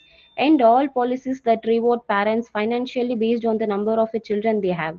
Integrate lessons on population, environment, and development into school curricula at multiple levels. Put prices on environmental costs and impacts. Adjust to an aging population instead of boosting childbearing through government incentives and programs. Convince leaders to commit to stabilizing population growth through the exercise of human rights and human development. And the conclusion: overpopulation is a serious threat to our whole environmental system. It is likely to cause severe conflicts and war as people will fight for resources in order to meet their daily energy demand.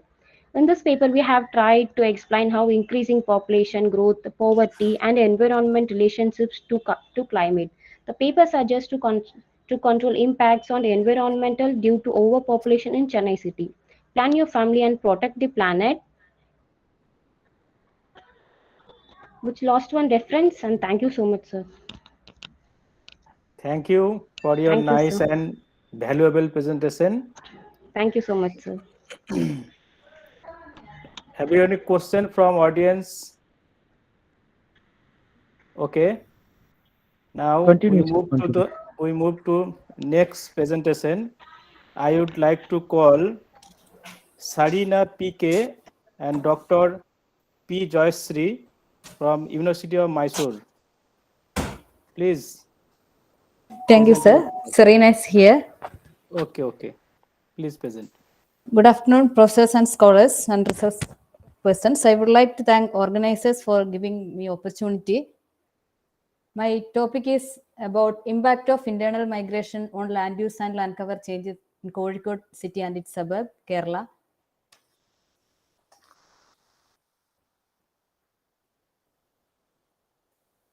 As we know that rural and urban migration is a major stream of internal migration in India. In Kerala, the scenario is also same. The movement of rural population from rural to urban areas, especially in Kozhikode, suburban and urban areas. Kerala has emerged as one of the most attractive destinations for migrant workers from the rest of India. Among the districts of Kerala state, Kozhikode district is being one of the attractive destinations for skilled and unskilled laborers where intrastate migration and interstate migration take place. The drivers of internal migration are employment availabilities and sufficient income, wide range of need like access to healthcare, social security, food, water, health, nutrition, leisure, and education.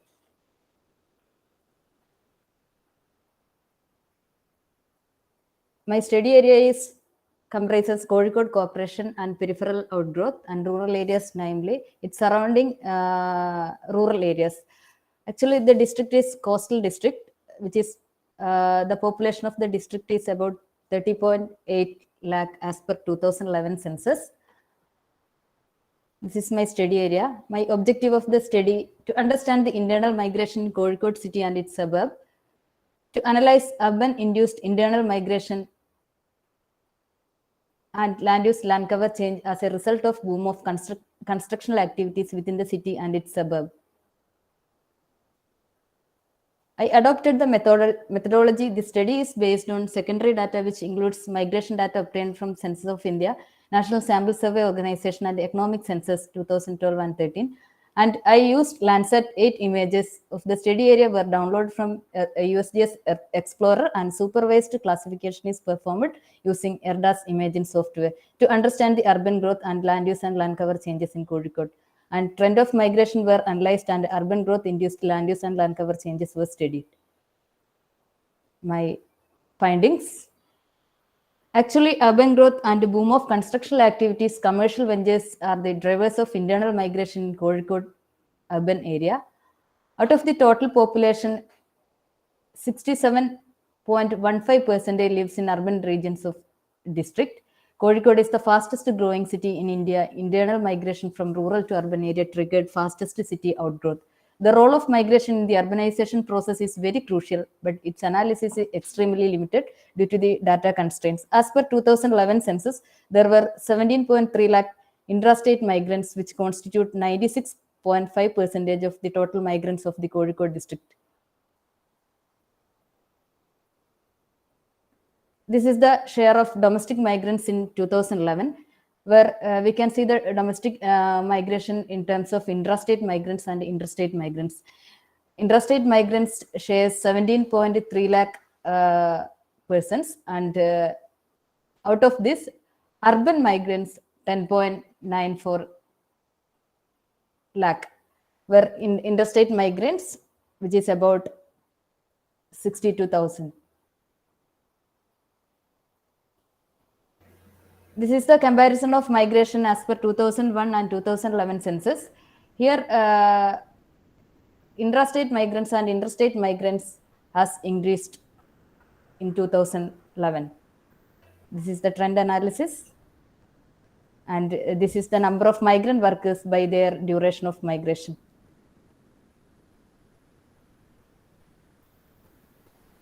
Kozhikode is one Kerala state. In addition to the city, there are large-scale construction work, flats, as well as commercial buildings progressing on both sides of the National Highway 66, which is the major in the Kozhikode urban area. There are a slew of urban infrastructure development in the corporation area and its peripheries. Like other districts in Kerala, the depends largely on migrant laborers, predominantly from Tamil Nadu, West Bengal, Assam, Bihar, Jharkhand, and Uttar Pradesh are employed in construction sectors. For minor construction works, Naga laborers are engaged directly or through contractors.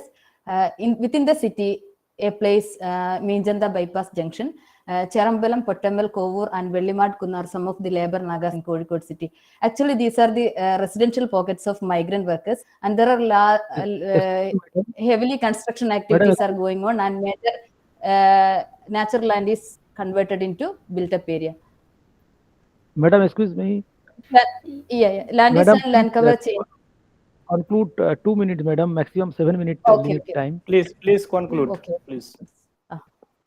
Let me conclude. Land use land cover change were analyzed using Landsat images. It may be concluded that internal migration has made a remarkable impact on urban growth and booming of constructional activities. The gradual increase of internal labor migrants indicate that the city is growing very fast. Residential hubs, new commercial ventures have developed along the major transport corridor of the city. The magnitude of migration from rural to urban has increased tremendously in the modern days as a result of urban growth. Urban growth induced land use land cover changes can be seen in the city and its suburbs. Thank you. This is my findings. Thank you, sir. Okay, thank you. Your nice presentation. Actually, now Suganta sir. Yes. Actually, program automatically 2 hours late चल रहे हैं sir. Okay. सभी participant please 5 to 7 minutes maximum time. Must will explain your findings, what is the needs for social benefits. Highlight maximum time. This is a short time basically. That only proper presentation between 7 minutes. Must find you. It is very tough. Okay. Out their object and what is the needs of social benefits, and conclude within 7 minutes, sir. All participants, please. Okay. Now I would like to call P.R.S.U from Jadavpur University. Please present your. Yes. Good afternoon, sir. Good afternoon, sir. Is my screen visible? Please stop your presentation. Stop your presentation, Sarina PK. Is my screen visible, okay, sir? Yes, visible. Parikshit Biswas. Okay, good afternoon, everyone. Now I will present on assessing and prediction of the land use and the land cover using the QGIS small scale software. Case study Durgapur. I will go through these topics, needs of the simulations and its related introductions, research objectives and its related reviews, backdrop of the simulations and findings and the conclusions. Durgapur and its consecutive other cities were formed in India to support and to make India self-dependent in the sector of steels and allied metal industries. SAIL is the major stakeholders along with some others like the Tata and some JSO steels. Within a steel city like Durgapur, there are two major stakeholders from the administrative point of view. One is the urban local bodies. Here is this case, it is the Durgapur Municipal Corporations, and another is the Steel Authority. Here is the SAIL. Now, to cope up with the ongoing economic change, we need the redevelopment process, and to foresee what is the result of the redevelopment process, we need the simulations. So, Durgapur, as we have discussed, as Durgapur need the redevelopment, we have included these schemes based on the population, employment percentage, ground coverage, infrastructures, population migrations, and some other related factors to form these simulations. The paper basically discuss about the possible simulation scenarios if we counter with these factors, including the migration and the population and the employment percentage change, then what will be the result? That is the major aim of this paper. So we have included these three schemes based on the economic changes. One is to going with the global flow, and second one is to improving its steel characteristics, and third one is to improvise the tertiary sectors. So if we emphasize on these schemes, then these are the following factorial changes. Here I have highlighted this within this chart. Along with that, I have also considered the urban and rural guidelines. Please conclude. Yes, sir. Porkit, please, Yes, sir. please conclude. So within these research topics, I have used this open source GIS platform, the QGIS and the Moscow, and these platforms have already been applied with this previously authored.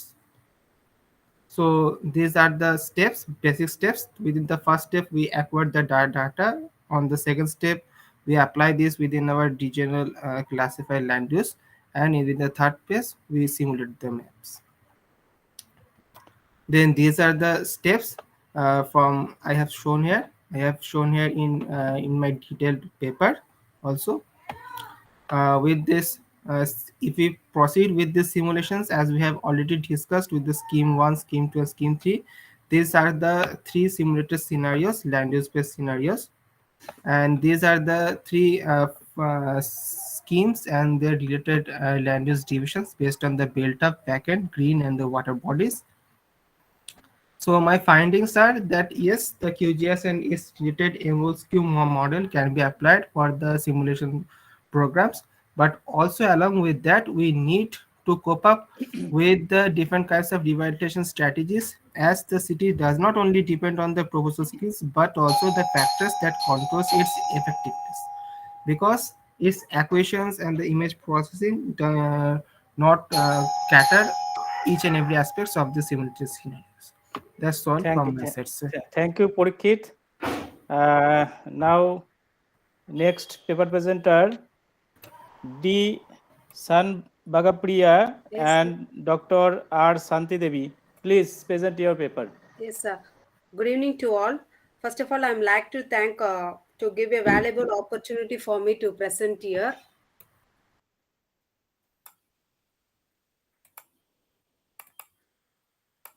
Sir, is it visible, sir? No, not visible. Yes, it is visible. Okay. Visible now starting. The Yes, yes. presentation is on the assessment of agriculture and its impact of migration in Tiruvallur district. I am D. Shanbaga Priya, research scholar in Bharat Women's College. My supervisor is Dr. R. Shanti Devi ma'am, assistant professor in Bharat Women's College.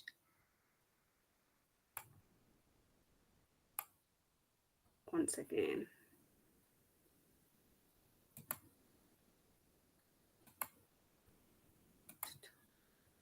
Abstract of my study and aim of my objective of my study is to identify the agriculture growth, to identify the impacts of agriculture, to identify the migration of people. The data were collected from the government office of Tiruvallur district office, and area and population of my study area is an population data and physiography of the study area. This is my location map of my study area. In Google, I'm identifying my study area, satellite and terrain map, temperature and rainfall data. In Tiruvallur district, 1152.8 millimeter, normal rainfall and seasonal contribution also I'm identified in my tabular column. Climate and soil types and characteristic, likewise I'm identify. In that I am present the soil map and land use and land cover map for my Tiruvallur district division. Water quality stands for the Tiruvallur district by acceptable limit, and packaged drinking water and mineral water, natural, like that. Agriculture and horticultures, mostly in Tiruvallur, main occupation is an 75% of the population are engaged in it. Paddy is the major selects millets and pulses. Oh, sorry.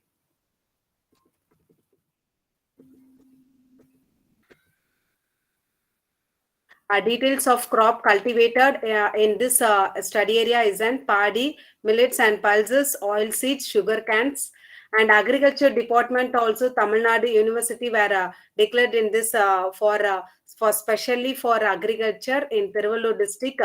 Area production and productivity of major crops cultivated in the district.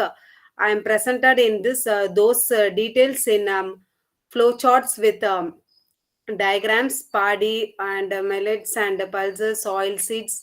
Priority thrust areas also presents for the agriculture crops, soil health, crop diversity, plant production, animal husbandry, IFS, value addition. Soil testing lab also in Tiruvallur district.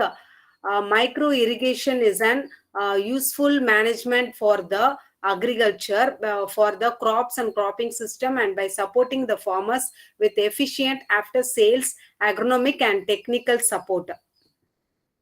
Impacts of the agriculture is an urbanization. The promotion of the urban population to total population has shown over the decades in this district. Industrial development is more fastest development in Tiruvallur district. Natural hazards like floods often occurs in the basins of Kosasthalya River, Araniyar, Kuvam and Adayar and its tributaries. The entire coastal length of the district is prone to tsunami. Migration is also a strategic to manage this risk of poverty and anger. It is not only income differential that drive migration from rural to urban areas. Suggestions for sustainable agriculture development: crop rotation, control of soil erosion, crop diversity, integrated pest management, uses of renewable energy.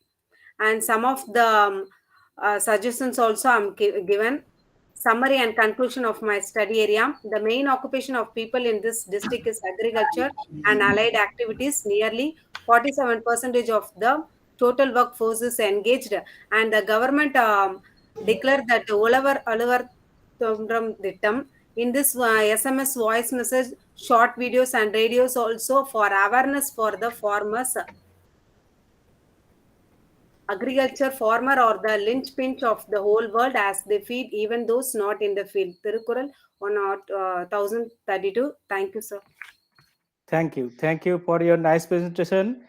Now I would like to call the next paper presenter, Dr. Gorima Tiwari and Ruby from Guru Ghasidas University, Bilaspur. Ruby present? Are you present, Ruby? Yes, sir. Are you present? Yes, sir. Please start your presentation.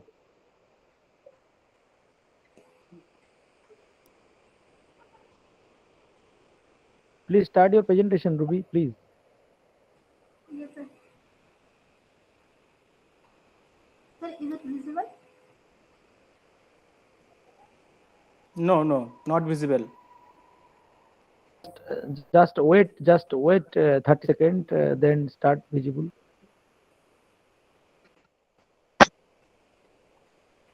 Oral start, please, and continuous. Good evening, respected chairperson, sir, Professor Now it is visible. Chairperson of the Rajput and all the listeners. Your voice Myself, is very low, Madam Ruby. my, Your voice is very myself low. Ruby from Yes, Govt.Bilasa yes. Girls University. Today I am going to present my work entitled Impact of In-Migration on Environmental Quality of Patna. So I will start with a brief introduction that human migration is the movement of people from one place to another, and the migration factor that causes the migration is economic, environment, health, social, or political. In India, migration is enumerated on the two bases: first, place of birth, and the place of residence. And the consequences of migration is demographic consequences, social consequences, economic, as well as environmental consequences. So the objective of my study is to examine the impact of in-migration on urban physical environment in Patna. And the study area of my work is Patna district, that is capital of Bihar, where the people come from other district of Bihar for job, education, or health, etc. Um, Total area of Patna district is around 3,202 kilometer square kilometer, with population of 60 lakh. As we calculate the density of the population, it will around 1,800 individuals per square kilometer. But the other data show that the out of 60 lakh people, 26 lakh population resides in Patna city area. That is only around 250 kilometer, 250 square kilometer. That causes the overcrowding in the urban area. That this overcrowding causes several environmental impact in our in my study area. And this study is entirely based on the secondary sources of data that I have collected from the Census of India from 2001, 11, and Bihar State Pollution Control Board and CPCB. So the result of this study shows that the concentration of SO2 was 2.4 ppm in 2001, while in 15.1 ppm in 2011. The concentration of nitrogen oxide is hiked by 1.7%, that is 38.5 ppm to 65.2 ppm.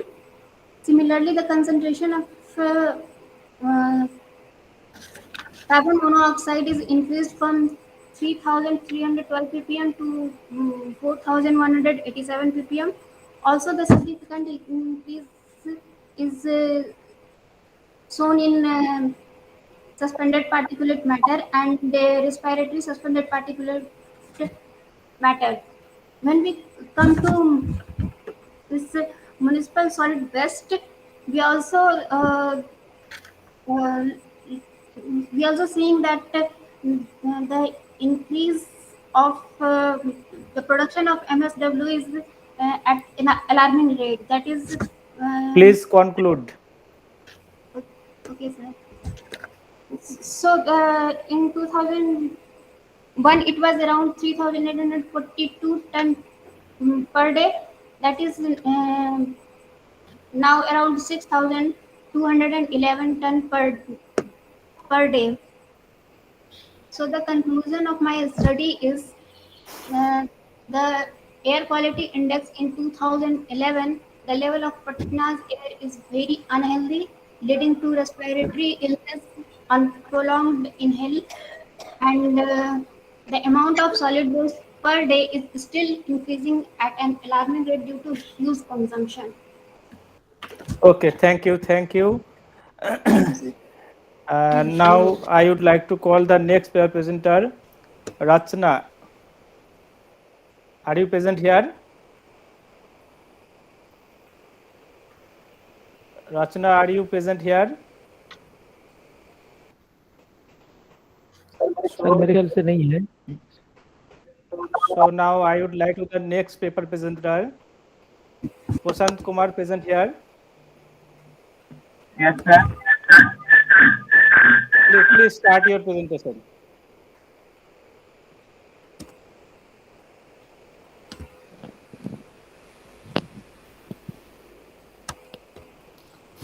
Ruby, kindly mute your mic. Ruby. Please start. Prashant Kumar, Dr. Prashant Kumar, sir. Okay, visible.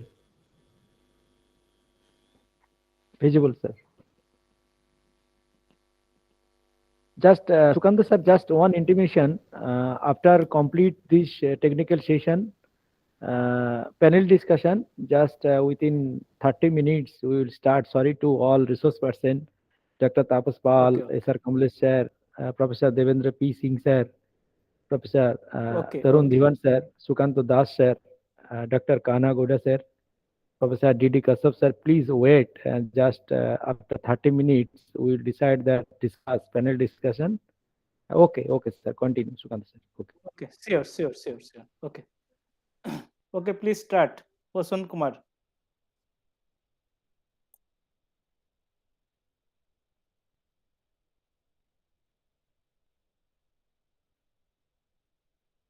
Prashant Kumar, are you? Prashant Kumar, start your presentation. Prashant Kumar sir. Okay, sir. Please start.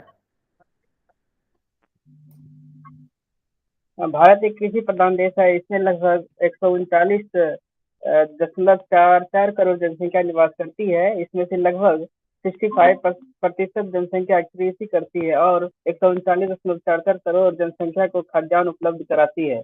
उद्योगों के लिए कच्चा माल भी उपलब्ध कराती है। खाद्यान्न और कच्चा माल उपलब्ध कराने के लिए आगतों की आवश्यकता पड़ती है।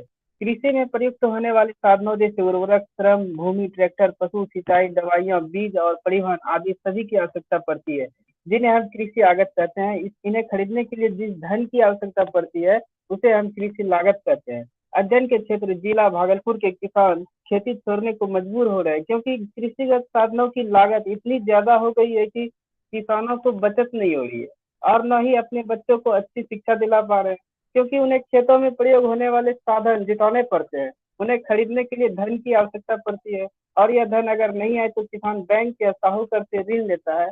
फिर किसान ऋण ग्रस्त हो जाता है और लागत अधिक आने के कारण बचत नहीं हो पाती है। जिस प्रकार कृषिगत साधनों के मूल्य बढ़ रहे हैं उस हिसाब से कृषि उत्पादन के मूल्य बहुत कम बढ़ रहे हैं, जिसमें किसानों को कम आय प्राप्त हो रही है, जिससे किसान कृषि छोड़ रहे हैं। किसानों को जो कृषि से आय प्राप्त होती है उससे खर्चा चलाना बहुत मुश्किल है। कृषि लागत से किसानों की आर्थिक स्थिति एवं जीवन स्तर बहुत खराब हो रहा है। किसानों की आर्थिक स्थिति और जीवन स्तर में सुधार नहीं हो रहा है, जिससे किसान कृषि छोड़ने के लिए मजबूर हो रहे हैं, क्योंकि कृषि एक घाटे का व्यवसाय होता चला जा रहा है। ये मेरा अध्ययन क्षेत्र है। भागलपुर बिहार राज्य का एक शहर है। यह गंगा नदी के तट पर बसा हुआ है। यहाँ भागलपुर जिला बिहार के मुंगेर, खगड़िया, मधेपुरा, पूर्णिया, कटिहार। प्रशांत सर, आपका प्रेजेंटेशन शो नहीं हो रहा है, लेकिन नहीं हो रहा है। आपने ठीक है, आपने ओरल प्रेजेंटेशन दीजिए, but your PPT not proper showing. हाँ, now start presenting at present now. Yes, you continue talk and conclude an overall. Presenting now,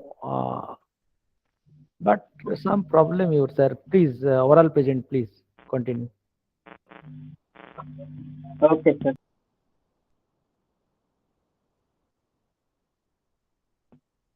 कृषि उत्पादन के लिए शोध समस्या। कृषि उत्पादन के लिए अनेक आगत साधनों का प्रयोग किया जाता है, जिनके माध्यम से उत्पादन संभव होता है। ये आगत प्रमुख है, जिससे जैसे भूमि, श्रम, उर्वरक, मशीन, पशुधन, सिंचाई और परिवहन और कीटनाशक दवाइयां आदि। जिन किसानों के पास भूमि कम है या नहीं है, वे कृषि करने के लिए भूमि पट्टे पर लेते हैं। जिस भूमि के पट्टे की कीमत वर्ष 2014-15 में 1500 रुपया बीघा था, जो 2020-21 में बढ़कर 2000 से 3000 रुपये प्रति बीघा हो गई है, जो अभी तक जो बहुत अधिक है। और कृषि में कार्य करने वाले मजदूरों की मजदूरी 2014-15 में 200 रुपये से 250 रुपये प्रतिदिन थी, और जो वर्ष 2020-21 में मजदूरी बढ़कर 300 से 350 रुपये प्रतिदिन हो गई है। रासायनिक उर्वरकों की कीमतों में भी वृद्धि हो रही है, और वर्ष 2014-15 में यूरिया 450 प्रति क्विंटल मिलती थी, और एनपीके के 932 और डीएपी 1132 रुपये प्रति क्विंटल मिलती थी। और वर्ष 2020-21 में यूरिया, एनपीके के और डीएपी की कीमत 668 और 2178 और 2378 रुपये प्रति क्विंटल हो गई है, जो लगातार बढ़ रही है, जिससे किसानों की लगातार बढ़ती जा रही है, और किसानों के लाभ बहुत कम हो गए हैं। किसानों को उपज के लिए मूल्य में बहुत कम वृद्धि हुई है। धान का मूल्य 2014-15 में 1000 रुपये प्रति क्विंटल था, और 2020-21 में 1360 रुपये प्रति क्विंटल हुआ है, जो कम है। गेहूं की कीमत 2014-15 में 1120 रुपये प्रति क्विंटल था, जो 20-21 में 1450 रुपये प्रति क्विंटल हो गया है। और गन्ने का मूल्य 2014-15 में 220 रुपये प्रति क्विंटल था, जो 20-21 में 290 रुपया प्रति क्विंटल हो गया है, क्योंकि कृषि के लागत से बहुत कम है। इसी प्रकार परिवहन लागत में भी वृद्धि हुई है। जिला भागलपुर के कृषि क्षेत्र से नवगछा मंडी। प्रशांत सर, कंक्लूड योर प्रेजेंटेशन। हाँ, आपने ऑलरेडी प्रेजेंट बटन दबा के रखे हैं सर, उसको स्टॉप कर दीजिए, नहीं तो आधार पार्टिसिपेंट प्रेजेंट नहीं कर पाएंगे। Okay sir. हाँ, एक्चुअली आपने किया था बट वो शो नहीं हो रहा था। ठीक है, कंटिन्यू। आप 1 मिनट में कंप्लीट कीजिए सर प्लीज। सोच के उद्देश्य सर, कृषि क्षेत्र में किसानों के सामने अनेक प्रकार की समस्या आती है, जैसे लगातार बढ़ती आगत लागत। इस समस्या को ध्यान में रखकर इस शोध पत्र में निम्न उद्देश्यों का कार्य करना सुनिश्चित किया गया है। कृषि में किसानों की बढ़ती उत्पादन लागत एवं घटते कृषि उत्पादन राजस्व की समस्या का मूल्यांकन, बढ़ती कृषि उत्पादन लागत के प्रभावों से किसानों की आय एवं उनके जीवन स्तर का मूल्यांकन करना, किसानों के सामाजिक स्तर में कृषिगत आय से होने वाले परिवर्तन का अध्ययन करना। शोध का महत्व। Thank you Prashant Kumar. Prashant Kumar sir, आपने इसमें थैंक यू, आपने अच्छा प्रेजेंट किया, और मैंने सुकांत सर को रिक्वेस्ट करूंगा कि सर कंटिन्यू रखना है, और विद इन, और हमारे प्रेजेंटर मेरे ख्याल से 3 होंगे इस सेशन में, है ना सर? नहीं, और एक वन पेपर प्रेजेंटर और कोई है क्या? कोई एब्सेंट कोई आए हैं क्या? शांति देवी या two paper presenter absent, Porimal Das. One is Porimal Das and another is Ratna. Okay, continue. Is absent. Continue, sir. So now after Prashant Kumar, one paper presenter is remaining. Okay. So now I would like to call the last paper presenter, Nilesh Vishnu Jungore from. Yes, sir. Isn't here? Okay. Yes. Please. Sir, my screen is visible. Yes. Your screen is visible and audible also. Please start. Okay. Thank you, sir. So my research work is depend on the influence of climatic change, that is alternation on the agriculture and migration. So my aim of my study and objective of my study includes the aim is to investigate the impact of climate change on the agriculture as well as on migration, and objective to investigate actual impact of climate change on one is the agriculture. Second objective is to investigate the impact on the migration, and third is what is the relationship between the climate change, agriculture and migration. So what is it is for the introduction about the climate. Climate is nothing but the average of many years of weather observation. It is not for the for 1 year or 2 years. This is a long time period, long time observation. It is a wide area seasonable changes and measured over long span of time. So the climate is affected by different factors, including biotic factors as well as abiotic factors, which are included here in the slides. So some impact I want to mention here, the impact of climate change on the agriculture. So one is the impact of the low crop productivity. This is one impact of climate change. Second is the due to evaporation, there is a water loss in the land, and there will also affect the agriculture productivity. Third is the alternation in the soil microbe relation. This is another impact of climate change. The fourth is the reduced soil fertility. Fifth is the alternation in nutrients dynamics, and last is the alternation in the plant-pest relation. These are the some impacts of climate change on the agriculture. Next, some impact of the agriculture, impact of climate change, and their impact of agriculture. I want to mention here. One is the heat wave. Due to heat wave, there is a loss of water in the soil, and there is also loss in the productivity, and there is the effect on the agriculture field. So second is the fluctuation in the monsoon, which creates the alternatives, necessary alternatives for food, and there will be the droughts in some cases. Then third, climate change, which affect the agriculture, is the hailstorm. There will be creates the physical damage of the food in agriculture area. The next is the terminal drops, which reduce the crop duration. It is necessary to, if there is a terminal drop, then there will be the necessary to reduce the crop duration and to make the yield, crop yield. And next, climate change includes the tropical cyclone lodging. It is important to crop harvest loss, and due to the tropical cyclone, there will be the crop harvest loss. Next is the sea level rise. If there is the sea level rise, then there will be the agriculture impact, include the coastal salinity increases, and there will be the impact on the agriculture. So next point is the impact of climate change on the migration. So certain factors which are responsible for the migration, climate change, which are responsible for the migration. There will be here I am including the sources as food, water, clothing, shelter. These are the important factors which are responsible for the migration. Their farming output, these are some important part which are responsible for the migration. Then third is the living habit, which are also important. Next is the medical facility. For the medical facility, there will be migration takes place. Economic point of view, they are also important factor which leads to the migration of the peoples, includes the climate change, also important, and therefore salary purpose, people migrate from one place to other place. The people migration against natural calamities. The natural calamities takes place, there will be migration of the people from one place to another place. So climate change, agriculture, and migration, there will be the relationship between these three phenomenon. Agriculture as a contributor of the climate change, then impact of climate change on the agriculture further, and impact of climate change on the migration. So there will be the agriculture and human being has a potential to change, moderate the climate change.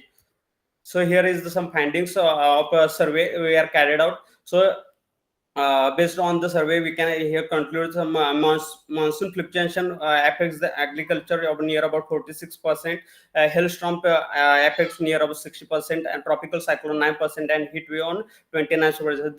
This is the effect of agriculture. We are concluded on the basis of survey carried out on Kolhapur district, and there are causes which are affect the migration, include 39% reduction in farming output, economic point of view for 36%, other 5%, and natural calamities include the 20%.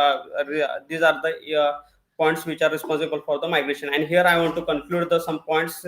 However, when people faced by climate change, financial issue, and other types of mobility limitations can diminish the inclination to relocate, and potential lock the people himself in their homes and stop the migration. This is one of the point I want to conclude, that for just minimize the migration from one place to other place. Second point I want to mention here, the policies, government policies, and policies are required for promoting supportable agriculture and rural growth can assist address together the problems created by climate variation and opportunity created by presented by the rising migration issues. So these are some points I want to conclude here, and thank you, sir, organizing committee, for giving me a chance to express my work here on this seminar. Thank you, Nilesh Vishnu, for your nice, energetic, and precise presentation. Thank you, in this way, we have finished all the paper presentation in this session. Anybody present here who are not present and not presenting your research work? And one is Porimal Das, present here, or another is Rachna. No, not present. So that means there is 11 paper presenter in this session, and within 11, 9 have been completed their individual research paper. So Dr. Narendranath sir. Sir, thank you. I want to invite Dr. Bhagasri Rajput Madam. Please talk about the effect of migration on agriculture and environment, and also the different topic in this session. And what is your opinion about their migration, the big issue, and their environmental and agriculture, and sometimes there are different issue in this session. Their impact of internal migration, land use, land cover change, and there are some very nice presentation. Nilesh Vishnu, one of the Yeah. influence of climate on nation, agriculture and migration. What is your opinion, Madam Dr. Bhagasri Rajput? What you, Madam? Hello sir, सबसे पहले तो चैतन्य college और doctor Narendra गुरिया sir, आपका धन्यवाद कि उन्होंने मुझे technical session 2 effect of migration on agriculture and environment में एज अ को चेयरपर्सन इनवाइट किया। एग्रीकल्चर एंड एनवायरनमेंट ही एक ऐसा माध्यम है कि अगर ये दोनों की समतुला बरकरार रहे तो ही मानव जीवन हमारा जो है वो बरकरार रह सकता है। और रही बात माइग्रेशन की, तो जब से मानव समाज की मतलब सोसाइटी की रचना हुई है तब से इंसान माइग्रेशन ही करता आ रहा है, गांव से शहर, शहर से दूसरे शहर या एक देश से दूसरा देश। तो इसी तरह हमारा जो हमारी जो सोसाइटी है उसकी रचना हुई है। इंसान एक जगह से दूसरी जगह माइग्रेशन तो करता है, तो हमारे जो सारे प्रेजेंटेशन है, स्कॉलर से कई अध्यापक है, तो उन्होंने इतना बढ़िया प्रेजेंटेशन मतलब दिया है कि उन्होंने पॉजिटिव और नेगेटिव के इफेक्ट्स आ रही है माइग्रेशन की, मतलब एग्रीकल्चर पे या फिर एनवायरनमेंट पे। और एग्रीकल्चर और एनवायरनमेंट की तो जो माइग्रेट कर रहे लोग हैं तो उन पर भी क्या इफेक्ट्स आ रही है, तो उन पर भी बहुत ही बढ़िया, मतलब उन टाइम लिमिटेशन थी लेकिन तो बहुत ही बढ़िया उन लोगों का प्रेजेंटेशन रहा। तो सभी स्कॉलर्स को धन्यवाद। और अगर बात करूँ तो चाहे हम जितने भी मतलब मॉडर्न हो जाए, टेक्नोलॉजिकल का भी यूज करें या मतलब मंगल पे भी चले जाए, लेकिन अगर हम बात करें तो पर्यावरण और एग्रीकल्चर के बिना हम कहीं भी नहीं जा सकते। पर्यावरण और एग्रीकल्चर से ही हमारी सेहत बनी हुई है और हमारा जो मानव अस्तित्व है वो टिका हुआ है। हमारे गांव, प्रदेश या देश से कहीं दूसरी जगह रोजगार या किसी और उद्देश्य से लोग माइग्रेंट करते हैं। एग्रीकल्चर और एनवायरनमेंट का असर एक दूसरे पे होता है, क्योंकि इंसान अकेला माइग्रेंट नहीं करता। इंसान या मजदूर या फिर चाहे कोई महिला भी हो तो वो उसके साथ अपना मतलब वो बोलते हैं ना कल्चर, तो लाइक उसकी भाषा, बोली, उसका फूड, उसका पहनावा, सब कुछ उसके साथ जाता है, वो अकेला नहीं जाता। तो एनवायरनमेंट का भी जो चेंजेस होता है वो प्रवासी जो है उनके द्वारा होता है। और मतलब बहुत ही बढ़िया सेशन रहा और धन्यवाद। Thank you so much. Thank you madam. Yeah. मैं अभी चीफ चेयरपर्सन सुकांत दास, डॉक्टर सुकांत दास सर, नमस्कार। नमस्कार, नमस्ते sir. Sir, must will conclude this session, and very big issue ki there are the more opportunities, there are the water resource development, rural market community, and there are different government program, but the people move their another state. Sometime we thought every time how it is migration, it's big issue. Yeah, it's not this issue, it is normal. But generation by generation, there are the impact of population, and you see there are the Kerala, some is the state of different West Bengal and different Bihar. There are more people other state, different sector. But in the own state, there are more opportunity, and sometimes that not, and the big issue of unemployment. So please, sir, conclude this session about effect of migration on agriculture and environment. Over to you, Sukant Das sir. Please conclude this session and in your opinion, please, sir. Over to you. Thank you, Dr. Narendranath Guria sir. Especially thank because you have identified, you have invited me in this 2 days national seminar. Actually, today's the present generation have no interest in agriculture. They have find another job relate except agriculture sector. They move to the secondary, tertiary, or quaternary, quinary sector. They're not interested in agriculture sector because agricultural input more costly, but the output not very good, not very good, that meets their own demands. Because in this era, in this present time, due to the modernization and globalization, everybody needs better. Everybody needs better. That is why they want to earn more and more money. They want to earn more and more money, but agriculture not gives their satisfaction. So that is why they want to move to another sector, and particularly in their own mother state, they are not work in this mother state because different political issue and due to lack of development, infrastructure development, or lack of job opportunities, they think that the other state is better. The other state is better than their mother state. That is why they move to the other state from Chhattisgarh to Kerala, Delhi, Haryana, or West Bengal.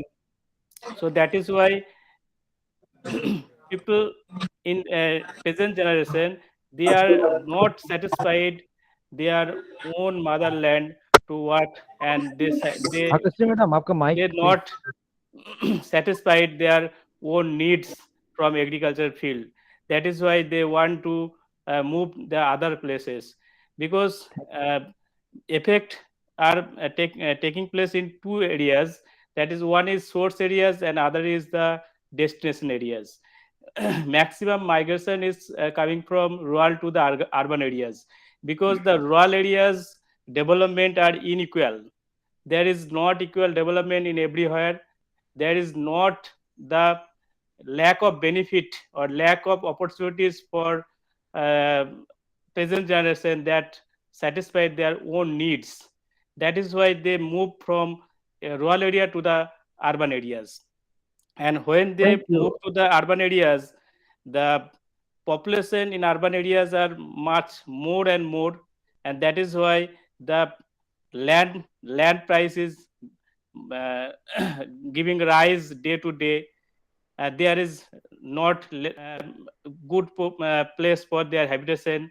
That is why most of the labor, they live in the slum and shanty areas.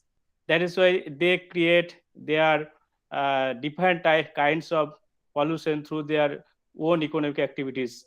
So it is a high time to think that if we have not developed in rural areas like to urban areas, then it is continue to the migration, still continue from rural to urban, and that creates much more problem in urban areas. So that is my conclusion. Now I thanks to all the paper presenter. I thanks to all the organizing committee, especially convener Dr. Narendranath Guria, and thanks to all the audience. So I now Thank you. hand over to Thank you, Dr. sir. Narendranath Guria. Thank you, sir. Thank you, sir. Thank you, sir. Thank you, sir. Am I audible clear? Yes, yes, Sir, yes. thank you, sir. Now we going to start the panel discussion, very high voltage discussion. At present now, we are starting. And this panel discussion, Honorable Honorable Resource Person, Chairperson cum Coordinator in this panel discussion, Professor Devendra P. Singh, sir. Are you present, sir? Please, sir, inform me. हाँ sir को तो दिख रहा है sir. Mic on करेंगे sir. Okay okay okay sir. Thank you sir. Professor Tapas Pal, professor A sir Kamlesh sir, professor D Kashyap sir, doctor Tarun Dhivan sir, doctor Sukant Das sir, must I will invite a panel session, and also invite KaveriDabhadker madam, and also I want to invite Bhaskar Chaudhary sir. please join in this session. I request Bhaskar Chaudhary sir. This session chairperson cum coordinator, Professor Devendra P. Singh sir, one of great international geographer, and presently the president Association of Geographer Bihar and Jharkhand, and vice president National Association of Geographers India, and also director of Researcher Institute of E.R.R. Patna. And at present post hall there are the earlier professor and head Department of Geography NC Patliputra University Patna, and also their president Jadna Patel Bihar State, and secretary also Bihar Harijan Seva Sangh, who was established by Mahatma Gandhi in 1932, and also chairman Geography of Peace and Commission of the National Association of Geographer India, and general secretary also intellectual cell, and the BJP Bihar president also Bihar Navanigam Singh, and also different seminar and more than 100 plus, and more than every seminar and webinar you can see there are the audio all audience there Professor P. Devendra Singh sir every year, and he's the great respected person sir. Namaskar sir. Thank you And very much. also there is the in this session Dr. Kanha Gowda sir. He's the leader urban planner PMU of PMY Urban Ministry of Housing and Urban Affairs. Basically there are is the project manager units, and also special work for the PMY Urban Ministry of Housing and Urban Affairs. And also this technical this panel discussion, one of very energetic young Dr. Tapas Pal. Sir, are you present, sir? Dr. Tapas Pal? Dr. Tapas Pal, sir, are you present, sir? And he's the international geographer, one of great international geographer. And also in this session, there are the panel discussion, Professor D.D. Kassav, one of senior most professor. And also in this session, Dr. Sukant Das also, and also Dr. Bhaskar Chaudhary sir. Are you present, sir? Bhaskar Chaudhary sir? Bhaskar Chaudhary sir, are you present, sir? Okay, sometime their internet issue. Sir, please start. I invite. I would like to invite Professor Devendra P. Singh sir, Director Researcher E.R.R. Patna, Vice President Nagi, and please start, sir. Actually, their session separately 6 session different links, and also in this session and the end of 2 technical session there are environmental issue, and also their impact of migration during the COVID-19 pandemic, and also population degradation and impacts. So please start in this panel discussion. Over to you, sir. Thank you very much, Dr. Narendra Guria ji, and good evening to everyone who are present here. I am very thankful to the organizing committee of this national seminar, international seminar, organized by the college of Chaitanya College.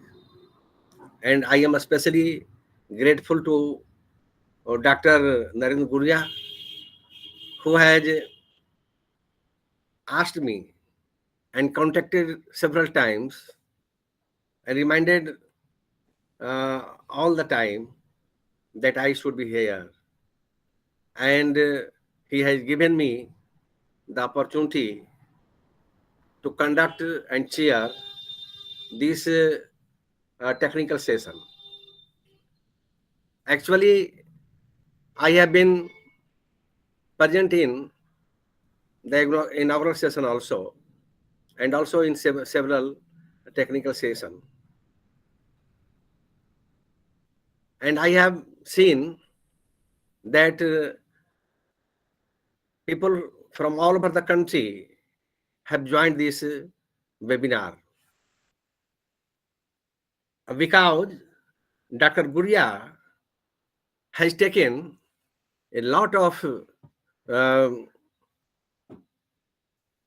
effort and labored hard to organize this seminar, and he transformed this opportunity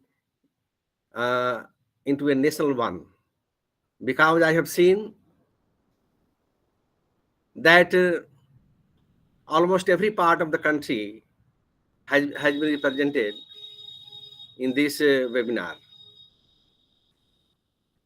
But Dr. Guria, how many time we have to take to organize this seminar, and how many panelists are there? Because I am not recognizing anyone. Dr. Tapas Pal has been there, but now perhaps he is not there. And can you cooperate me and share the information that how many panelists are here present on this occasion on the screen? Can you help Dr. me? Kanha sir, are you present sir? Sir mic on कर लेंगे sir, आपका mic off आ रहा है। Poonam account से है क्या? आप mic on कर लीजिए आप ना। Yes, I am here. हाँ, okay. Are you present sir? Devendra sir, I am here and I will be discussing. Yes, Very pleasure to be I part have of seen this. it. I have seen it. Sir start sir. हम क्या sir आपका अपना सुन actually 2 घंटा late हो गई है, फिर भी हम सुनेंगे सर। और ये हाई वोल्टेज डिस्कशन जो है, please request principal Chaitanya college account, तो अपना वॉइस को म्यूट कर लेंगे।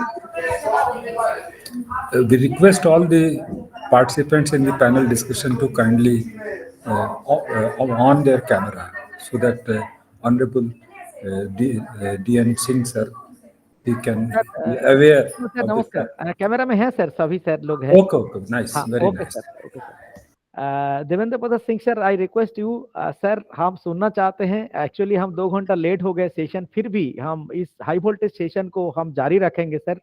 और मैक्सिमम इस सेशन को आप अप्रॉक्स 35 मिनट्स ऑल अबाउट, मतलब आप 35 मिनट 40 मिनट्स में इसको कंक्लूड करेंगे। I request you sir. But how many panelists are here? Sukant Das sir presents है, doctor Kanha Godha sir presents है, Tarun Dhiwan sir, are you present sir? Tarun Dhiwan sir है। Tapas Pal sir, are you present? Are you present sir? Doctor Tapas Pal, 1 2 3 professor Bhaskar Chaudhary sir. Sir, 3 at present now, 3 resource person, one of Dr. Kanha sir and Dr. Sukant Das sir and Sir Kamlesh sir.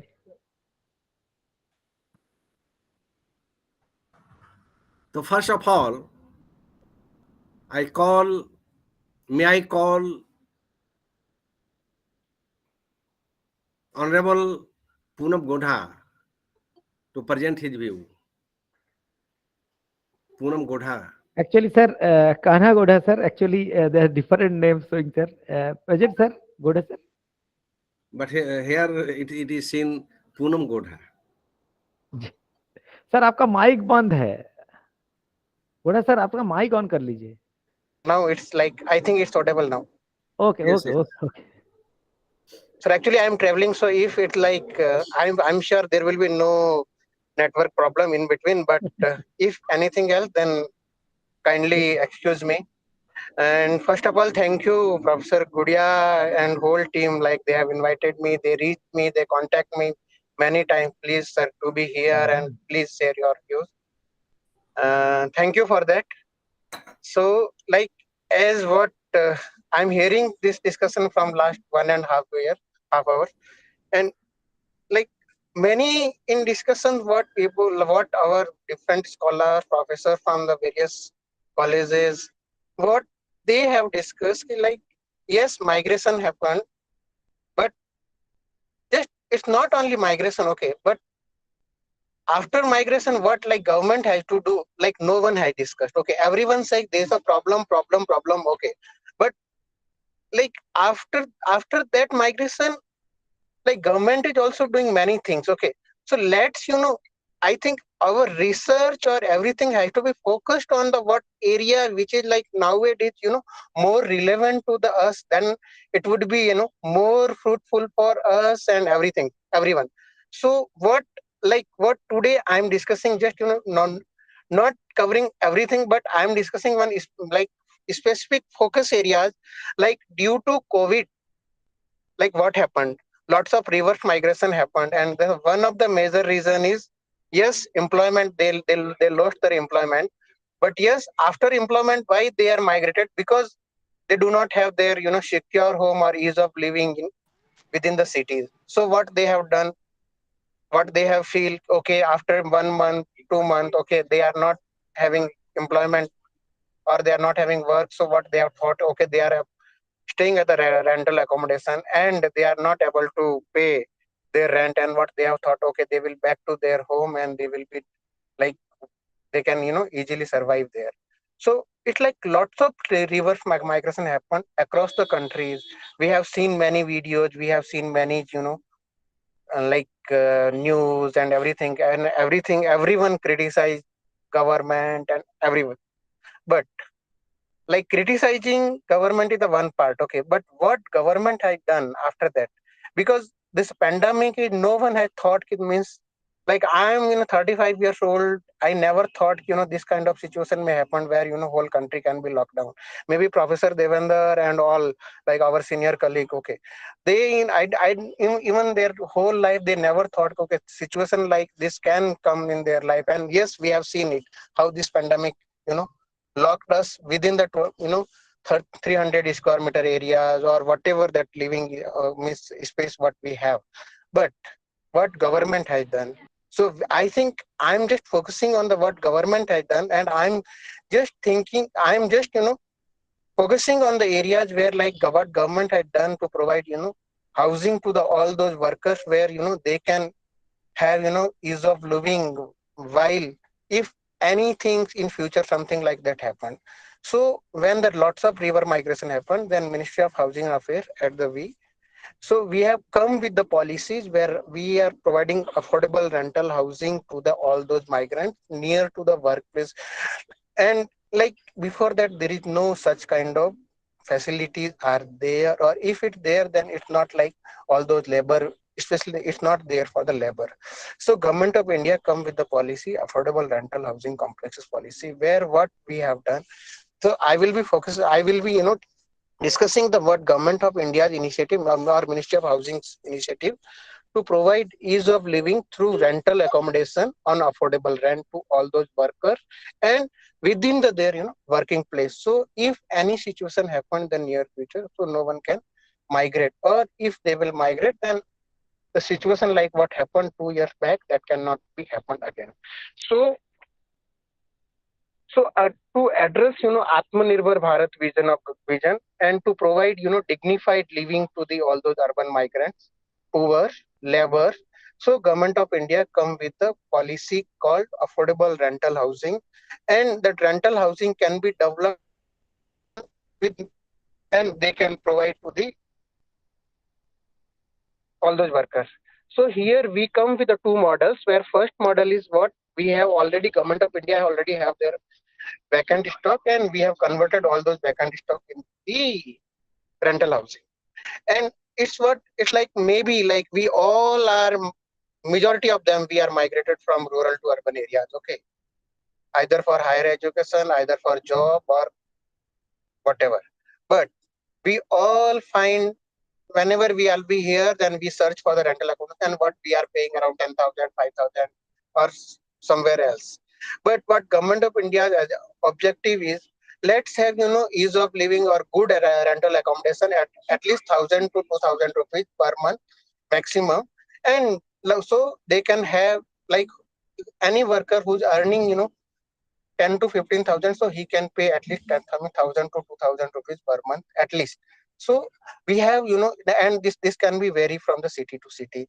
So as of now, what Government of India done, so we have provided rental accommodation, and we are also developing the rental accommodation for the workers, and within the industrial areas within the peripheries, and if it the away from their workplace, then we are providing the transport facility to the workers. And it's like, so if to encourage all those private players, and also first time what we have done, we are providing all those like tax-free incentives to the developers or all those industrialists, so they can have, they can accommodate their 100% workers for rental accommodation, and it can be the minimum rent. It's not like 5,000, 10,000, 15,000 what we are paying, but it's around 1,000 rupees to 1,500 or to 2,000.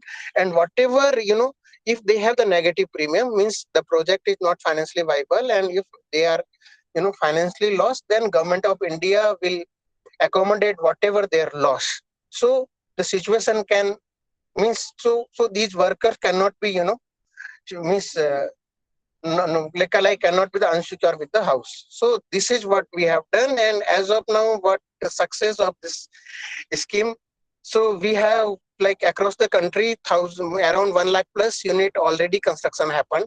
It's in going on, and around 20 to 50,000 unit we have already like Government of India, converted into the rental housing accommodation, and where these workers, they are staying in the rental accommodation. So this is the one of the areas.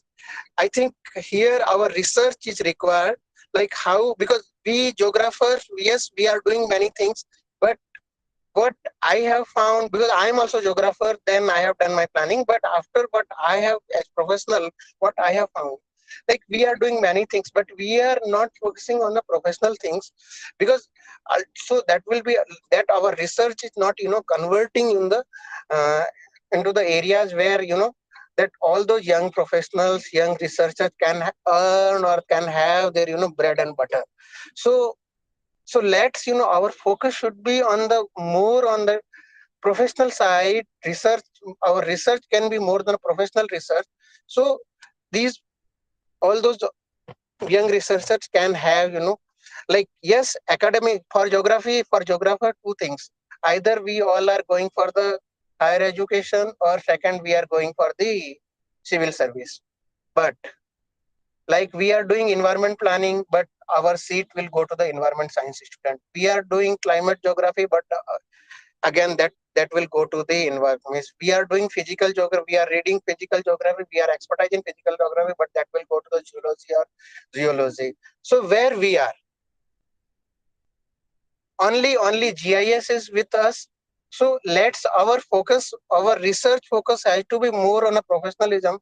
So I think I request to all the professors, college, from the, different colleges and universities, can we have, such kind of, curriculum or research focus areas where, we are more focused on the technical part, or more on the like what existing problem, not for the, conventional problem of the country or conventional problem of the migrants. So this is what my thought for today's lecture. Sir? Singh sir, microphone. Thank you very much, Dr. Kanha Godha Sahab. You have elaborated a very typical point of view, and as you are in urban planning, so you have focused on the housing facilities, and actually it is a very wonderful conception, and you have elaborated your idea very nicely. Now may I request Professor Sukanta Das to deliver his idea. Professor Sukanta Das. Yes, Namaskar sir. I am actually Dr. Sukanta Das. So sir, Devendra sir आपका बहुत बहुत प्रणाम. So my opinion is that actually rural people are more migrated for seeking employment to the urban areas, because present generation not interested to practice the agriculture, because agriculture not given much more benefit to satisfy their own needs, because present generation are mostly affected by globalized and modernity, so their demand are very high, but the agriculture sector not provide their much more to satisfy their daily life. And the second one is the education system in our country not properly run to practice the agriculture, because we educated all the people up to graduation or higher secondary. So when the students are educated up to HS, higher secondary or graduation level, they are not moved to the agriculture field. So why we found the agricultural labor? It is a big problem in our country. So needs to parallel practice of vocational education that helps to relate the agricultural practice, that will help and generate their interest to practice the agricultural activities. And due to the governmental faulty policy and faulty policy, actually they are giving a rise different agricultural inputs like fertilizer, seeds, and so on day by day. So most of the people, they think that agriculture input is very high, but the outputs not very good. So that is why they want to satisfy their social needs. They are mostly moved from rural to urban area. So this is the area that we think how to solve the how to solve or restrict the rural migration, because if the rural migration is going to continue, then the urban areas population are going much more and more, and that is why urban area land price and other so-called demand is very high. So that is why due to the high rate of population in urban areas, they are not find proper settlement or habitation, so they going to so they settle to the shanty or slum areas. And that is why they create different types of environmental pollution. So this is the area, it is our research area or thinking area, that how to restrict the rural population movement from rural to the urban areas. If we restrict the rural population from better and better development, like urban areas development, if we implement the better development in rural areas and benefited better benefited, and if we plan or if we plan to develop our agricultural field that get much more benefit to the young generation, that will be help to restrict the urban, rural urban migration. So this is my opinion. Much, Dr. Das. You have very nicely and very briefly, but very forcefully presented your view and suggested that the agriculture sector should be developed and should be given priority so that people from our ruralities never think to be migrated towards urban sector. Thank you very much, Dr. Das. Thank you, And sir. may I ask for help from Guria Sahab हाँ that sir, are any other panelists are here or not? Doctor Tapas Pal, are you present?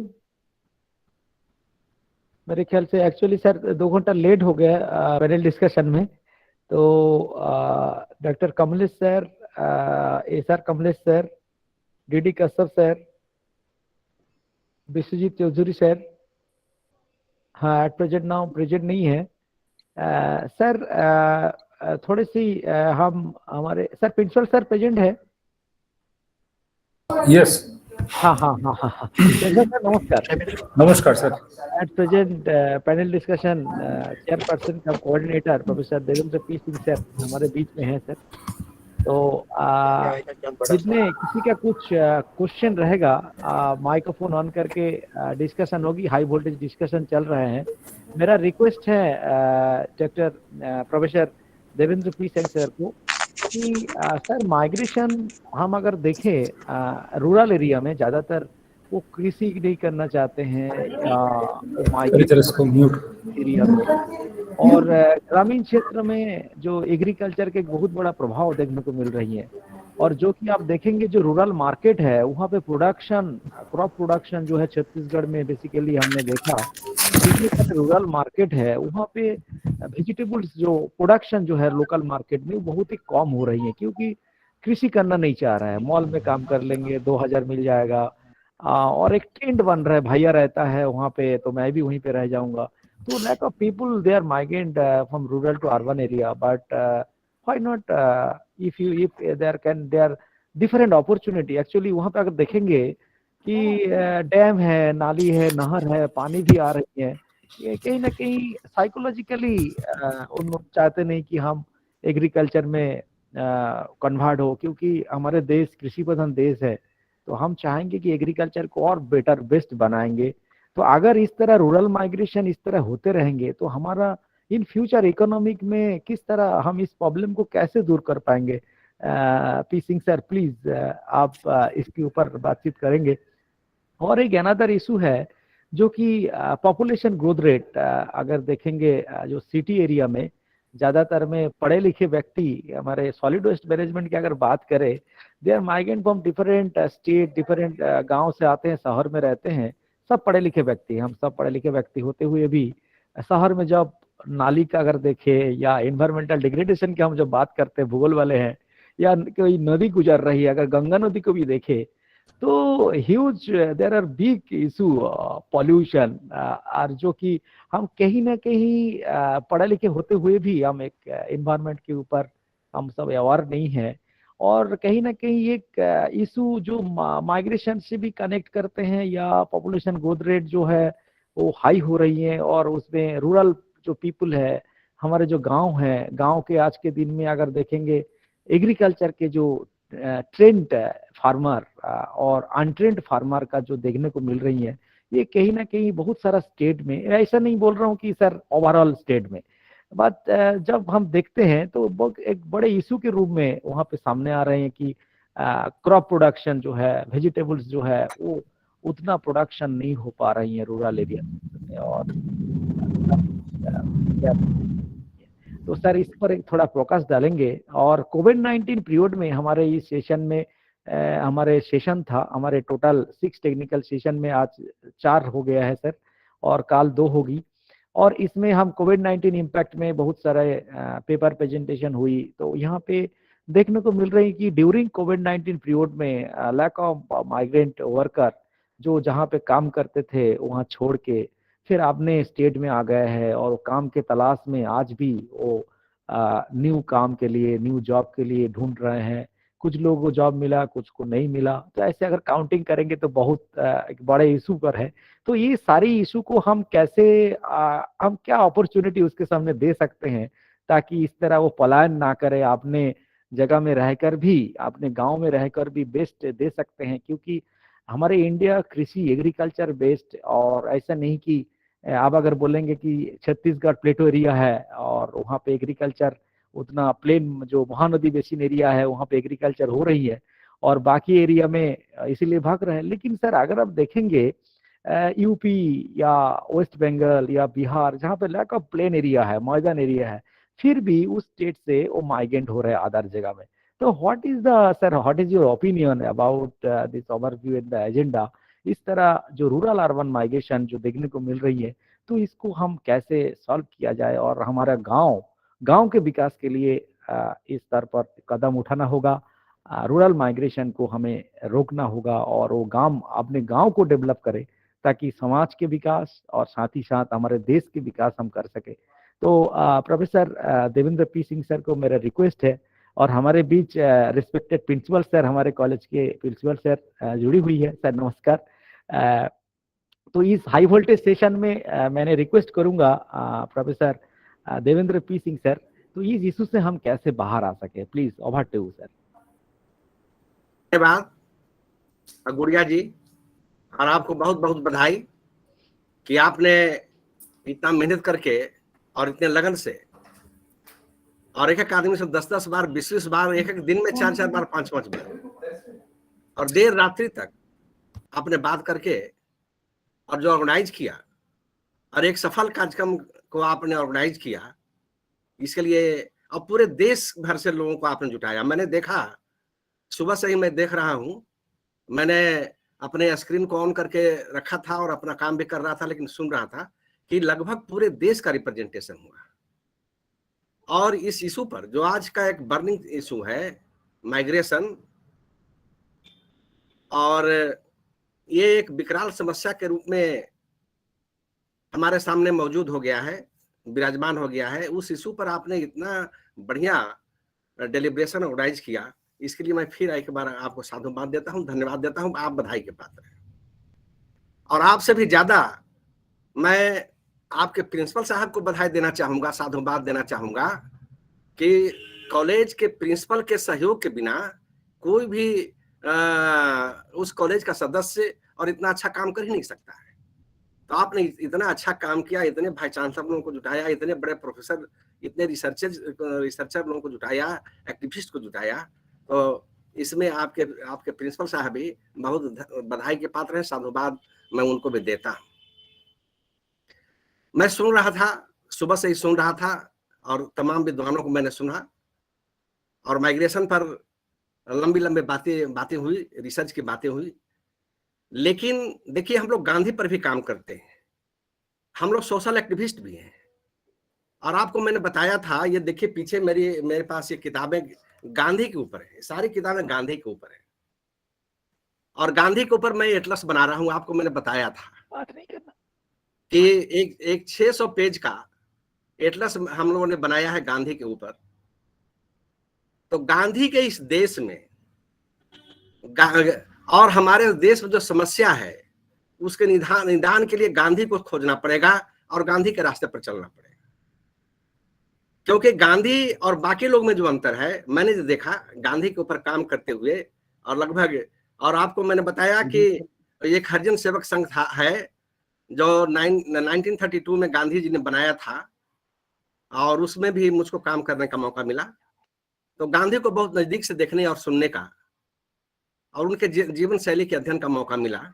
तो मैं कह सकता हूं कि गांधी एक ऐसे व्यक्ति थे जो अगर कुछ कहना चाहते थे, लोगों से करवाना चाहते थे, तो कहते नहीं थे कि करो, वो खुद करने लगते थे। अगर किसी नाली की, गली की और ऐसे गंदे जगह की सफाई की जरूरत पड़ती थी, तो गांधी किसी को कहते नहीं थे, वो खुद करने लगते थे। और जब गांधी करने लगते थे, तो उनके सारे समर्थक पूरे देश में उस काम को करने लगते थे। अब एक दो एग्जाम्पल मैं आपको देना चाहता हूं कि गांधी ने जब नमक सत्याग्रह किया और नमक का विरोध किया, तो गांधी ने केवल कहा कि हमें नमक बनाना है, तो पूरे देश के हर गांव में नमक बनने लगा। तो यह है गांधी का प्रेरणा। तो आज भी हमारे सामने जो समस्या है, माइग्रेशन की बहुत सारी समस्याएं हैं, जितनी भी समस्याएं हैं उन सबों का निदान केवल गांधी के सिद्धांतों में है और गांधी के बताए हुए मार्गों में है। तो हम लोगों ने बड़ा अध्ययन किया, हम भी गांव के आदमी हैं, किसान व्यक्ति हैं, और गांव के माइग्रेशन को हमने देखा है, और गांव के माइग्रेशन, गांव से जो माइग्रेशन हो रहे हैं उनको भी मैंने झेला है, और उसके तमाम जो बैड एस्पेक्ट्स हैं उनको मैं जानता हूं। और हम लोग चिंतित भी रहते हैं, लेकिन केवल चिंतित रहने से, रिसर्च करने से, मैंने बार बार लोगों से कहा कि आप बहुत रिसर्च कर लीजिए, अब बहुत बड़ा पेपर तैयार कर लीजिए, बड़ी बड़ी किताबें छाप लीजिए और सिद्धांत और थ्योरी की बात कीजिए, उससे क्या होने वाला है, आप प्रैक्टिस में क्या करते हैं, ये जरूरी है। तो यहीं पर गांधी की उपयोगिता होती है। तो अभी हम लोगों ने जो व्यवहार में कैसे ये हमारे ग्रामीण क्षेत्रों से पलायन की समस्या कैसे रुकेगी, उस पर हम लोग विचार कर रहे थे और बहुत डिस्कशन कर रहे थे। बहुत लोगों से हम लोगों ने विचार विमर्श किया कि आखिर समस्या क्या है, गांव से लोग जाना क्यों चाहते हैं। प्रेजेंट कर रहा है, उसको लॉक आउट करो। तो गांव में जो समस्याएं पैदा हुई वो औद्योगिकरण के कारण हुई और हमारे सरकार की गलत नीतियों के कारण पैदा हुई। हमारे गांव स्वावलंबी थे और हम लोग गांव में देखते थे, आज के 60 साल पहले, 65 साल पहले और 100-200 साल पहले की बात तो छोड़ ही दीजिए, कि गांव में आवश्यकता की हर चीज पैदा होती थी और गांव का जो समाज था, ये पूरा समाज एक परिवार जैसा रहता था और गांव का कोई भी आदमी अपने लिए नहीं सोचता था, पूरे गांव के लिए, समाज के लिए सोचता था। अब एक दो उदाहरण मैं देना चाहता हूं, बातें लंबी हो सकती है, लेकिन आपने इतने बड़े इश्यू को उठाया है और इसका निदान क्या होगा उसके बारे में हम लोग को विचार करने की आवश्यकता है। तो हम लोग देखते थे गांव में कि मिट्टी के बर्तन से ही घर में खाना बनता था और सारे मिट्टी के बर्तन ही चलते थे। दीपक से लेकर के और चावल और सब्जी बनाने के सारे बर्तन, पानी पीने के सब बर्तन मिट्टी के थे। मिट्टी के जो बर्तन बनाने वाले हमारे भाई थे, वे गांव के पूरे गांव के लिए मिट्टी का बर्तन बनाते थे। गांव के जो किसान थे, गांव भर के भोजन के लिए कृषि करते थे। गांव के जो और दूसरे लोग थे, वे केवल अपने लिए नहीं काम करते थे, पूरे गांव के लिए काम करते थे और उत्पादन करते थे। और इस तरह से गांव के हर घर में कुछ न कुछ इंडस्ट्री था। गांव का कोई घर भी ऐसा नहीं था जिसमें इंडस्ट्री नहीं थे। और बहुत प्लान तरीके से हमारे ग्रामीण उद्योगों को ध्वस्त कर दिया गया। अब गांव में इंडस्ट्री है ही नहीं। जैसे हम लोग किसान जब थे तो देखते थे कि हमारी दादी, हमारी चाची, हमारी नानी, मौसी, ये सब सालों भर घर में काम करती थी। उद्योग, उनके पास उद्योग था, चावल बनाने का उद्योग, सत्तू बनाने का उद्योग, आटा बनाने का उद्योग और तरह तरह के अचार और फूड आइटम्स बनाने के उद्योग, ये गांव में चलते थे कॉटेज इंडस्ट्री के रूप में। इसी तरह से हर घर में कोई ना कोई काम होता था, उद्योग चलते थे और ये सारे उद्योग जो थे गांव के लोगों के लिए थे। यहाँ तक कि गांव में बाहर से सोडा और साबुन भी नहीं आता था। गांव में एक समुदाय ऐसा था जो नोनी लग जाता है दीवार में, रेह जिसको कहते हैं, साल्ट पेटर जिसको कहते हैं, तो ऐसे साल्ट पेटर को इकट्ठा करते थे और इकट्ठा करके और उसका प्रोसेसिंग करते थे और उसे केमिकल प्रोसेसिंग बहुत देसी तरीके से, बहुत साधारण तरीके से उसका प्रोसेसिंग करते थे और उस साल्ट पेटर से, नोनी से, और वो सोडा बनाते थे, साबुन बनाते थे और नमक भी बनाते थे। अब देखिए गांव में नमक नहीं बनता है। अब इस बात को अगर आप कहिए कि हमारे गांव में नमक बनते थे, तो कोई कहे कि कोई पागल आ गया, कहां से कहता है नमक बनते थे। लेकिन हम लोग बचपन में देखा था कि गांव के जो हमारे कुछ लोग थे, कुछ समुदाय वाले, वो इसी काम के स्पेशलिस्ट थे। तो एक दो एग्जाम्पल से मैंने आपके सामने गांव के पुराने इतिहास को आपके सामने रखने का प्रयास किया कि हमारे गांव स्वावलंबी क्यों थे, हमारे गांव आप अपने आप में सेल्फ सफिशिएंट क्यों थे और हमारे गांव में भाईचारा क्यों था कि वहां पर बेरोजगारी नहीं थी। वहां पर एक एक आदमी और पूरे समाज के लिए काम करता था, पूरे समाज के लिए जीता था।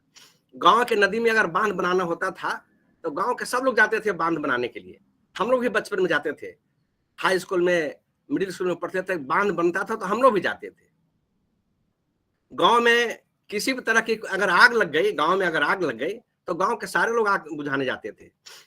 तो ये हमारे गांव की विशेषता थी कि हमारे गांव सेल्फ सफिशिएंट थे, स्वावलंबी थे। अब इसी को तोड़ा गया, अंग्रेजों ने तोड़ा, और बाद में अंग्रेजों के बाद जो हमारे काले अंग्रेज आ गए और सत्ता के शीर्ष पर बैठ गए, और इनके पास तो कोई कल्पना थी नहीं। ये केवल जाति का नाम लेकर के, धर्म का नाम लेकर के और वोट लेकर के और सत्ता, और अपने एक बार सत्ता में आने के बाद कई पीढ़ी के लिए और कमाई करना। उन लोगों ने हमारे बहुत तरीके से, बहुत प्लान तरीके से हमारे गांव को तोड़ा, हमारे गांव के इंडस्ट्री को तोड़ा, हमारे गांव के भाईचारों को तोड़ा। और हमारे गांव, जब बचपन में हम देखते थे कि हमारे गांव स्वर्ग थे, दूध की, दही की, घी की नदियां बहती थी, किसी भी चीज की कोई कमी नहीं थी और बहुत भाईचारा था। आज जब हम 60 साल के बाद जब अपने गांव को देखते हैं तो हमारे गांव विपन्न हो गए हैं, हमारे गांव उजड़ गए हैं, हमारे गांव लूट गए हैं। क्यों लूट गए हैं? क्योंकि ये सत्ता के नशे में लोगों ने इसको तोड़ा है और पलायन को बढ़ावा दिया है, और हमारे गांव जो स्वर्ग थे इसको खत्म किया है। तो हम लोगों ने जब अध्ययन किया कि इसको कैसे रोका जाएगा, हम लोग कश्मीर गए थे। गुड़िया जी, आपको मैं बताना चाहता हूं कि 1994 में जब कश्मीर जल रहा था तो हम लोग मिशन के तहत कश्मीर गए थे, और कश्मीर के गांव में हम लोग जाते थे। कश्मीर के वैसे रिमोट प्लेसेज में जाते थे जहां कोई जा ही नहीं सकता था। जाती थी तो केवल भारत की सेना जाती थी, और वो सेना गोली चलाने के लिए जाती थी, भाईचारा पैदा करने के लिए नहीं जाती थी। तो हम लोग वैसे गांव में जाते थे और अध्ययन करते थे, और हम लोगों ने लगभग 300 मिलिटेंट को सरेंडर करवाया था। 1994 में लगभग 300 मिलिटेंट को हम लोग सरेंडर करवाया, और जब पता लगाया कि यहाँ मिलिटेंसी क्यों हो गई, कश्मीर की समस्या क्यों हो गई, और कश्मीर में आतंकवाद और मिलिटेंसी, उग्रवाद, अलगाववाद कहाँ से आ गया, तो पता चला कि कश्मीर में एक सरकार बनी, और उस सरकार ने क्या किया, जैसे अभी एक हमारा सज्जन बता रहे थे कि हमारे नौजवान खेती नहीं करना चाहते। क्यों नहीं खेती करना चाहते? क्योंकि आपने उनको उसी तरह की ट्रेनिंग दी है। तो खैर, कश्मीर का एक एग्जाम्पल देकर के हम लोग मूल मुद्दे पर आएंगे कि हम लोग जब वहां पर पीस मिशन के तहत गए तो भूगोल का विद्यार्थी भी मेरे दिमाग में जिंदा था, और भूगोल के नजरिए से भी हम लोगों ने अध्ययन किया। तो पता चला कि वो जो सरकार आई, उस सरकार ने free and compulsory education up to matriculation level, free and compulsory education up to matriculation level ये कर दिया। तो धीरे धीरे करके सारे लोग मैट्रिकुलेट हो गए। और हमारी एजुकेशन पॉलिसी कैसी है, हमारी शिक्षा नीति कैसी है, हमारा शिक्षा का नेटवर्क कैसा है कि हम केवल अक्षर ज्ञान देते हैं, हम केवल सैद्धांतिक ज्ञान देते हैं, हम उसको रोजगार के साथ और जीवन की पद्धति के साथ नहीं जोड़ते हैं। तो हम लोग मैट्रिकुलेशन में जब थे तो आचार्य विनोबा भावे की एक कहानी थी हमारे हिंदी की किताब में, और उसमें उन्होंने लिखा था कि हनुमान को बच्चे पढ़ते हैं, पढ़ते पढ़ते सपना देखते हैं, कोई रोजगार नहीं और कोई हुनर नहीं सीखते हैं, और अचानक जब पढ़ाई खत्म होती है, रोजगार नहीं रहता है, तो हनुमान कूद जैसा हो जाता है। रंगीन हसीन सपनों की दुनिया से आसमान से नीचे टपक जाते हैं और उनको रोजगार नहीं मिलता है। ऐसा इसलिए हुआ कि हमने ऐसे एजुकेशन को बढ़ावा दिया। जैसे हम लोग किसान के बेटे थे, हमारे गार्जियन लोग नहीं जानते थे कि मैं प्रोफेसर बनूंगा, क्या करूंगा, वो जानते थे मैं किसान बनूंगा। इसलिए मुझको ट्रेनिंग दी जाती थी, और हमारे जैसे लोगों को ट्रेनिंग दी जाती थी कि खेत में काम कैसे करना है, काम कैसे करवाना है, और जानवर कैसे पालना है, और जानवर क्या सेवा कैसे करना है, ये सब ट्रेनिंग दी जाती थी। तो धीरे धीरे करके हम लोग इधर आ गए, लेकिन वो सेक्टर छूट गया। तो बेसिक समस्या ये है कि हमारी शिक्षा नीति ऐसी है, हमारे सरकार की और हमारे शासन में बैठे लोगों की नीति ऐसी है कि हमारे गांवों को इन्होंने उजाड़ा और हमारे गांव के उद्योगों को खत्म किया, हमारे गांव के सौहार्द को खत्म किया। और मैं बिहार प्लेन का रहने वाला हूं और भूगोल का विद्यार्थी हूं, और मैं जानता हूं, मैं देखता हूं, पढ़ता हूं कि बिहार के मैदान में गेहूं की खेती हो ही नहीं सकती है। गेहूं के खेती के लिए जो ज्योग्राफिकल कंडीशन है, जो नेचुरल कंडीशन है बिहार में नहीं पाए जाते हैं।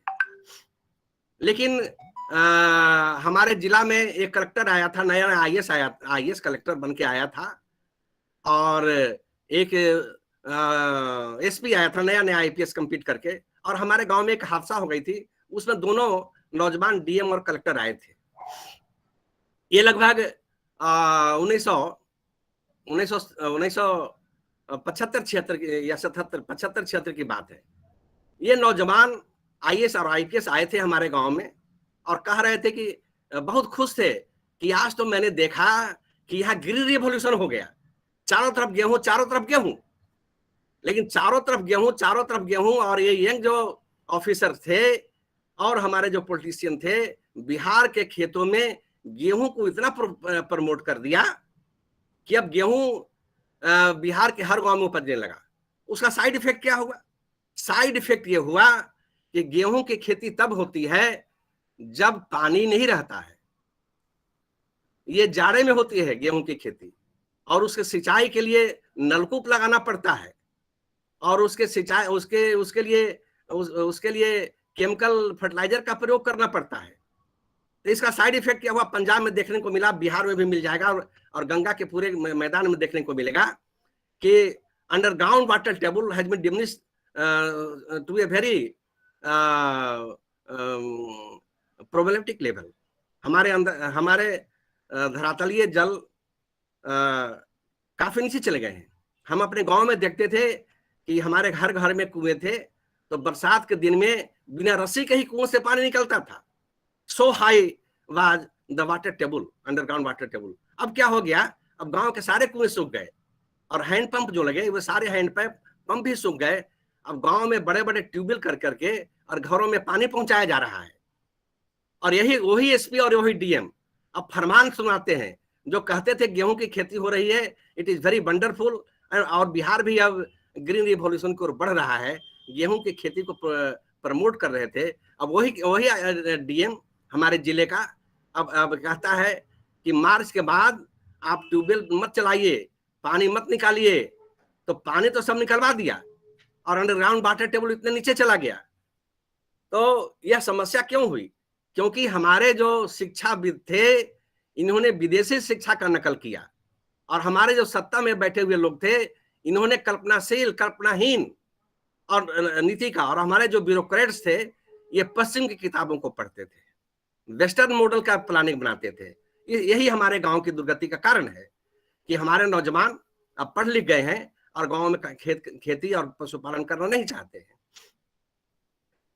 उनको गोबर में बदबू आती है, उनके धान के खेत के कीचड़ में उनको सड़न महसूस होती है, और पानी में वो नहीं जा सकते हैं खेतों में, क्योंकि उनको ऐसी ट्रेनिंग दी गई और उनको ऐसा सपना दिखलाया गया कि पढ़ करके बड़े बड़े आदमी बन जाओ। लेकिन जब आपकी धरती ही हिल जाएगी तब कहाँ से बनिएगा? तो हम लोगों ने देखा कि अब कैसे करना है, क्या करना है। तो हम लोग, गुड़िया जी जरा काइंडली प्लीज सुन लीजिए, आप ही के लिए मैं बात कर रहा हूँ, क्योंकि आप जैसे होनहार और नौजवान और डायनेमिक लोग अगर नहीं आगे आएंगे तो केवल सेमिनार करने से और वेबिनार करने से और बड़े बड़े रिसर्च पेपर को पढ़वा देने से कुछ नहीं होने वाला है। बेसिक कारण का है, उस पर चोट करने की आवश्यकता है, और इसका उपाय क्या है? ये गांधीवादी उपाय हो सकता है। तो हम लोगों ने महसूस किया कि हमारे गांव से लोग भाग क्यों रहे हैं? तो भाग इसलिए रहे हैं कि उनको जो शिक्षा दी गई, उस शिक्षा में वे अब गांव के खेतों में, गांव के खलिहानों में और गांव के पशुओं के बीच काम नहीं कर सकते। उनका ट्रेनिंग ही उनको नहीं है, उसमें उनको बदबू आती है। तो इसलिए हमको उसी तरफ लौटना होगा, और गांव के नौजवानों को जागरूक करना होगा, और उनको बताना होगा कि हम लोग सोशल एक्टिविस्ट भी हैं। गुड़िया जी, हम लोग सोशल एक्टिविस्ट भी हैं। तो हमसे बहुत लोग कहते हैं, गांव के नौजवान हमारे गांव में संपर्क है, कहते हैं डॉक्टर सर हमको जरा कोई नौकरी लगवा दीजिए, मैं बीए पास हूं। मैं पूछता हूं कौन सी नौकरी करोगे? तो किसी अपार्टमेंट में चपरासी बनवा दीजिए और गार्ड की नौकरी करवा दीजिए, और उसके पास खेत है, 5 बीघा 4 बीघा खेत है। तो मैंने उनसे कहा, ऐसे कर 100 नौजवानों को मैंने कहा कि देखो यहाँ मत आओ, और अपने 4 बीघा 5 बीघा जो खेत है, 2-3 एकड़ जो खेत है, उसमें कॉमर्शियल फार्मिंग करो और कम लागत वाली फार्मिंग करो, हर्बल फार्मिंग करो। और एक होता है, एक मेरा विद्यार्थी था, वो फूल के खेती वाला उसकी जाति थी, उसकी जाति फूलों की खेती वाली थी। तो एमए कर लिया, ज्योग्राफी से एमए कर लिया, हमारे साथ रह करके कर लिया, और मेरे ही जिले का था, जहानाबाद का था। एमए करने के बाद अचानक गायब हो गया। तो 5-7 साल के बाद आया, एक जीप पर बैठ करके आया। तो मैंने कहा कि कहाँ चले गए थे जी?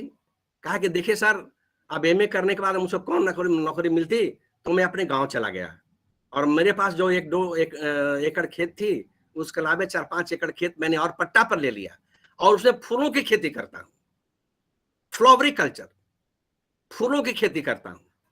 और फूलों के ये देखिए, ज्योग्राफी से एमए किया हुआ लड़का अब गांव में चला गया, फूलों की खेती करता है। और 7-8 साल के बाद जब मेरे पास आया, तो उसके पास जीप थी और उसके पास वर्कर थे, और अपने गांव के खेत में फूल उगाता है और उसको पटना के मार्केट में ला करके बेचता है। और इसी के देखा देखी अब मैं देखता हूं मेरे गांव के अगल बगल के इलाके में बहुत सारे फूल की खेती हो रही। तो बिहार में और बिहार के शहरों में और दूसरे जगह के देश के शहरों में फूलों की बहुत खपत होती है। तो फूलों की खपत होती है, फूल कहाँ से आते हैं? बिहार में फूल पहले बंगाल से आते थे, अब आजकल बिहार में, पटना में, गया में, आरा में फूल अब इन्हीं अगल बगल के गांवों से आते हैं। तो नौजवान को ट्रेनिंग देने की आवश्यकता है कि चावल, गेहूं, मक्का की खेती करो, लेकिन उसके साथ साथ कुछ ऐसा कॉमर्शियल फार्मिंग करो जिससे कि तुम्हारा रोज के रोज कुछ पैसा आवे और कुछ लोगों को रोजगार भी मिले। तो हम लोगों ने एक शुरू किया है अभियान। तो करीब बिहार के 100 गांवों में हर्बल पार्किंग बनाने का हम लोगों ने अभियान शुरू किया है। और ये कोरोना पीरियड की ही देन है। कोरोना पीरियड में जब आना जाना सब जगह बंद हो गया और वेबिनार का दौर चला, तो हम लोगों ने भी वेबिनार का बहुत लंबा दौर चलाया। उसमें बिहार के कई आयुर्वेद कॉलेज के लोग मेरे साथी हैं। पटना में भी एक बड़ा सरकारी आयुर्वेद कॉलेज है, उसके लोग मेरे मित्र हैं। और बड़ी बड़ी कंपनियों से, आयुर्वेद की जो बड़ी बड़ी कंपनियां हैं, डाबर, बैजनाथ और झंडू, इस तरह की जो आयुर्वेदिक कंपनियां हैं, उससे हम लोग बात कर रहे हैं। और बात करके 100 गांव में हर्बल प्लानिंग को हम लोग करने जा रहे हैं। कुछ लोगों को हम लोगों ने बताया, वो हमसे कहते थे कुछ रोजगार के उपाय बताइए, कुछ हमको पैसा आ जाए इसकी बात बताइए। तो मैंने कहा कहीं कुछ नहीं, अपने पास जो खेत है उसमें कुछ मत करो। तो एक आदमी हमसे कल बता रहे थे, उनसे जब मैं चर्चा कर रहा था, आयुर्वेद के बड़े विद्वान हैं, तो कहे कि देखिए जिसके पास 2-3 एकड़ भी खेत है, उसको कहिए कि 5-10 डिसमिल में वो केवल तुलसी की खेती करे। और एक प्रोफ.S.R के हैं, उनसे मैं, वो भी आपको जुड़ने वाले थे, उनसे मैंने कहा कि, तो उन्होंने कहा मेरे पास आरा शहर में 5 कट्ठा खेत है, मैं उसमें तुलसी की खेती करूंगा। कई लोग इस तरह के हर्बल, तो हम लोगों ने लोगों को बताया और लगभग 50-60 लोग तैयार हो गए। हम लोग 100 गांव में हर्बल पार्क बनवाने जा रहे हैं। और ये 2 स्तर पर बनेगा। एक बनेगा long term plantation, herbal plantation, जिसमें हरे, आंवला, बहेड़ा ये सब रहेगा, और इसी तरह का अर्जुन वगैरह, जो कई वर्षों के बाद उसमें रिटर्न आवेगा, लेकिन लंबे समय तक रिटर्न आवेगा। तो लॉन्ग टर्म प्लानिंग और शॉर्ट टर्म प्लानिंग कि वो 25 साल तक आंवला और हरे बहेड़ा को के फलने का इंतजार करेगा, उसके बेचने का। तब तक उसका क्या होगा? तब तक के लिए है कि उसी खेत में फ्लोरिकल्चर करो और उसी खेत में एलोवेरा की खेती करो। और कोरोना पीरियड ने यह साबित कर दिया कि आयुर्वेद में ही कोरोना का इलाज है और सारे रोगों का इलाज आयुर्वेद में है। तो कई लोगों को मैंने तैयार किया, लोग तैयार हैं। ये अपने खेतों में, उनके पास अगर 5 एकड़ खेत है तो आधा एकड़ खेत में ये हर्बल पार्किंग करेंगे और 2 तरह का उसमें प्लांटेशन करेंगे। एक लॉन्ग टर्म गेंद देने वाला प्लांट्स, और दूसरा जो 4-6 महीने के बाद ही जो आने लगे। तो इसके लिए हम लोगों ने आयुर्वेद के जो मेरे मित्र हैं, आयुर्वेद के बड़े बड़े जो हमारे कॉलेज के प्रोफेसर हैं, प्रिंसिपल हैं और डॉक्टर हैं, उनसे हम लोग बात कर रहे हैं और उनको उनके माध्यम से ये डाबर की बड़ी बड़ी जो कंपनियां हैं, पटना में भी कंपनी है, बैनाथ की बड़ी कंपनी है डाबर की, बैनाथ की और दूसरी आयुर्वेद कंपनियों से हम लोग संपर्क कर रहे हैं कि हम लोगों को आप हमारे गांव में चलिए, जहां जहां हम हर्बल पार्क बना रहे हैं, और हमारे गांव को लोगों को ट्रेनिंग दीजिए, और ये जो तैयार करेंगे एलोवेरा, पुदीना और तुलसी या इस तरह की हजारों चीज जो तैयार करेंगे, इसको आप खरीद लीजिएगा और 4-6 महीना में उनको इनकम आने लगेगा। अब इसे गुड़िया जी एक काम होगा कि ऐसे नौजवान, अगर 100 नौजवान 100 गांव में आपको मिल गए, जी सर, तो वो गांव से भागेंगे नहीं, और उनको जब अपने खेत से इनकम होने लगेगा। कई मेरे साथी हैं, ये लेमन ग्रास की खेती कर रहे हैं, मेरे संगठन से जुड़े हुए कई लोग लेमन ग्रास की खेती कर रहे हैं और उनको अच्छा प्रॉफिट हो रहा है। ये नौकरी नहीं खोजते हैं और उनके बच्चे भी नौकरी नहीं खोजते हैं, क्योंकि इनके पास अब इतना इनकम आने लगा है और इन्होंने रोजगार के ऐसे अवसर पैदा कर दिए हैं कि अब वो कॉमर्शियली, फाइनेंशियली काफी मजबूत हो गए हैं। तो अगर बिहार के, एक उदाहरण की मैं बात कर रहा हूँ, बिहार के अगर 100 गांव में अगर एक आदमी को, 100 आदमी को हम लोग तैयार कर दें साल 2 साल में, जो अपने खेतों के कुछ टुकड़ों में और इस प्रकार का फार्मिंग करे। एक पीपल होता है, पीपल दवाई के लिए काम आता है, छोटा छोटा पीपल, इतना छोटा छोटा होता है, बड़ा तीखा लगता है और बहुत उसका मेडिसिनल वैल्यू है। 80 रुपये भरी, 10 साल पहले मैंने पता लगाया 80 रुपये भरी, और उसका पेड़ ये सेम की लत्तर जैसा उसका पेड़ होता है। तो मैं अपने लोगों को कह रहा हूं कि ये पीपल की खेती करो, अपने आंगन में 2 पेड़ अगर पीपल का लगा दो, वो पीपल विशाल वृक्ष वाला नहीं, वो क्रीपर होता है, लत्ती होती है, उसमें 1-1 इंच की फल निकलती है और वो उसका बड़ा औषधीय गुण है। हम लोग बचपन में उसको बहुत खिलाया जाता था हम लोगों को। और 80 रुपये भरी, मतलब कई हजार रुपए किलो। अगर एक पेड़ में 10 किलो अगर पीपल फल गया, तो समझिए कि एक पेड़ से उसको 10,000 का इनकम हो गया। उसके लिए कुछ नहीं करना है। तो 100 लोग अगर इस तरह से तैयार हुए और तैयार हुए हैं, तो ये जब काम करेंगे 1-2 साल में, जब इनको इनकम आने लगेगा, ये फाइनेंशियली मजबूत हो जाएंगे और इनके देखा देखी ये अपने गांव के लोगों को रोजगार भी देंगे और इनके देखा देखी प्रोत्साहित होकर के दूसरे लोग भी इस तरह के रोजगार में आवेंगे और अगले 2-4-5 साल में ये बड़े पैमाने पर जो रूरल ट्रांसफॉर्मेशन है ये होगा, और ये आयुर्वेद के माध्यम से होगा, ये देसी तरीकों के माध्यम से होगा। ये हमारे देसी फसलें जो थी, जिस क्षेत्र की में जैसी फसलें, हम लोग भूगोल के विद्यार्थी हैं गुड़िया जी, तो हम लोग पढ़ते हैं क्रॉप्स के बारे में पढ़ते हैं, तो उनका ज्योग्राफिकल कंडीशन भी पढ़ते हैं कि किस प्रकार के ज्योग्राफिकल कंडीशन में कौन सा फसल होता है। लेकिन यहाँ तो अब पॉस्चरिज्म का जमाना आ गया। लोग कहते हैं कि अब ये मूली और कद्दू इतनी बड़ी होनी चाहिए, उसमें पेस्टिसाइड और फर्टिलाइजर डालते हैं और उसमें मूली वाला गुण तो रहता नहीं है। जी सर, लौकी जैसा। तो ये सब जो हमारे ये वेस्टर्न टेक्नोलॉजी है, इनको बहुत हम लोगों ने प्रमोट किया और इसी का नतीजा है कि हमारा इन्वायरमेंटल कंडीशन भी कोलैप्स कर गया, हमारा इकोलॉजिकल बैलेंस भी खत्म हो गया और हमारे गांव गरीब हो गए, हमारे गांव के उद्योग ध्वस्त हो गए और गांव से पलायन हुआ।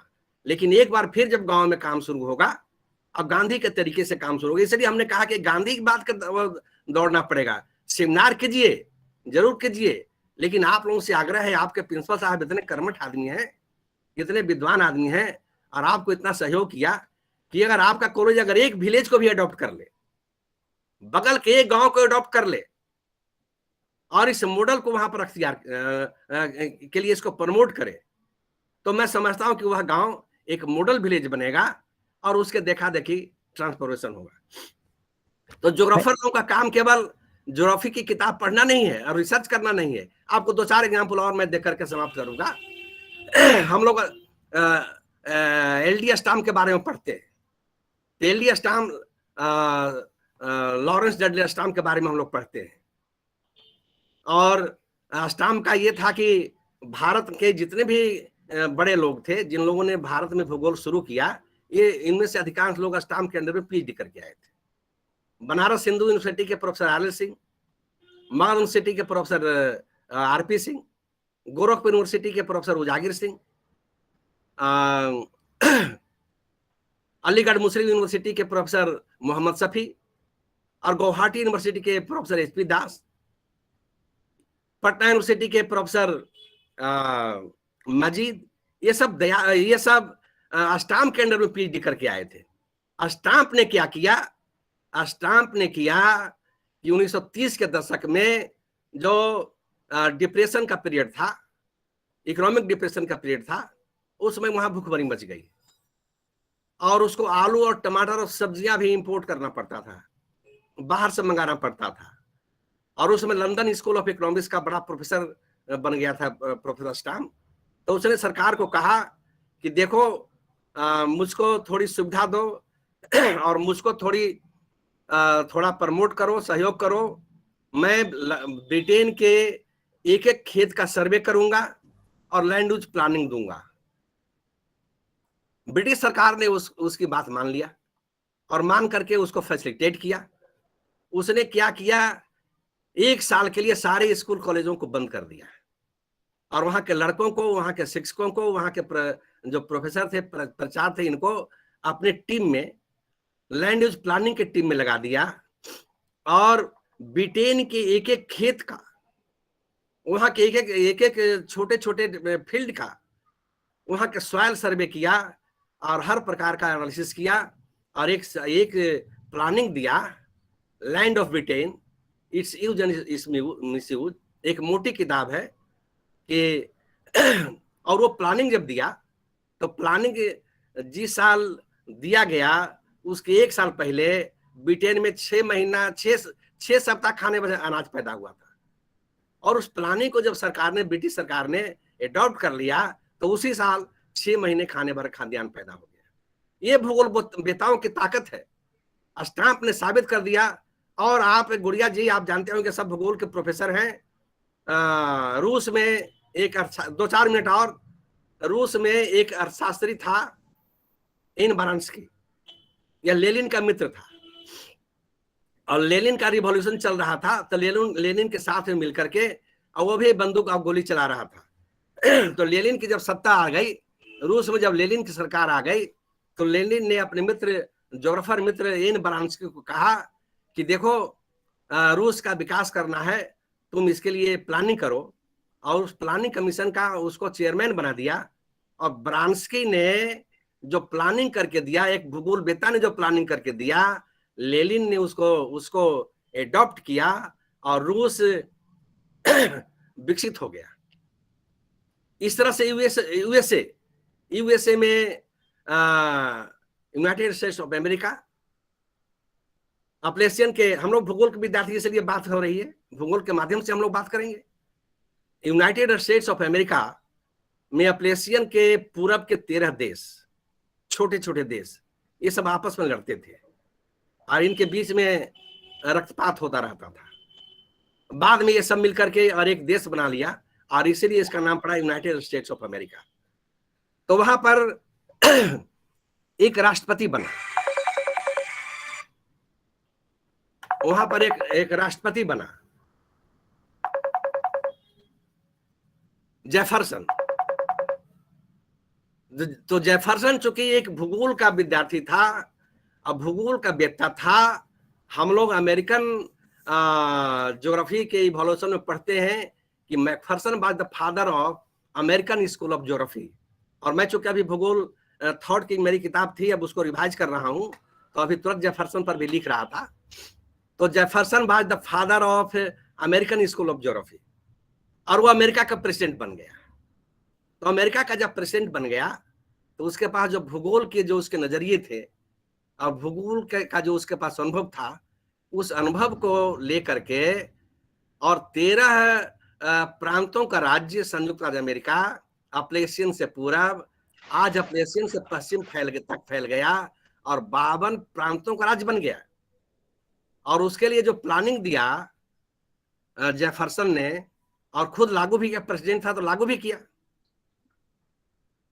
तो कहने का मतलब यह है कि हम लोग सेमिनार करें, जरूर करें, लेकिन अपने ज्योग्राफिकल नॉलेज को हम लोग विलेज में जाकर के एक्सपेरिमेंट भी करें।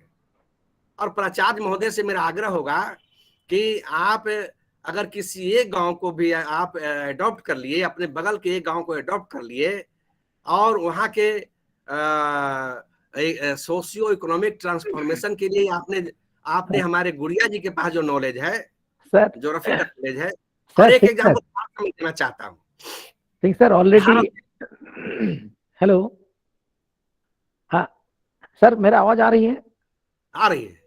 हाँ सर, ऑलरेडी हमारे कॉलेज एक नहीं लगभग 6 विलेजेस जो कि एनएसएस और हमारे इको क्लब के साथ 6 विलेजेस हैं, जहाँ पे हमारे एक गांव में यहाँ पे रेन वाटर जो सीवरेज है, कुएं बनाया गया है, बहुत लार्ज साइज के। सर मैंने आपको अभी वीडियो रिकॉर्डिंग भेजूंगा। और गांव में एनएसएस कैंप के जरिए हमारे महाविद्यालय में साल में बहुत सारे एक्टिविटीज करते हैं और उनका वीडियो क्लिप भी है और लगातार हमारे Very nice. Dr. Guria, हाँ सर, हाँ we will seek guidance of Professor Singh, and in his mentorship, we will collaborate with him, and we will do the entrepreneurship work with him. It's wonderful work. Yes sir, thank you हम sir. लोग sir already कर रहे हैं और आपके Yes sir, नहीं मार्गदर्शन लेकिन आप पे सर के जरूर। मार्गदर्शन में करेंगे नहीं, हम आप लोग। कर रहे हैं, बहुत अच्छी बात है। हाँ, और लेकिन हम लोग आपके प्राचार्य महोदय इतने सहृदय हैं और इतने लार्ज हार्टेड हैं और इतने विजनरी हैं, तभी तो आप नहीं सर, और इतना बड़ा उनके ब्लेसिंग से और कोऑपरेशन से और इतने बड़े और वेल मैनेज्ड कार्यक्रम को ऑर्गेनाइज किया। भारत से एक एग्जाम्पल, अभी तो विदेशों से, भारत से एक एग्जाम्पल मैं देना चाहता हूँ। एक हमारे प्रोफेसर थे, प्रोफ.S.R. R.P. मिश्रा, रामेश्वर प्रसाद मिश्रा। ये मैसूर विश्वविद्यालय में ज्योग्राफी के प्रोफेसर एंड हेड थे। 1968 में ये मैसूर विश्वविद्यालय में ज्योग्राफी के प्रोफेसर एंड हेड थे। और आज के तारीख में, पिछले साल उनका डेथ हो गया, लेकिन आज के तारीख में he was the leader of Indian geographer. Sir वो इलाहाबाद यूनिवर्सिटी के वाइस चांसलर भी थे क्या? हाँ, इलाहाबाद यूनिवर्सिटी वाइस चांसलर थे। Yes, I have met him sir. हाँ, वाइस चांसलर थे। Yes sir. उन्होंने एक प्रयोग किया, जब मैसूर में वो प्रोफेसर एंड हेड थे तो उन्होंने एक इंस्टीट्यूट शुरू किया, रूरल डेवलपमेंट का एक इंस्टीट्यूट शुरू किया, और बगल के ब्लॉक को उन्होंने एडॉप्ट किया। और एडॉप्ट करके उनके पास जो रीजनल प्लानिंग था, डेवलपमेंटल प्लानिंग था, डेवलपमेंटल इमेजिनेशन था, उसको उन्होंने वहाँ इम्प्लीमेंट किया। और वो कंस्टिट्यूएंसी थी, उस समय के जो वहाँ के चीफ मिनिस्टर थे देवरस। Yes sir. देवरस साहब का वो कंस्टिट्यूएंसी था। तो उस कंस्टिट्यूएंसी में उन्होंने एक कार्यक्रम ऑर्गेनाइज किया और देवरस को बुलाया। तो देवरस बड़े अनमने मन से और वहाँ गए, और कुछ समय उन्होंने कहा था कुछ समय के लिए मैं आऊँगा। प्रोफेसर मिश्रा के बहुत रिक्वेस्ट करने पर कुछ समय के लिए वहाँ गए, लेकिन जब वहाँ गए और कार्यक्रम और उन्होंने जब देखा तो वो पूरे कार्यक्रम में और वहाँ रह गए और बहुत सराहा। और फिर प्रोफेसर मिश्रा को, उस समय मैसूर स्टेट था, कर्नाटक स्टेट हो गया है, तो कर्नाटक स्टेट के रीजनल प्लानिंग के लिए उनको एडवाइजर नियुक्त कर दिया। और कर्नाटक का अगर विकास हुआ तो प्रोफेसर मिश्रा ने जो उस ब्लॉक में जो मॉडल तैयार किया था, उस मॉडल पर जो कर्नाटक के सरकार ने जो उस मॉडल को एडॉप्ट करके और जब किया तो कर्नाटक विकसित हो गया। और उसी से जुड़ी एक और घटना घटी कि उस समय इंदिरा गांधी सरकार से बाहर हो गए थे 77 में, और देवरस साहब बहुत इंपॉर्टेंट हो गए थे। 2 ही 3 स्टेट में कांग्रेस की सरकार बची थी, तो देवरस बहुत इंपॉर्टेंट हो गए थे। तो दोबारा जब सरकार बनी इंदिरा गांधी की, तो देवरस साहब ने प्रोफेसर मिश्रा की उसी गांव को, उसी ब्लॉक को डेवलपमेंटल प्लानिंग को दिखलाने के लिए बुलाया। और इंदिरा गांधी जब उस डेवलपमेंटल प्लानिंग को देख करके गई तो बहुत प्रभावित हुई और उन्होंने एक नियम बना दिया कि भारत में जितने भी ट्रेनिंग आईएएस है उनको आईएएस की ट्रेनिंग के दरमियान 2 महीना प्रोफेसर मिश्रा के उस इंस्टीट्यूट में जाकर के और रूरल डेवलपमेंट और रूरल प्लानिंग का ट्रेनिंग लेना पड़ेगा और जब वहां से ट्रेनिंग लेकर के आवेंगे तभी उनकी पोस्टिंग होगी। तो गुड़िया जी, ये है जो रेफर लोगों की ताकत कि आपके पास जो नॉलेज है, थ्योरेटिकल नॉलेज है। बहुत अच्छी बात है आपके प्रिंसिपल साहब इतने सुलझे हुए और व्यक्ति हैं कि अगर भूगोल के लोगों से सहयोग लेकर के और 6 नहीं अगर एक गांव को भी आपने ट्रांसफॉर्म कर दिया और वहाँ के जो प्राकृतिक संसाधन हैं उन प्राकृतिक संसाधनों का दोहन करके, पर्यावरण सम्मत दोहन करके और उसके विकास का अगर एक मॉडल तैयार किया तो ये मॉडल पूरे देश के लिए अनुकरणीय बनेगा। और आपके पास समय है, you are a young man, you are energetic man and you have a such a grand guardian and guide like your dynamic and visionary principal। तो मैं सिर्फ आपसे यही आग्रह करना चाहूँगा कि गांव में जो पलायन है इसको रोका जा सकता है और गांव के संसाधनों का वैज्ञानिक उपयोग करके और पर्यावरण उपयोग करके रोका जा सकता है। और हम लोग इस काम को कर रहे हैं। बिहार में 100 नौजवानों को 100 गाँव के लिए हम लोग तैयार किया और वहाँ पर धीरे धीरे करके हम लोग अब काम शुरू कर रहे हैं। तो इन्हीं शब्दों के साथ आपको बहुत बहुत धन्यवाद, बधाई। आपने इतना सुंदर आयोजन को आयोजित किया और इतने बड़े पैमाने पर किया। और प्रिंसिपल साहब, ये गुड़िया जी जो हैं ये रात भर टेलीफोन करते थे। यस। और इनका मेहनत के कारण मैंने देखा कि सुबह में लगभग 125 लोग जुड़े हुए थे। यस। और अभी भी जब खत्म हो रहा है, ये 7:30 बज रहा है, लगभग 52 लोग जुड़े हुए हैं। और यूट्यूब चैनल पर भी हैं सर। हाँ, वो तो ठीक है, yes, लेकिन sir. जो लोग जुड़े हुए हैं yes, sir. यहाँ जो डायरेक्टली जुड़े हुए हैं, yes, कितने लोग जुड़े हुए हैं। yes. तो इस सेमिनार की सार्थकता मैं समझता हूँ यही होगा कि आप जिन गाँवों को एनएसएस कैंप के द्वारा विकसित कर रहे हैं उसको सोशियो इकोनॉमिक ट्रांसफॉर्मेशन का एक मॉडल बनाइए और अपने कॉलेज में बहुत ताकत रहती है, उतने विद्यार्थी रहते हैं, लर्नेड प्रोफेसर रहते हैं, इन सबों का उपयोग करके और एनएसएस के माध्यम से अगर एक विलेज को मॉडल बनाया जाए तो वो अनुकरणीय होगा और रूरल ट्रांसफॉर्मेशन का एक मॉडल बनेगा। और यही केवल सेमिनार करने से और ये समस्या वो समस्या तमाम समस्या केवल उसी पर रिसर्च करके और डिस्कशन करने से काम नहीं चलने वाला है। अब आवश्यकता है कि हम लोग उसके उपाय को ढूंढें कि कैसे हमारे गांव से पलायन रुके, कैसे हमारे गांव फिर से 50-60 साल पुराने और जो हमारे गांव स्वर्ग थे, भारत की आत्मा थी हमारे गांव, और जो स्वावलंबी थे, सेल्फ सफिशिएंट थे। मैं बचपन के दिनों को याद करता हूं तो हमारे गांव के कई लोग ऐसे थे कि वो कहते थे कि गांव के सीमा से बाहर जाने में ये पाप लग जाता है और अगर जिला से बाहर चलेगा तो घोर पाप लग जाता है। तो पाप नहीं लगता था, ये था कि हमारे गांव इतने स्वावलंबी थे, हमारे गांव इतने भाईचारा वाले थे कि गांव में ही सारी सुख सुविधाएं थी और हमारे गांव बहुत जागरूक थे। तो बहुत बहुत धन्यवाद मुझको मौका दिया। Thank you sir. आपने इतना हमारे सारी यूथ स्कॉलर, सारी यूथ स्टूडेंट्स कहीं ना कहीं जरूर उन्होंने सोचेंगे आपके ये जो मूल्यवान बातें आपने कही और कहीं ना कहीं हमारे यूथ जनरेशन इसका फायदा जरूर उठाएंगे।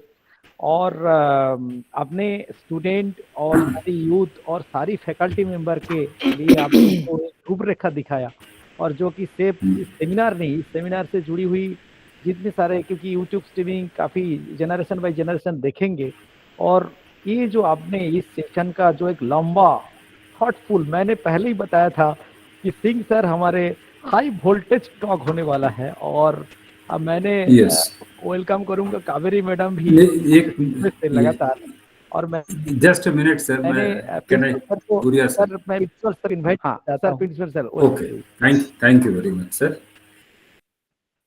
प्रोफेसर देवेंद्र सिंह सर का डेलिब्रेशन सुनने के बाद आप हम सब ने महसूस किया that how knowledge can transform society, how it can bring societal transformation. It is a great talk, sir. We are all inspired and it is the extension of Gandhian thought. मैं विदेश में मतलब मेरे मित्र लोग पूछते थे कि गुप्ता ये बताइए कि कैसे सूत काटने से और सच बोलने से आज़ादी मिल सकती है। मैंने कहा वो सूत काटना नहीं है, आत्मनिर्भरता है, सेल्फ रिलायंस है। आपने कहा कि सारे प्रश्नों के उत्तर प्रकृति में है। आप फिर से बच्चों को खेत में ले जाते हैं, उपयोगिता बताते हैं और उनके माध्यम से उनको स्वरोजगार और आत्मनिर्भरता की बात बताते हैं। उन्हें कहीं जाने की आवश्यकता नहीं है, वो जीप से फिर आपके पास में आते हैं। This is really wonderful, I salute you sir. और आपने जो सार्थकता इस सेमिनार को प्रदान की है और एक नया संदेश, और गांधी का मतलब है human compassion, human resilience, human welfare. और जहाँ पर रेजिलियंस है, कॉम्पैशन है, फिर ना तो वहाँ कोई क्राइसिस होती है, ना कोई कमियाँ होती हैं। सारी कमियों के साथ हम सहभागिता करके एक दूसरे के साथ में रहते हैं, जैसे पहले गांव में रहते थे सर। तो मैं तो बहुत स्वागत करूंगा, और जैसे ही हमको ऑफलाइन अवसर मिलेगा हम निस्संदेह आपको विशेष रूप से आयोजन करेंगे आपके साथ में, और इंटरेक्ट करके एक विस्तृत कार्यक्रम इसके प्रसार का आपके मार्गदर्शन में ये महाविद्यालय बनाएगा, ऐसा मैं आपको आश्वासन देना चाहता हूँ। मैं ज़्यादा समय नहीं लूँगा क्योंकि ऑलरेडी कार्यक्रम लंबा हो गया है, और मैं पुनः इस सब इतना सुंदर जो सुबह से आज बसंत पंचमी के अवसर पर ज्ञान का जो प्रसाद हम सबको मिल रहा है, इसका श्रेय मैं गुड़िया जी को ही देना चाहता हूँ कि उनके माध्यम से इतने विद्वान आचार्यगण हम सबके साथ में जुड़े, और आपने अपना आज आशीष हम सबको दिया। चैतन्य महाविद्यालय की ओर से मैं हृदय से आपके प्रति आभार व्यक्त करता हूँ, आपको शुभकामनाएं देता हूँ। आप जो भी ये कार्य समाज सेवा के लिए कर रहे हैं, चैतन्य महाविद्यालय सदैव हमें हर तरह से आपके साथ जुड़ने में प्रसन्नता रहेगी सर, गौरव का अनुभव होगा। और बहुत आभार सर, धन्यवाद सर। बहुत धन्यवाद, बहुत धन्यवाद। डॉक्टर गुड़िया प्लीज। Thank you sir. क्योंकि सर सिंह सर को मैं थोड़ा सा मैं बोलना चाहूँगा। हाँ सर। और हमारे जो respected chairman sir mister Virendra Tiwari ji sir निरंतर इंस्पिरेशन देते रहे, और समाज के प्रति उन्होंने जो इस पामगढ़ जो 40 किलोमीटर दूर है मेन बिलासपुर सिटी से, इस सुदूर एक दूरी को देखते हुए दूरी इस ग्रामीण अंचल में उन्होंने इस जो हमारे चैतन्य कॉलेज महाविद्यालय का स्थापित किए, और निरंतर हमारे कॉलेज के एक्टिविटीज साल भर में से पढ़ाई के क्षेत्र में नहीं, साथ ही साथ खेलकूद, उसके साथ social work, MSW department university में टॉप रहा, उसके साथ सारी MSc फैकल्टी मेंबर्स, सारी स्टूडेंट्स निरंतर सबके साथ, और उन्होंने हमेशा सपोर्ट करते रहा। और साथ ही साथ जो डॉक्टर गौरीमा तिवारी मैडम गुरु घासीदास सेंट्रल यूनिवर्सिटी, जो हमारे कॉलेज के गवर्निंग बॉडी, एंड ऑल्सो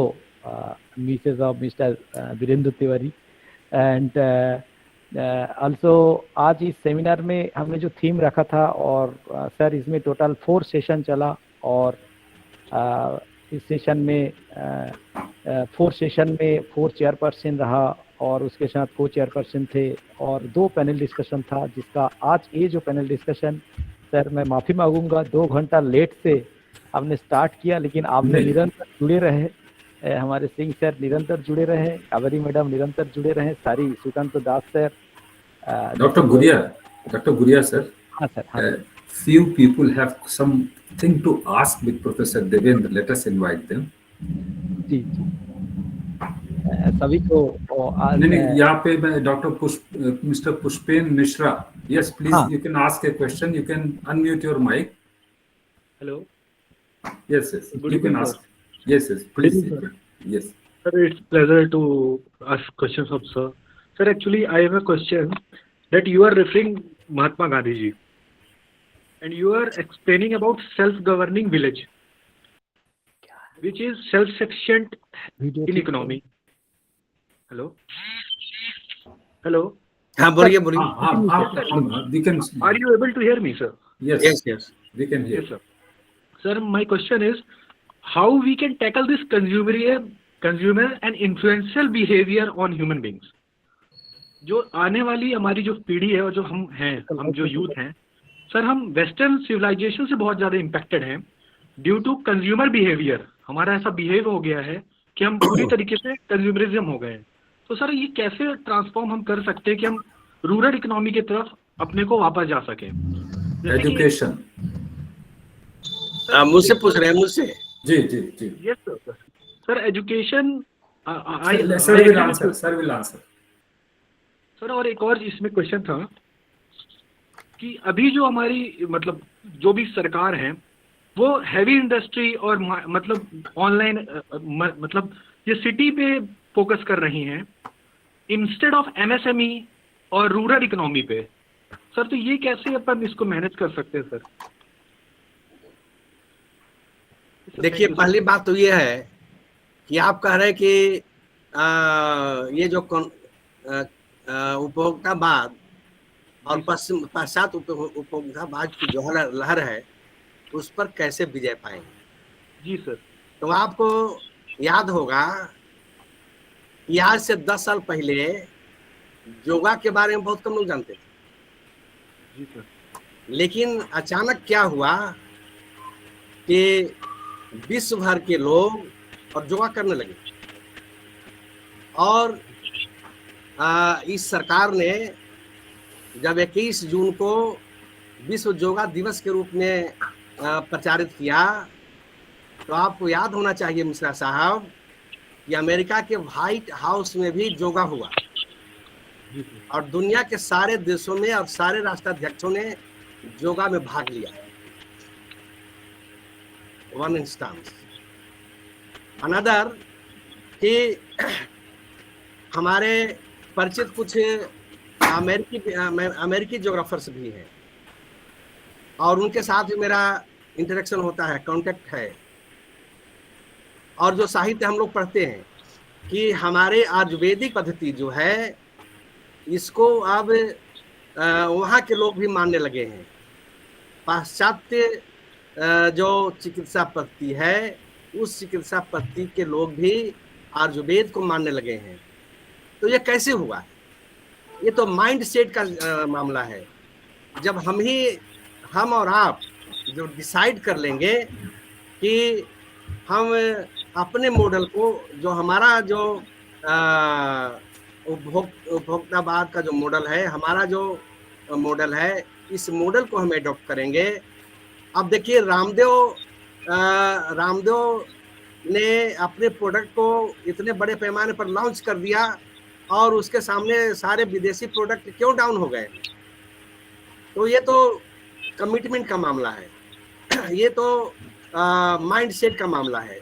जब एक बार हम सोच लेंगे और अपने लोगों को हम बता देंगे कि भाई देखो, ये जो भारतीय पद्धतियां हैं, चाहे शिक्षा की पद्धति हो, चाहे चिकित्सा की पद्धति हो, चाहे शासन व्यवस्था की पद्धति हो, चाहे प्रबंधन की पद्धति हो, ये हमारी पद्धतियां जो हैं, हमारी पद्धतियां सबसे ज़्यादा बेहतरीन हैं और ये दूसरे लोगों की पद्धतियां जो हैं हमसे कमज़ोर हैं. तो जब इस तरह की बात हम लोग करने लगेंगे तो धीरे धीरे करके बहुत जल्दी, और चूँकि उनके पास तो खोखलापन है, अब उनके जो चिकित्सा पद्धति हैं इनमें रोग का जड़ से समाप्त नहीं होता है. अब एक छोटी सी बात मैं करता हूँ कि ये प्रोस्टेट की बीमारी होती है. अब अंग्रेजी चिकित्सा पद्धति में है ऑपरेशन करता है, प्रोस्टेट का ऑपरेशन करता है और ऑपरेशन करने के बाद वो फिर बढ़ जाता है. तो कम से कम एक आध 100 ऐसे लोगों को मैं जानता हूं, मेरे संपर्क में हैं, जिन्होंने प्रोस्टेट का ऑपरेशन करवाया और हर 4-6 महीने के बाद उनको फिर ऑपरेशन कराना पड़ता है। और हमारे आयुर्वेद पद्धति में ये प्रोस्टेट की कंप्लीट नाश के उपाय हैं। तो कुछ लोगों को का प्रोस्टेट हुआ, तो मैंने अपने एक आयुर्वेद के डॉक्टर मित्र से मैंने कहा सलाह लीजिए। अब उन्होंने दवाई खाया और उनकी समस्या समाप्त हो गई, और हमेशा के लिए समाप्त हो गई। तो जब हम अपने चीज को खराब समझेंगे तो दुनिया को कैसे बताएंगे कि आपका हमारा चीज बढ़िया है? तो जब तक विदेशी चीजों का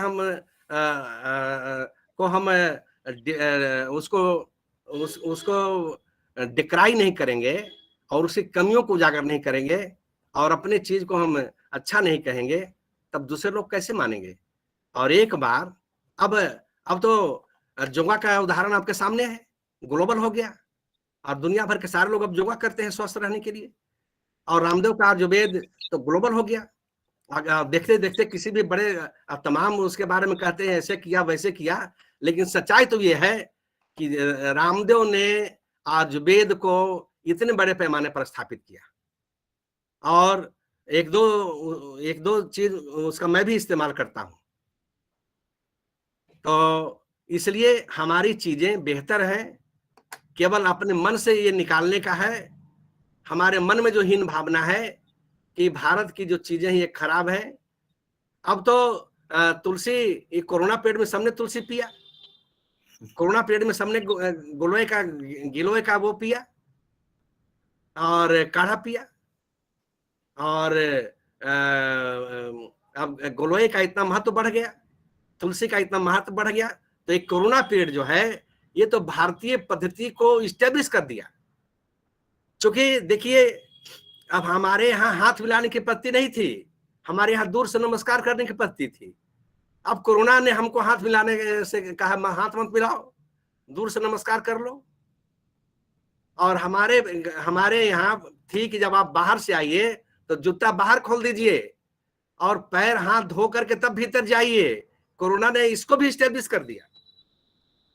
तो ये कोरोना पीरियड ने यह साबित कर दिया कि भारतीय पद्धति बेहतरीन पद्धति है और उनकी पद्धति ये शॉर्ट विजन है और तत्कालिक लाभ हो सकता है, लंबा लाभ नहीं हो सकता है हमारी पद्धति। इसलिए जब हम सोच लेंगे और हमारे और आपके जैसे और हमारे प्रिंसिपल साहब जैसे लोग जब एक साथ कहेंगे कि भारतीय पद्धति बेहतरीन है, हम भारतीय सामग्रियों का उपयोग करेंगे।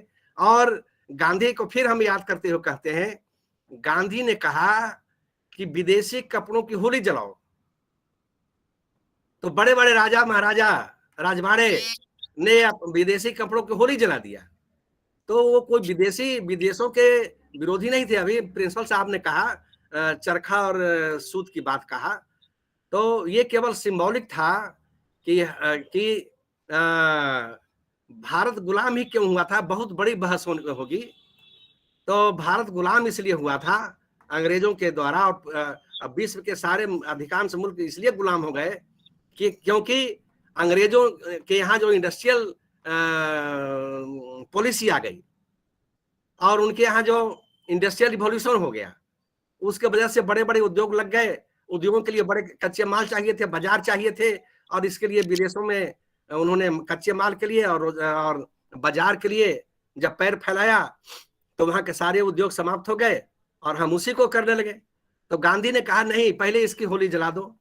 और अपनी सामग्रियों तो पूरे देश में होली जल गई और पूरे सब लोग अब अपने देश की, अपने गांव की बनी हुई चीजों को। तो जब हम एक बार फिर वैसे आंदोलन की आवश्यकता है, वैसे माइंडसेट की आवश्यकता है।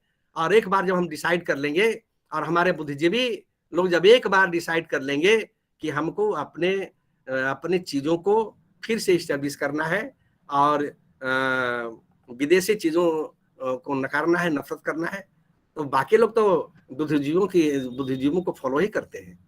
तो इसलिए बहुत कोई शक नहीं है कि जब पूरे बुद्धिजीवी समाज एक स्वर से कहे कि भारतीय सामग्रियों का ही उपयोग होना चाहिए और जरूरत पड़ने पर परहेज नहीं, विदेशी सामग्रियों से परहेज नहीं, लेकिन अगर हमारे पास नहीं है तब उसका उपयोग करेंगे, अगर हमारे पास है तो उसका उपयोग हम नहीं करेंगे। तो इसलिए जब हम डिसाइड कर लेंगे तो एक बड़ी बात हो जाएगी। पहले हम 2, 4, 5, 10, 20, 50 लोग तो डिसाइड करें, और जब हम डिसाइड कर लेंगे तो पूरा देश इसको मान लेगा, लेकिन ईमानदारी के साथ और कथनी और करनी में अंतर नहीं रहे, इसके साथ जब हम लोग करेंगे तो कोई संदेह नहीं कि भारतीय सामग्रियों की बाजार फिर से स्थापित हो जाएगी। Thank you sir. Thank you sir. Picture sir, तो मैं सिंह सर को रिक्वेस्ट करूंगा कि इस पैनल डिस्कशन को, क्योंकि पूरे 10 बजे से सेशन चला और उसके बाद काफ़ी अच्छा बातचीत हुई, जो कि हमारे सारी ऑडियंस और रिसर्चर्स, सिर्फ रिसर्चर्स नहीं, फैकल्टी मेंबर्स, एक कहीं ना कहीं हमें एक दिशा देखने को मिल रही है, और इस दिशा को आगे बढ़ाना होगा। यंग जनरेशन आगे बढ़ाएंगे, यूथ जो है हमारे देश के, और सारी फैकल्टी मेंबर्स जिन्होंने ऑन ड्यूटी में डिफरेंट यूनिवर्सिटी प्रोफेसर हमारे सेमिनार में भाग लिए हैं, सभी को हम नमस्कार करते हैं। आज के इस पैनल डिस्कशन में हमारे बीच सिंह सर ने इतना fruitful suggestion and inspiration talk, and also there are the important issue जो कि हम बहुत जल्दबाजी कुछ चीज करने के चक्कर में हम पर कैपिटल पर इनकम के मूल फोकस को हमने सभी लोग सोचते हैं कि पर डे हमें कितना मिल रहे हैं, अगर हमारे स्टेट में उतना नहीं मिल रहा है तो हम दूसरे जगह चल देंगे। ये जो फाइनली एक कॉन्सेप्ट हमारे मन में आ रही है सभी के अंदर कि पर डे पर कैपिटल इनकम, क्या हमारे गांव को हम जैसे पुराने दिन में थे उस टाइप हम लाएंगे, और गांव के किसान गांव में डेवलप करेंगे, और पढ़े लिखे जो किसान वो सामने देखने को मिलेगी। ऐसे सर को मैं एक छोटा सा, एक हावड़ा स्टेशन में एमए वाली चाय वाला करके प्रसिद्ध है, एमए इंग्लिश है और एक चाय बेचती है और काफी फेमस है वो। और इसी तरह किसी भी काम छोटे नहीं होती, और शुरुआत करना होता है, छोटे से शुरुआत काफी बड़े जगह पर चले जाते हैं। और आज मैं चाहूंगा सिंह सर पैनल डिस्कशन को एंड करेंगे, और आज इस सत्र में टोटल 4 सेशन और 2 पैनल डिस्कशन हुई है, और मैं चाहूंगा कल हम सब 9:45 अप्रॉक्स 10 बजे 10 बजे स्पेशल लेक्चर शुरू होगी, और उसके बाद फिर 2 पैरेलल टेक्निकल सेशन, फिर वैलिडेटरी 2 बजे हैं। आप सबको हम आमंत्रित करते हैं हमारे 10 बजे वैलिडेटरी और जो अप्रॉक्स 2 बजे वैलिडेटरी और अप्रॉक्स 10 बजे से स्पेशल लेक्चर होगी, और उम्मीद है कि आप हमारे साथ बने रहेंगे। इतना देर तक मैंने वेबिनार सेमिनार में मेरे को वो लग रहा है कि मैंने इतने टाइम तक मेरे बड़े सर को हमने एंगेज रखा, और लंबा समय तक कावेरी मैडम को भी मैं मेरी थैंक्स, इन्होंने सुबह से लेकर लगातार कंटिन्यूअसली, सिंह सर, हमारे प्रिंसिपल सर, सारी प्रोफेसर एक्टिवली कोऑपरेशन किए, और हमारे सारी व्हाट्सएप ग्रुप में से मैं नहीं हूँ सर, हमारे पूरे टीम चैतन्य परिवार किसी को व्हाट्सएप करना और उसी से लेके पूरे जुड़े रहे। थोड़ा सा शुरू में टेक्निकल प्रॉब्लम आई थी, मैं माफ़ी मांगता हूँ सर, थोड़ी सी नेटवर्क के, क्योंकि आज के दिन में भी हम रूरल एरिया में कहीं ना कहीं इंटरनेट उसी तरह स्पीड में आते नहीं है, तो फिर भी हमने प्रयास किया, और आप सबसे एक साथ मिल के और एक नया भारत के निर्माण के साथ साथ नया छत्तीसगढ़ के निर्माण के साथ साथ एक नया पहल जो शुरू होगी सेमिनार के लास्ट फाइंडिंग्स में ब्रीफ करेंगे। और उम्मीद है सर हमारे साथ जुड़े रहेंगे, Singh sir, Kaveri madam sir, और सारी प्रोफेसर सुकांत दास सर दिख रहे हैं अभी, और Kanha sir, professor Pal, Tarun Dhivan sir, sir Kamlesh sir, D Kashyap sir, also professor Devendra P Singh sir, सबको थैंक यू सर। आज और कुछ आज यहाँ पे पैनल डिस्कशन को समापन करने के लिए मैं सर को रिक्वेस्ट करता हूँ, प्रोफेसर सिंह सर। बहुत धन्यवाद, आप सबों को बहुत बहुत धन्यवाद। आपको भी धन्यवाद सर। कावेरी मैडम जी, धन्यवाद सर। इतने मेहमान के यहाँ पर रही। Thank you sir. और सबों को धन्यवाद फॉर योर नाइस एंड और इंफॉर्मेशन। Thank you sir. मैं विश्वास करता हूँ कि इतने डायनामिक और विजनरी प्राचार्य के नेतृत्व में और आपका महाविद्यालय तो आगे बढ़ेगा ही, और वह क्षेत्र भी जिस क्षेत्र में रिमोट आप कहते हैं व्यवस्थित है, उस क्षेत्र का भी विकास होगा, ट्रांसफॉर्मेशन होगा। और इन्हीं सब और कहीं जमीन खाली नहीं है सर। शहर अर्बन में जमीन खाली नहीं है। We are at the proper place. Yes, गांव में फिर से लौटना पड़ेगा, तभी तो गांधी जी का काम। वही तो उपाय है, गांव में लौटने के बिना कोई उपाय नहीं है। जी जी जी जी जी। तो बहुत धन्यवाद, बहुत आभार सर। और शुभकामनाएं सर। नमस्कार sir. Thank you. Thank you. नमस्ते मैडम, बहुत स्वागत आपका।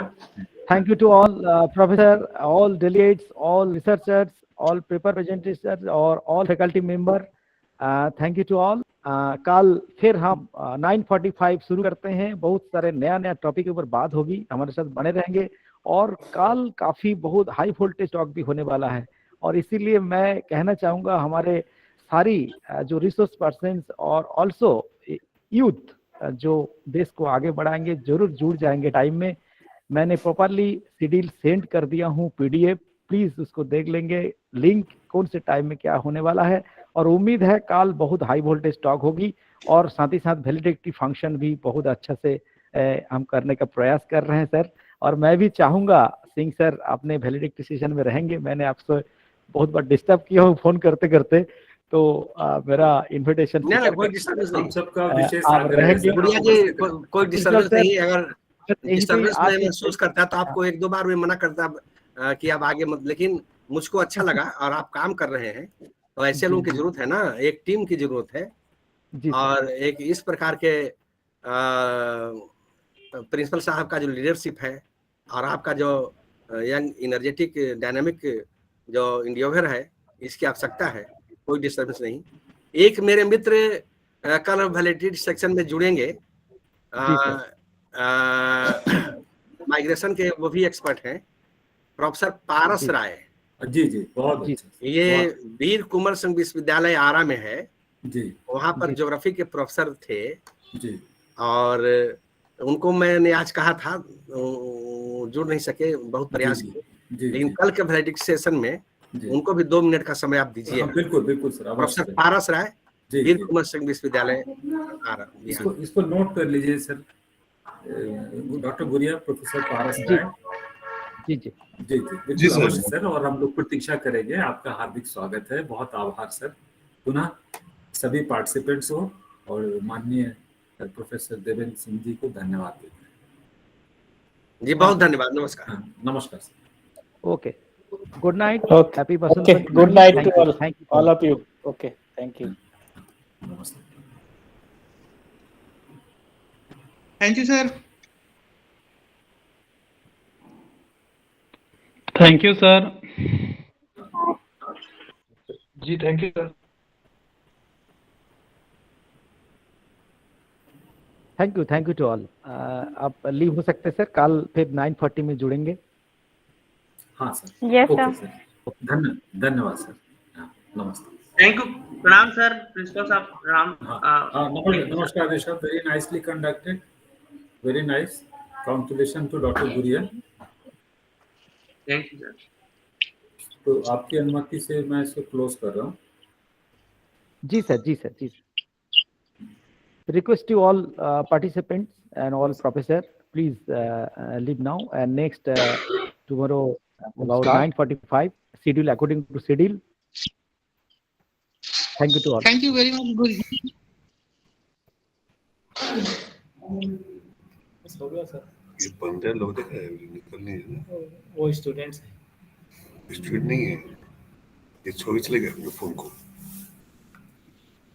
ये देखिए कांति का दीपक श्रीवास भूतपूर्व MSc आपको नोट किया गया है वर्तमान दीपक में जी? बीएड दीपक आपको नोट किया गया जी है? सर। दीपक को अभी नोट किया गया है? जी सर, बीएड का विद्यार्थी आजकल ही अभी भी हमारा विद्यार्थी है। जी जी जी। बहुत बहुत धन्यवाद सर इस वेबिनार के लिए। बहुत अच्छा, ओके। जो सुनने देर तक जुड़ करके सुने उसके लिए भी सभी व्यूअर्स का धन्यवाद। कल और जुड़ना है, अभी सभी साथियों को अपना और बताना। जी सर, जी सर। बाकी सभी लोग आप लोग ग्रुप से रिमूव चलो हो जाए, आप हम लोग लीव ग्रुप कर बंद जाओ, कर है रहे ना, हैं। आप लीव ठीक कर जाओ सर, दीपक। Good night. दादा दादा, वो भी लीव कर दिए लगता है सर। तो ये कौन है? चैतन्य निकाल, ये आ गए। हम तो इसीलिए ड्यूटी नहीं देते ना भाई, देखो ना।